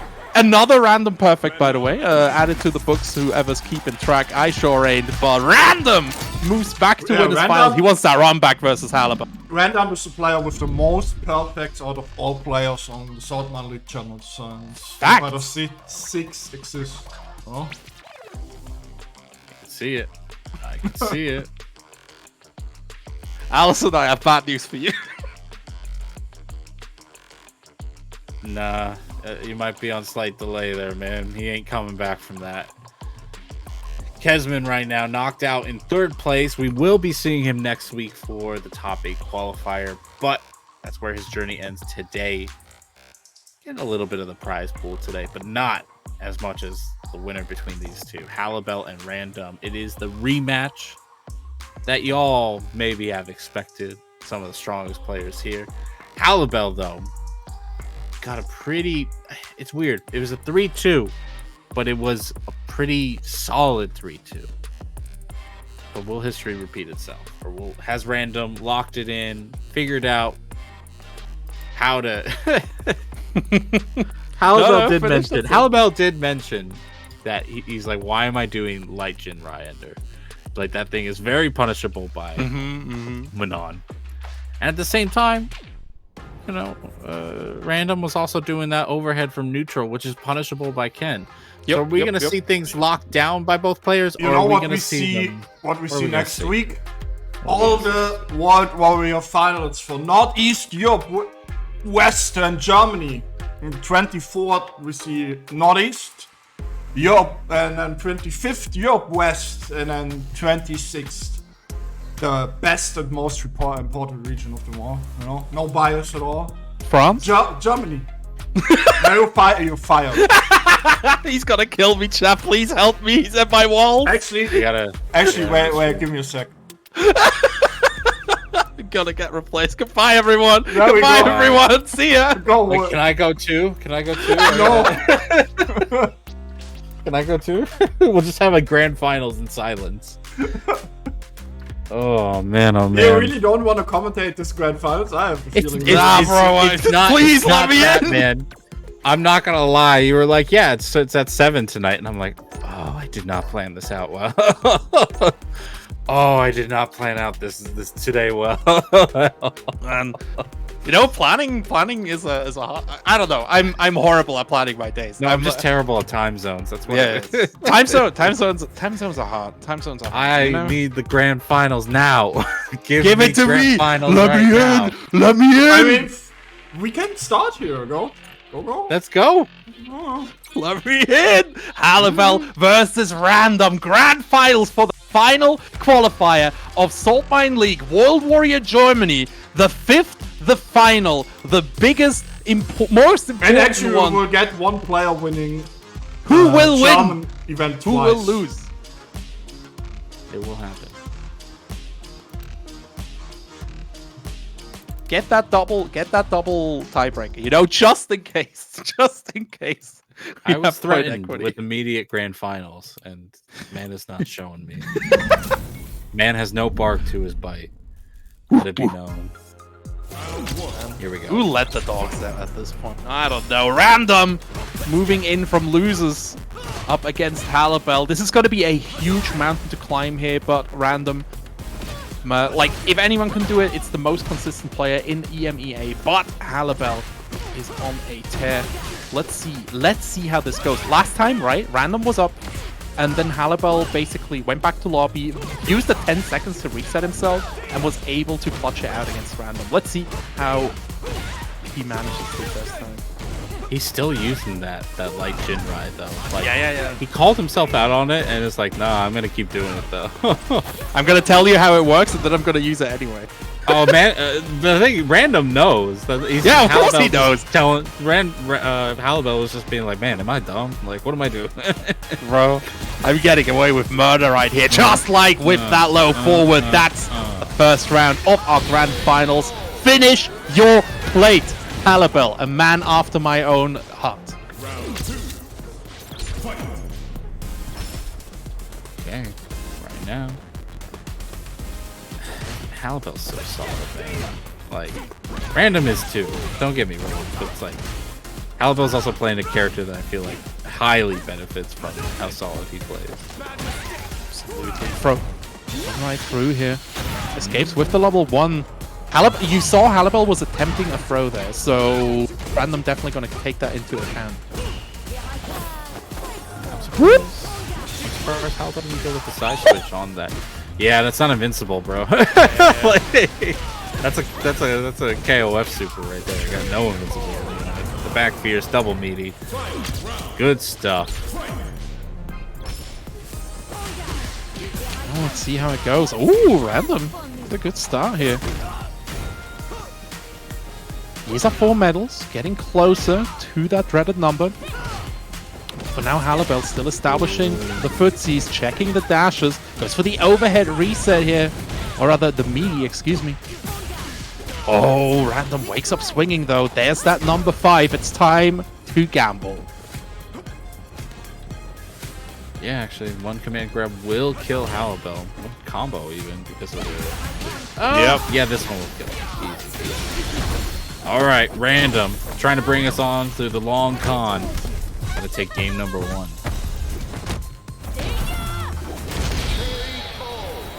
One and 0, going the way of Random. First steps have been taken. We need a reset, right? So Random needs to win the first set, then get the second set as well. Whoa. But Random looking strong. Bro, hold the phone! Hold up! Oh my lord. Smacking Halibel all around. Doesn't mind eating that. Minds eating this though. That drive rush fierce is a potent punch. That hurts. That looks so violent. Empty jump throw. One more interaction. The throw gets rejected. Random finds a nice hit here. Yeah, gonna cash out with the level 2. Does that kill? Yes, it does. Halibel on his back. Super 2 does a lot of damage. It really does. I don't know why. It just does though. She needs it. She needs it. I guess you do. Toe tapper. Right to the corner, but you know, Random's been showing us off like that his corner escape is oddly consistent. Yeah. No, we saw the backdash there, and again, like Halibel has represented the throw in this situation before. Random had 5 medals, by the way. Halibel to guess for his life. Yeah. PI gets parried. Yeah. All right. Good wherewithal on Halibel. Knew that he had to parry it. But here's the thing: a canceled DI, you might not have time to parry it. So yeah, there you go. Footsies. So now he's 1 away from reset. So true. All right. Fingers crossed. Fingers crossed on Random that he gets the reset, the easy reset, the 3-0. Let's see, that would be optimal, right? Like, just sweep Halibel in the 3-0 and then basically play the real set in the reset set. Because, yeah, Halibel definitely needs to warm up just a wee bit. Random, though. It's a nice start. Almost burned out, though. Halibel definitely has taken notice to that. Starts shocking the plasma. It's alright, though. Again, already built back 2 of those bars. Halibel wasn't really expecting the aggression from round start. Gained a little bit of damage and is working with it, but now has to make the approach on the character and a player that's admittedly not the easiest to do that. Still, Halibel gets the clean jump in, gets good amount of damage for spending 3 bar. Not spending any super because we can get that tricky meaty overhead. Yeah, that's always rough to deal with. Halibel finding around here. Random. He needs to actually, the econ is under control for Halibel right now. It wasn't even one of those rounds where you take the round, but the Manon is still very high, so she can just gamble you to death in the next 2 ones. So Halibel, ooh, gets swept though. You're not going to stop him from gambling. Come with I don't need your logic. Down. Wow, it smacks right away. That's the thing, like Random, it's a tough hit confirm. Random is on reset point. Random could technically cancel that stand fierce. I didn't know that until recently, and so like, it's amazing how well he does on all these. Oh! Speaking of which, all right, one more guess. That's it. Wow, he is steamrolling right now. Ladies and gentlemen, No! we have a reset. Oh yeah, reset coming right through. Now. Bring out the rolled roller. Like he is just bashing through. How would Random versus IDOM go? We need to, if Random can make it out to LA, if he gets that ticket, we might see that. I want to see that first to 50, bro. I want to see that first to 50. Get these guys grinding. But yeah, reset coming through. And again, I think it was Halibel who quit to lobby, and I think that's a good decision. You need to catch yourself. Nah, it ends after 3 games. Oh, it just ends. So they go back to, but they both grabbing something. Yeah, that's good. That's good. That's good. Yeah. No, we like. Yes, he lives in New York, but the Capcom Cup Finals it's in San Fran. That's how he goes. But we've seen the set. Random has been running, like speed running the set against Halibel. Halibel just can't get a grip right now. It's night and day, man. Their last set in winners finals went back and forth. You saw some interesting punish opportunities from both sides, and there is an element to Random playing at a bit of a faster pace, which, you know, it's not like Halibel can't keep up with, but it's definitely faster than Halibel might be comfortable with. And because of that, you see a little bit less of Halibel slowly encroaching on Random, and a bit more Halibel encroaching, Random getting right in his face, and then suddenly having to deal with that. Yeah. We made this joke earlier, like you don't play neutral GG Halibel. And that's exactly what Random is basically doing by turning up the tempo so much. Kind of trying to avoid these situations that happen in the winners. Right, we're taking it back to the streets now for our reset grand finals. Wow, perfect parry. That's not a good sign. That is a rough sign for sure. Halibel still looking to get that pressure started, but Random is just tuned in. It would be a Random who takes it 2 wins, right? But for now, Halibel still got the pressure. Funny kicks coming through as well. Random getting closer to getting these punishes. And honestly, though, that anti-air, as much as the perfect parry wasn't a good sign, having that anti-air on deck is a good sign for Halibel. Unfortunately, gets neutral jump on his aggression. That has to wake up with super, putting himself in the corner on his reversal. The tough side of the coin there. At least is able to burn out Random and bring us back to the Take throw attempt, gets rejected. Random. Bro, he just is teching every single time. Hits him with the Random. Halibel Looking for that wall splat. Distance wasn't quite there. Dash up, command grab, and that is it. Random takes the first round of the reset. Okay, trying to poke. Well, spent a lot of bar just keeping things safe from round start. Oh! There's the DI. Bong. For those questioning why not many fireballs, Manon is actually pretty decent at getting around the fireballs unless Ken can get full screen. And so that's kind of the condition for it. As you can see, Halibel doing very well at close range combat. The fireballs were like a big part of the grand final set as well. Random towards the end of that set has shown that he deal with it at like both the distances where they would be useful. So Halibel probably keeping them back a little bit, wants to fill the mental stack first with other stuff before he starts shocking plasma. Like, it's very important to realize that these players have been playing a lot and they're basically building on top of each other. So the fireballs have been out of the question for now. CA, let's go. Breeders, hit it. La la la la la la la la la.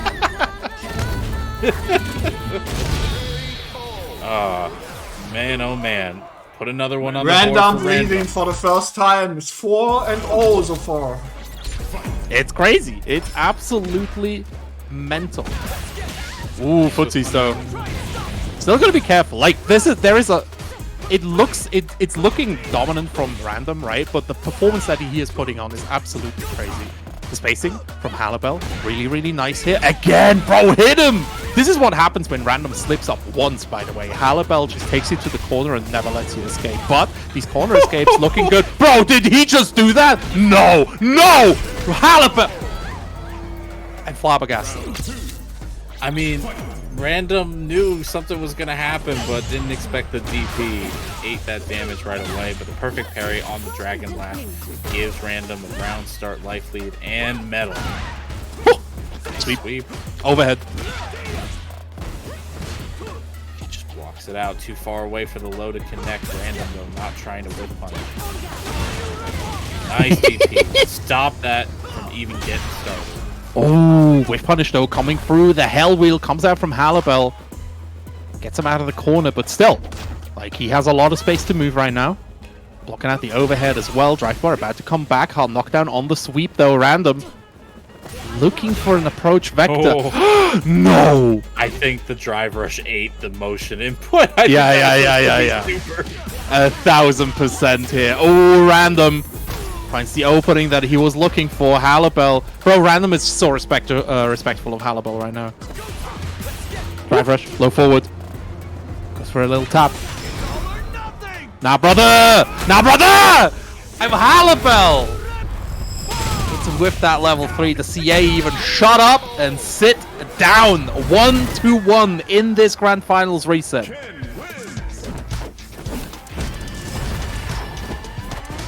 Sit back, relax. You got more fights. Get all the way to the macho ring. Halibel carries Random to the corner, tries to go for a throw here. Random not interested, rejecting the offer, you know. Don't always ask your partner whether they want to dance or not. DP, again, immediate meaty DI, gets parried. Not perfect parried though, so Halibel always got through. Halibel spent a lot of meter getting us all the way here, only to be side switched and burnt out. Has to survive this. Has a level 1 in deck, but is buffering the wrong option. Doesn't have the anti-air because he's buffering that quarter circle forward. No anti-air though. Oh no! Nice side switch option there. Halibel now back in control. Has the corner, but yeah, uses the Jinrai option, which gets punished. Random right now, chipping away at the health little by little. Halibel looking for that final opening. This is so incredibly tense. There it is! Finds that last hit, and another round goes the way of the veteran.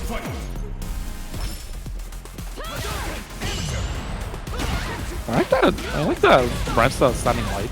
By the way, like if random decides to go a little bit goofy on random stuff, it just covers so many options while being relatively safe. You ain't with them.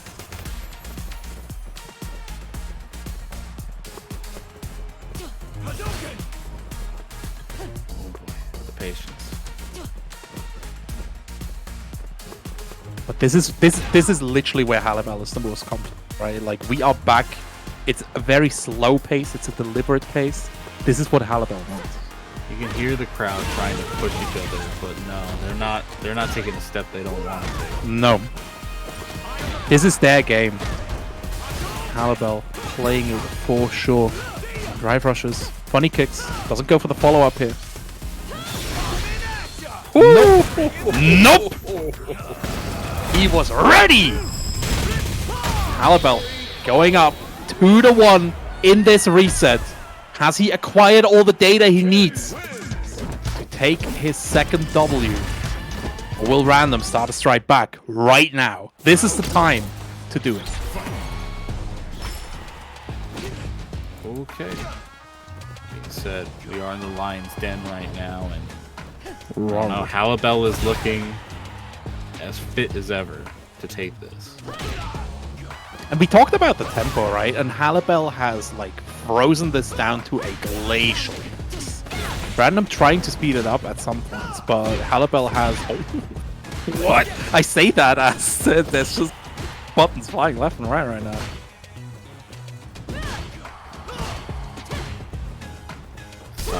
Blocking everything. And yeah, Halibel kind of figuring out that Random's going for these DI unsafe buttons.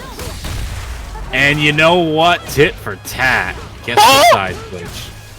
I don't know. I assume that was supposed to be level nothing. Nothing goes into Level I don't know what nothing. the wake up thought. What it was really cool.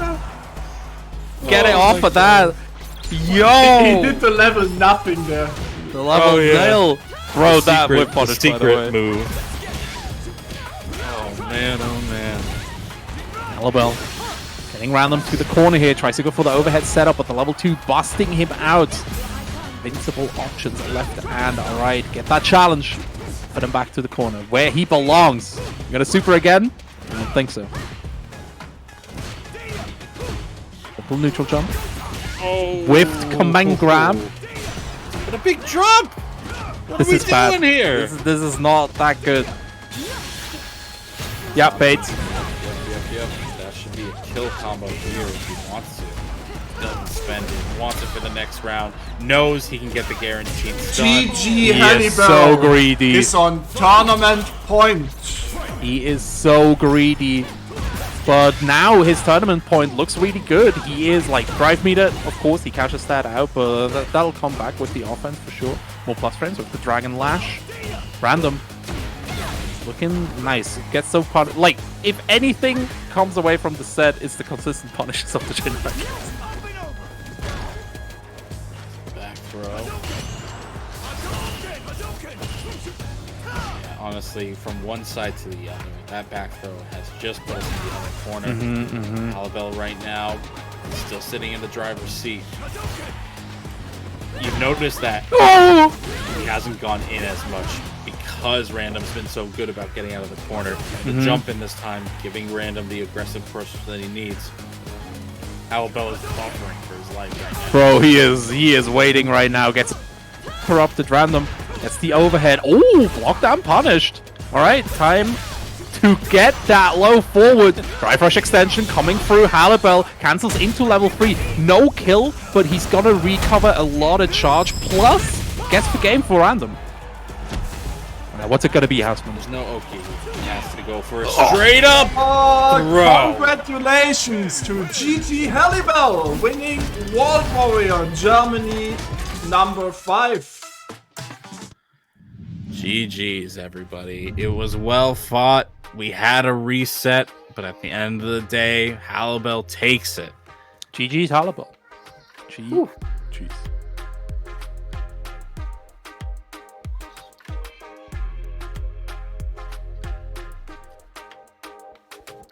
I mean, but I'll stick around. It's not like the 8-hour trip's gonna get shorter if I leave 2 minutes. So we need to wait for the ranking to update. That takes 5-6 minutes. So if you wanna stay, we want to show this on stream. Are we gonna show both the top 8 of today and the top 8? Okay, we're gonna do both. Okay, so then we'll hold off on that for just a minute, guys. It's been a pleasure commentating all of this. Today's top 8 has consisted of Gangreon with the 7th place, along with Yeris, with an Aki and Blanca. We've been seeing Blanca a bit more, but Aki not as much. So great seeing that placement today. Yosh and Dawi taking 5th place each.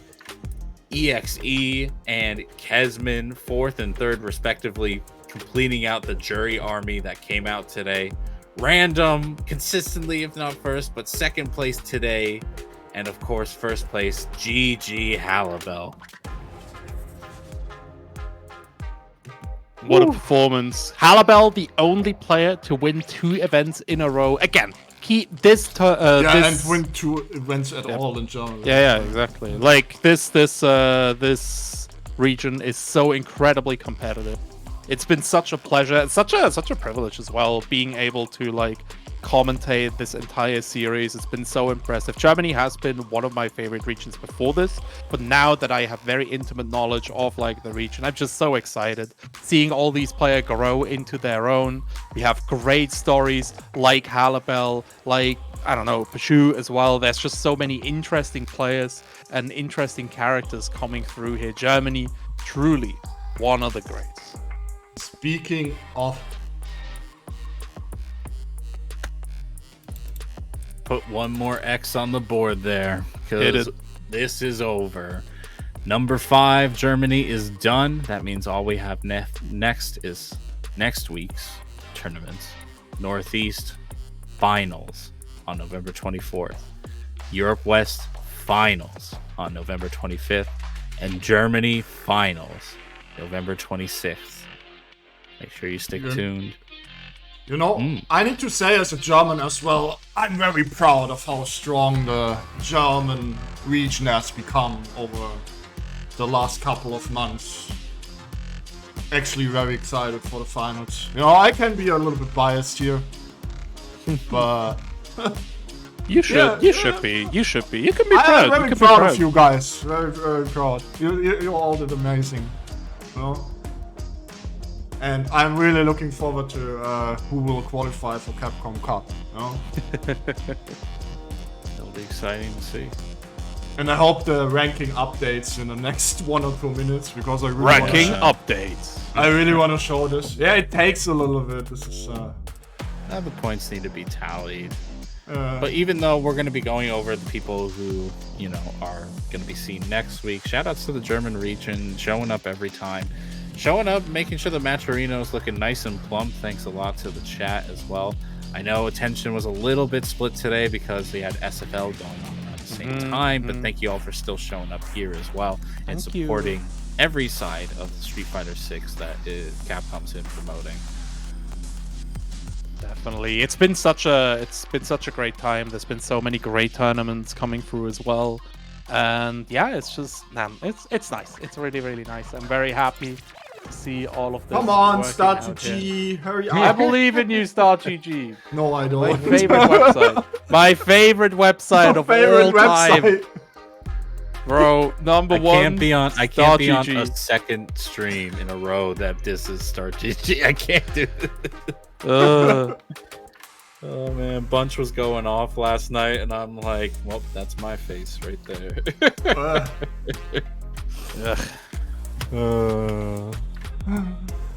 We're just waiting. I mean, I don't know why the ranking takes so long to update. Like, this should be instant. You know, like the moment you close the tournament out, should actually transport the points, but it actually needs some time. I don't know. It's processing right now. That's just how it. Yeah, all the math, right? Really, really hard. Damn. The CEO of Star2G is personally calculating the standings right now. Please be patient. Personally. Please. So be Bill patient. Gates is doing it, right? Yeah, exactly. Of course. He's coming right through. Yeah, stop talking mess about his charities. Yeah, Microsoft bought Start.gg. That's why it was renamed from Smash to Start. To be fair, that was like a lawsuit waiting to happen at some point. You know, let's take the time to do some more promotion. Come on. Promos, let's go. You are here on Mine League when we are not running World War, are running a weekly tournament. Do you like double elimination? Gorgeous. Every Sunday at 5 p.m. we got the open bracket for EMEA. But I hear you say, double elimination. There's not enough drama. There's not enough like sauce right in there. Don't worry. How about King of the Saltmine, which is a King of the Hill type format where we crown our king, currently a Reign Pro, and just, let them fight it out. People storming the castle left and right, looking to dethrone the king. A little bit of longer sets as well, which is quite nice. As the rankings look, it is updated, ladies and gentlemen. We have our top 8 qualified players for the regional finals. First place, Random with 205 points. Second place, GG Hellagirl with 170 points. Third place, Semi28 with 160 points. Fourth place, we have Cassman with 155. Fifth place, and this is where it got important, right? Timing, 5th to 8th starting loser side. So Timing, 115 points. Then .exe with 105. Fitisen with 95. And Yosh with the 90. Over 8th place. That is quite the spread. That is quite the spread of opponents that we'll be seeing next week. Gonna be absolutely gorgeous. Make sure to tune in on Sunday. Mark your calendars. Make sure to be there. But I think that is it. There we go. Yeah. Final. We got Northeast on Friday, Europe West on Saturday, and then Germany. 26th of November 2023. Capping out a gorgeous. It was a pleasure, Houseman. Just Dave. Thank you very much for commentating today. Thank you for having me. I have to work on. I have to actually get up very early tomorrow for CPT Middle East. No, yeah, you have something. This is a long weekend, right, man. I'm doing this since Wednesday. I know, man. I know, and I gotta get driving. I'm gonna hang up as soon as we go off. So it's been fun talking with y'all. It's been great watching y'all. I sent you over to Capcom Fighters. Let's go. Street Fighter League. Have a good one, everybody, and see you next weekend for the finals. Peace. Bye, everyone. Take care.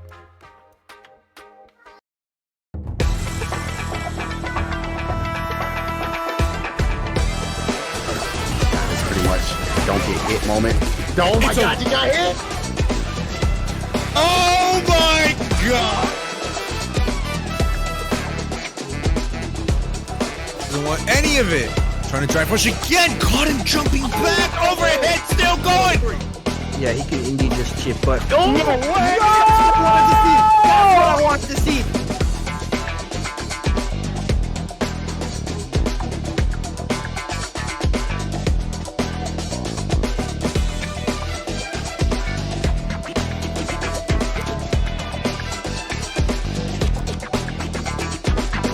Oh, there it is, the nice reaction to DI.